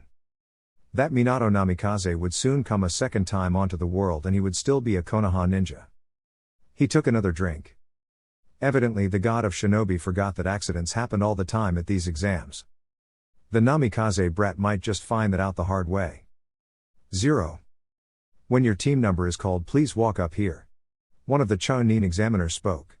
From here you will follow one of our proctors to your examination area. Clearing his throat as he began to call up the names on his clipboard, Naruto turned to his teammates. What do you guys think is going to happen? He scrunched up his nose in feigned ignorance. I heard they gave written tests before anything. Sometimes. Kyofu shook her head. But not all the time. I guess with so many teams here they believe a written test will be a waste of time since they don't have the proctors to look out for cheating, or the time to grade the exams quickly enough. My guess is they're heading straight for the phase that cuts down the teams down to half the number at least. Naruto nodded. It made sense. There were a lot of teams here. He'd spotted nearly 10 from Iwa, and 7 from Kumo. Beside Haku and that bone guy, he'd also spotted at least 2 more from Kiri, at least 1 from Suna and another half dozen from the minor villages. And those were the only ones he was or could keep some semblance of track of. All in all there were at least 100 Genin here, maybe more. He couldn't blame them for wanting to cut down teams. What do you think the test is going to be about though? Ryoko asked, crossing her arms. I've heard it can be anything from survival to capture flag missions, defend the target or combat. It can be. The mocha-skinned girl answered. I think they just make it up a week before the exam or just recycle old ideas. No way to really guess till they tell you. Well, that sucks. The silver-haired preteen muttered. Think they'll rig it to get us kicked quick? It's a distinct possibility. That's one reason why Konoha never nominates teams for the exams here and Iwa never nominates teams for the exam there. The mistrust is too deep. No matter what the treaties say. Hey, it doesn't matter. Naruto grinned. We'll beat whatever they throw at us. Ryoko smirked. Kyofu ruffled his hair, to his slight irritation. It was minutes later that the Chonin's voice finally called them. Teammate of Kana Hagakure no Sato under Orochimaru, no surname offered. Please step up. A slight hush fell over the crowd, the bulk of which were still Iwa Genin. And, even though the teams had all been called in a similar fashion, they couldn't help but feel the target being painted on their backs as they marched up to the front of the room. The Chonin tossed them a carefully neutral look. Please follow one of our proctors, he said, and the children found another Chonin stepping forward to lead them out the back door.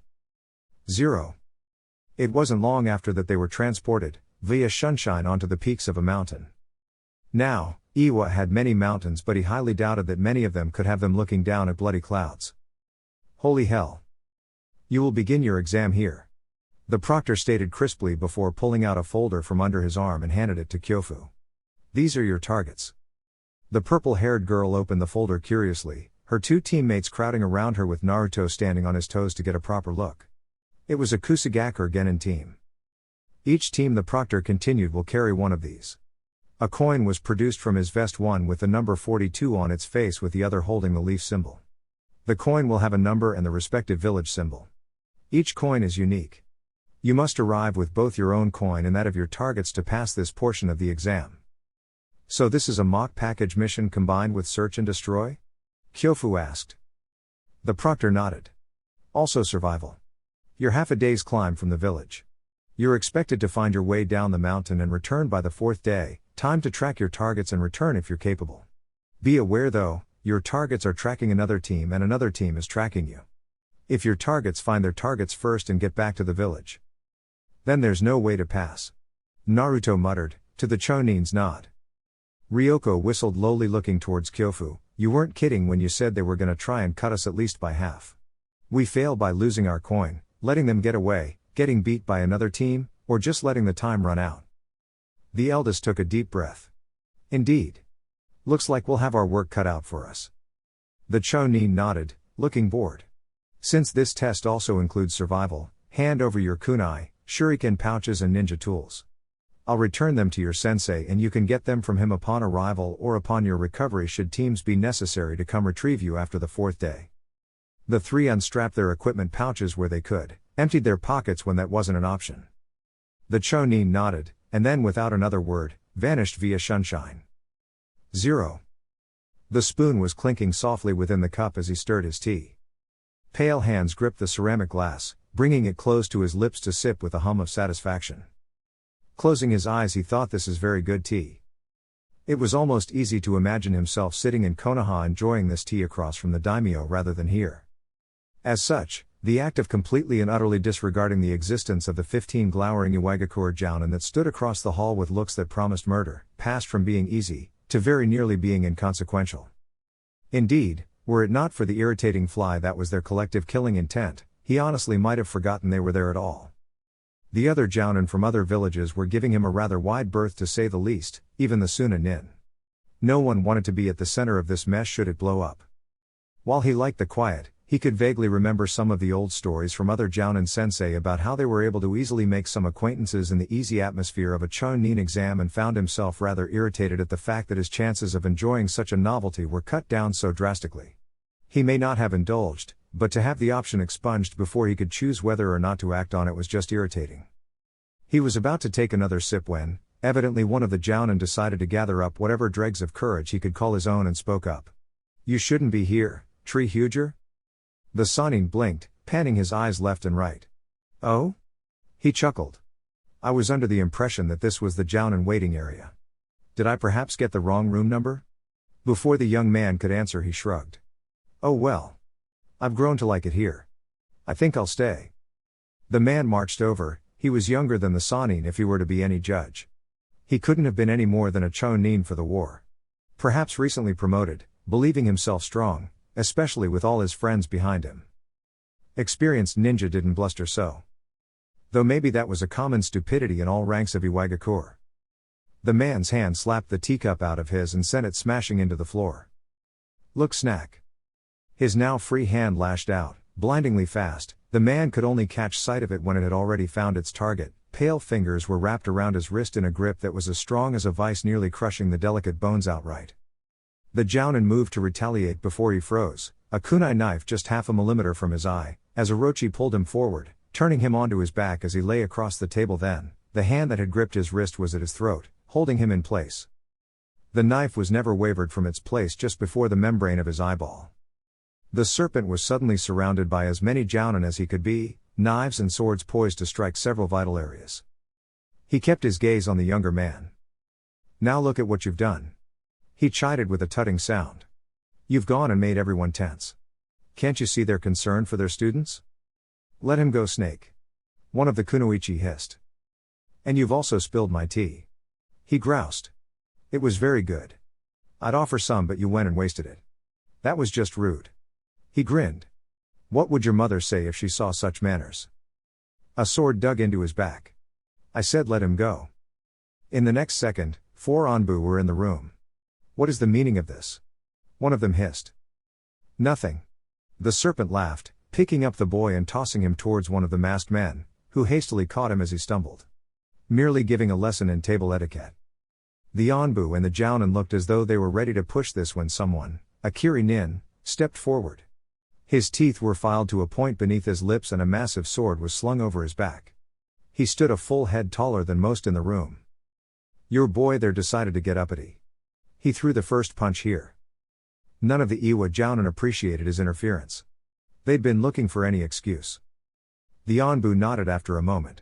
"Should this happen again, all involved will be confined to cells for the duration of the exam. This is your only warning." The Anbu waited for the Jounin to return to their own corners before they eventually vanished. Orochimaru sat back down on the table. The Kiri-nin chose to sit across from him. "You're either brave or stupid for coming here, Leaf," he muttered. The Sannin smirked. "Perhaps. But more's the fool who paints a target on his back where once he had none." The man shrugged, shifting the blade on his shoulder. "Not like they'll do anything to me when you're the real slice of meat they want." The Sannin snorted a laugh. "True enough." He eyed the man up and down. "I assume you've got your own students here." "Hey. The best Kiri has to offer.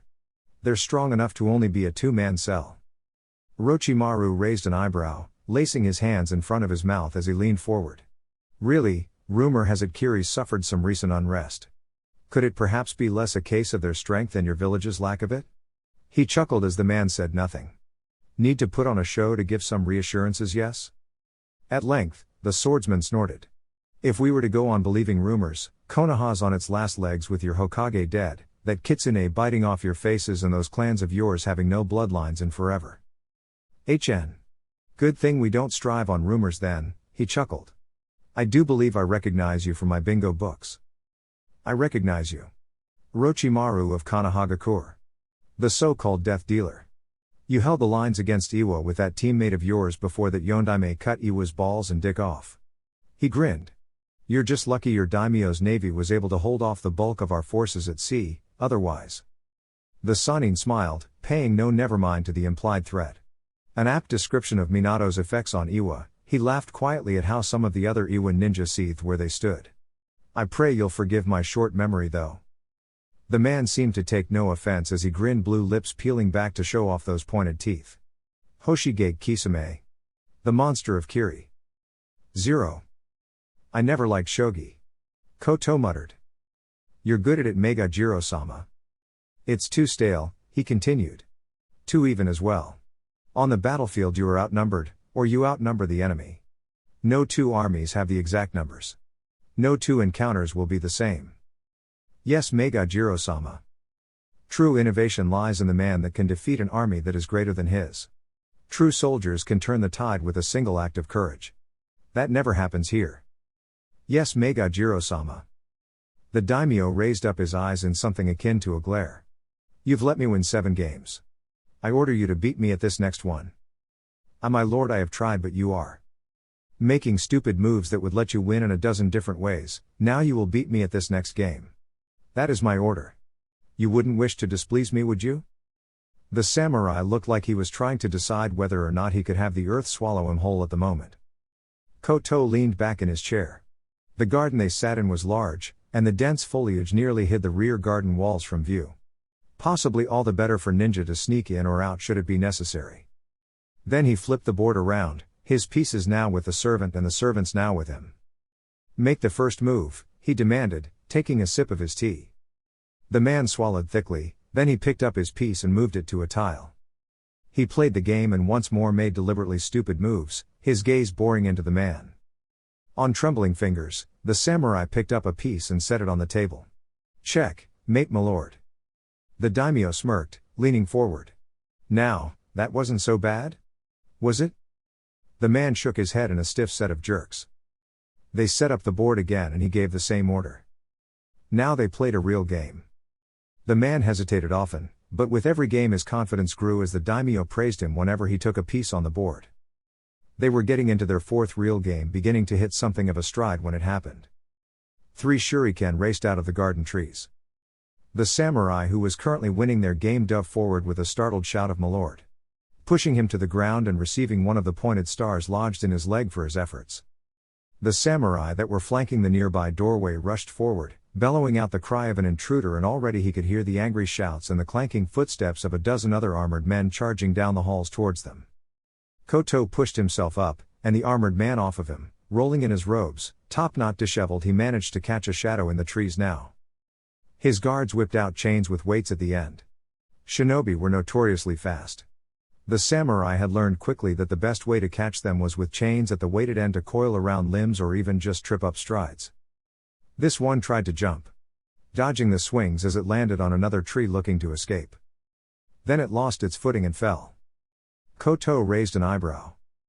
Ninja never lost their footing on bloody trees.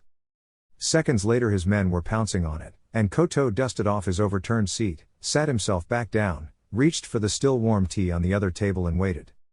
He looked to the man that had saved him, gripping at his bleeding leg where the star still stuck out of his calf, dripping onto the floor. We'll get that tended to, he promised. The man hissed but nodded. It was a moment later his men dragged forward the assassin. Though perhaps miscreant would be the more apt term. How old are you, girl? He asked. Gold eyes glared beneath dark lashes. She didn't answer as she hissed and bared her teeth. Koto stared at her with a grave neutrality. Do you know that attacking the daimyo of any country is a crime punishable by summary execution? One of his men drew a sword, brandishing the gleaming blade, and the girl seemed to lose some of her bluster. Koto's stare stayed on her for a time before he jerked his head to another of his men. See that my game partner is tended to. And call Ryautenbin. He should be made aware of his lack of hospitality. He took a sip of his tea. Disarm her. Weapons and pockets were stripped bare, ankles and hair checked, fingers pried her lips and teeth open even as she tried to bite down. They didn't disrobe the girl because he stopped them before they could go that far. Let go of one of her arms. They did so, every man staying close and ready. To everyone's immense surprise, the man turned in his seat, reached around for the board and table and then planted it between himself and the kneeling girl. Pick up the pieces, set up the board. He ordered, and 2 of his men moved to do so. He took another sip of his tea. I never liked the game much. Do you play often? He asked with simple ease as his servants began to set up the board. 0. The mountain rocks were sharp. If they didn't know how to stick to things with chakra, keeping their hands and feet from sliding precariously on these ledges, their hands and feet would have long since been sliced open. The terrain was rough, and the air was thin. They were tiring a bit faster than they were accustomed. But that held true for all teams. They'd had to wait till almost sunset to determine where to go. The last thing they wanted was to climb down, only to realize they'd been climbing down the opposite side. Kyofu had suggested waiting until nightfall to see if they could tell where the village was by the glow of civilization lights. And they could, luckily. They'd all gotten some sleep earlier and were now trekking through the mountain with nothing more than moonlight to guide them, following the glow of the village before they, eventually broke the cloud cover. They were also noticing a great many campfires from their perch from on high. The teams must have come down earlier. Kyofu assessed. They've gotten quite a head start. We'll catch up now, Naruto asserted. Ryoko agreed. They sleep, we move. We'll probably catch a few off guard if we hurry. Ultimately, every team was heading towards the village. So step 1, head towards the damn village. Step 2, find their target on the way somehow, and step 3, beat the crap out of their hunters if they manage to track them somehow. Simple, and really their only option. They couldn't exactly comb across the whole mountain in 4 days. It was late, more likely than not approaching dawn by the time they decided to make camp. Ryoko hunted their meal, a mountain goat. Naruto volunteered to take the first watch. Without any ninja tools on them, they couldn't lay down a perimeter with traps. They were left with the simple tired, tested and true shift system. Once his teammates were settled in for what was left of the night, the blonde quietly formed a seal. Kajibunshin no jutsu, he whispered. 10 clones were arrayed before him, kneeling down as they huddled close. Go on and try to find M, he whispered. Split up. The clones nodded and each took off down the slopes with additional grins. It had been a while. 0. Anaki all but knocked the door off its railings when he slammed it open. His eyes were wide and worried, contrasting sharply with the thunderous expression his face bore. Ryautenbin. Koto greeted, still sipping at his tea. The pieces hadn't been moved at all since he'd moved his piece. Don't be so loud. The girl is trying to think of an opening move, he said. Grandfa, Tsuchikage-sama. She whimpered, wincing as one of the samurai held her down more firmly as she squirmed. Anaki took one look at the girl and at the men holding her before he brusquely demanded, let go of her. Now. The men hesitated, looking to their lord in askance. Our host has made a demand. Koto intoned, drinking his tea. Respect it. They let go. The girl rubbed at her shoulder but seemed otherwise unharmed. She turned towards her grandfather and opened her mouth to speak before he held up a hand. We will have words about this later, he said, and with a wave of his hand an Anbu was at the girl's side, shimmering into existence before they were both gone in a wisp of smoke, leaving the Sandaime with the daimyo. The younger man blew at his tea, cooling it before he spoke. You've been standing around for well over an hour, he said towards his men. Go, get some rest. You've earned it. The men hesitated, but slowly began to file out of the gardens, leaving their lord alone with the enemy commander in dusk's twilight. Do you play often? He inquired. Anaki bowed stiffly, working his jaw as he tried to pull the words free of his throat. On behalf of Iwagakure I must offer my most sincere. Ryautenbin. The man interrupted firmly, keeping his eyes on the board as he spread his hands out in a welcoming gesture. Play a game with me. You're not responsible for children acting foolish. The small man's jaw was tense. And anyone with the mind to look could have seen his teeth grinding together before he bowed stiffly and marched forward, taking a seat across from him. He set his piece down on the tile with a sharp crack. Koto took in a breath, taking up his own piece and settling it down with a much more gentle touch, the tile leaving only a small clicking sound. I didn't realize she was your granddaughter. Crack, do not feign. He stopped himself before uttering the careless insult. You didn't kill her. Click, I didn't come here to kill children. He answered drolly. I will see that my men secure your residence better. I will reprimand them accordingly for their carelessness, and it was carelessness, I assure you. Crack. I would hope so. He answered. If you've resorted to sending your non-graduated granddaughter as an actual attempt on my life, I'd worry for the girl's sake. The older man looked at the board, then he stood up off of his seat. I'm sorry, but I must be going, your security must be seen to immediately. Koto kept staring at the board, speaking just before Anaki crossed the threshold to leave. He kept moving the pieces. She was brave Ryautenbin. Praise her for it. Crack. Also. Click, I've done you a kindness. One day I will expect one in return. Crack. Is that all? Anaki asked.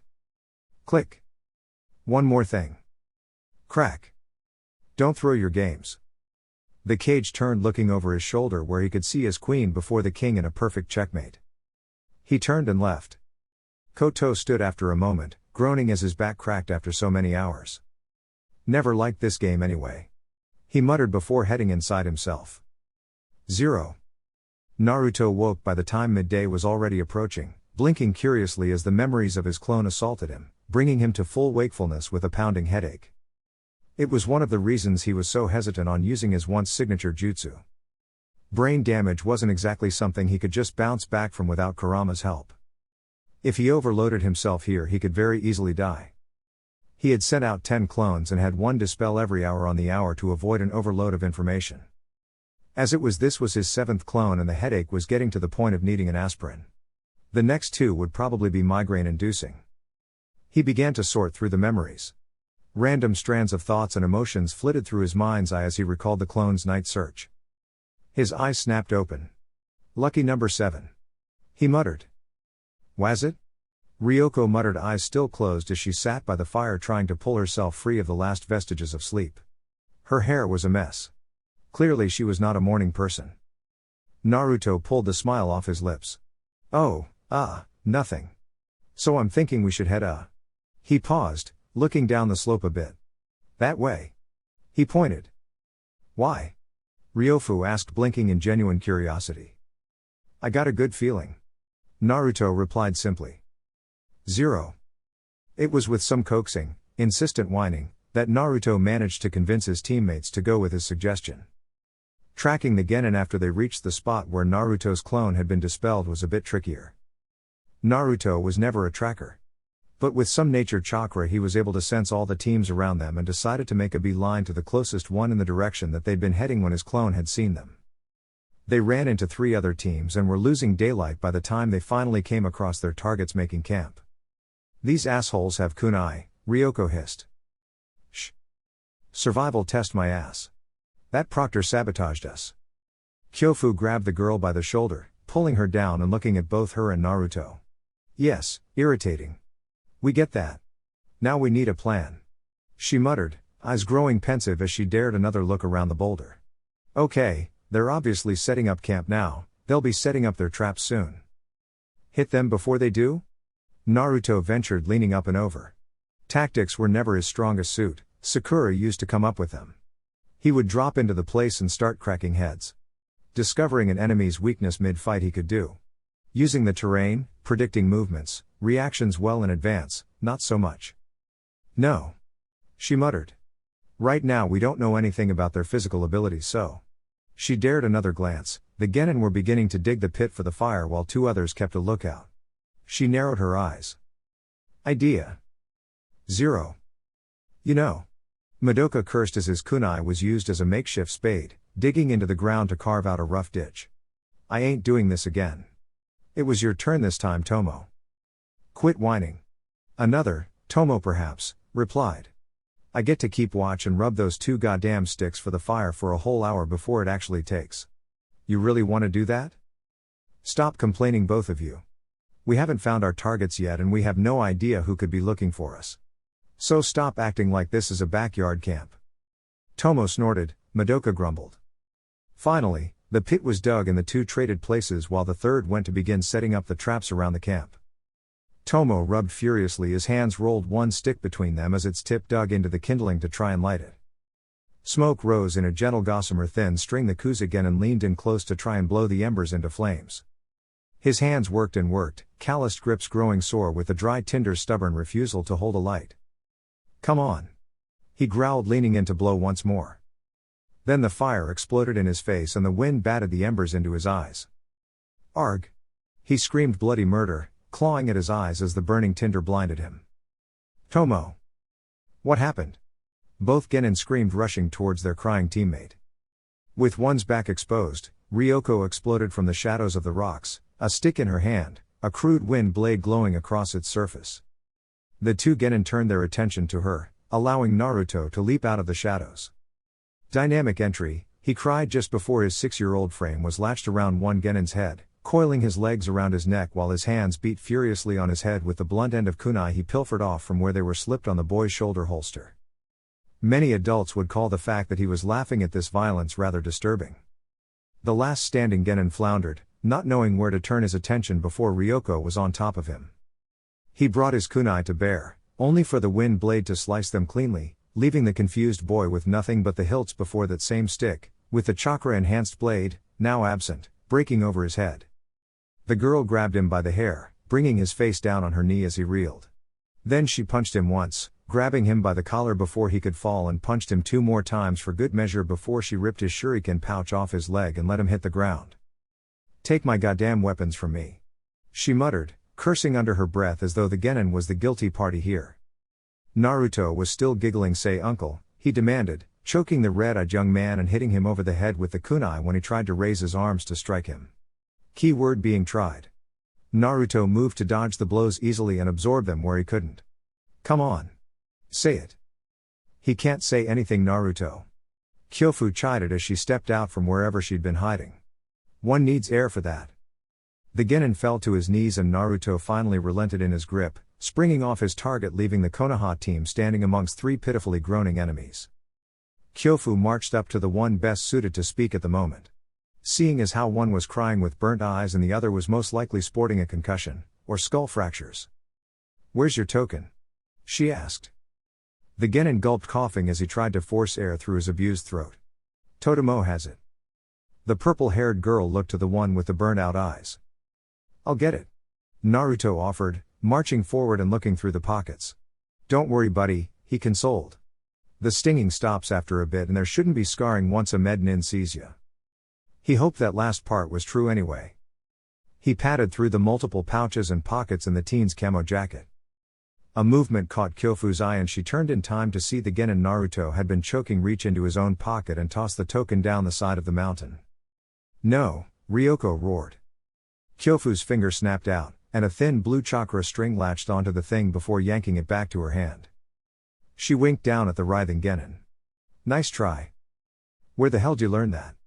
her silver-haired teammate questioned. "Sensei didn't teach us that." Kyofu giggled. "Did you forget I had a team in Sensei before joining yours? Come on. Maybe if we push down the mountain we could even make it to the village tonight and avoid our hunters altogether." 0. They did push on through the night. With Orochimaru's endurance training they were able to keep a furious pace, climbing down the mountain and rushing through the surrounding forest at speed. By the time they reached the gates, they were exhausted, but happy. The Chonin guards at the entrance could barely contain his curled lip when he let them through. They found out later why that was. They were the first team down the mountain. Evidently, they just set something of a record. Alright guys, that's it for the video. If you enjoyed it, please feel free to leave a like and subscribe. As always, the rest of the story is already out over on Patreon, link to that will be in the description. Anyways, until next time, peace.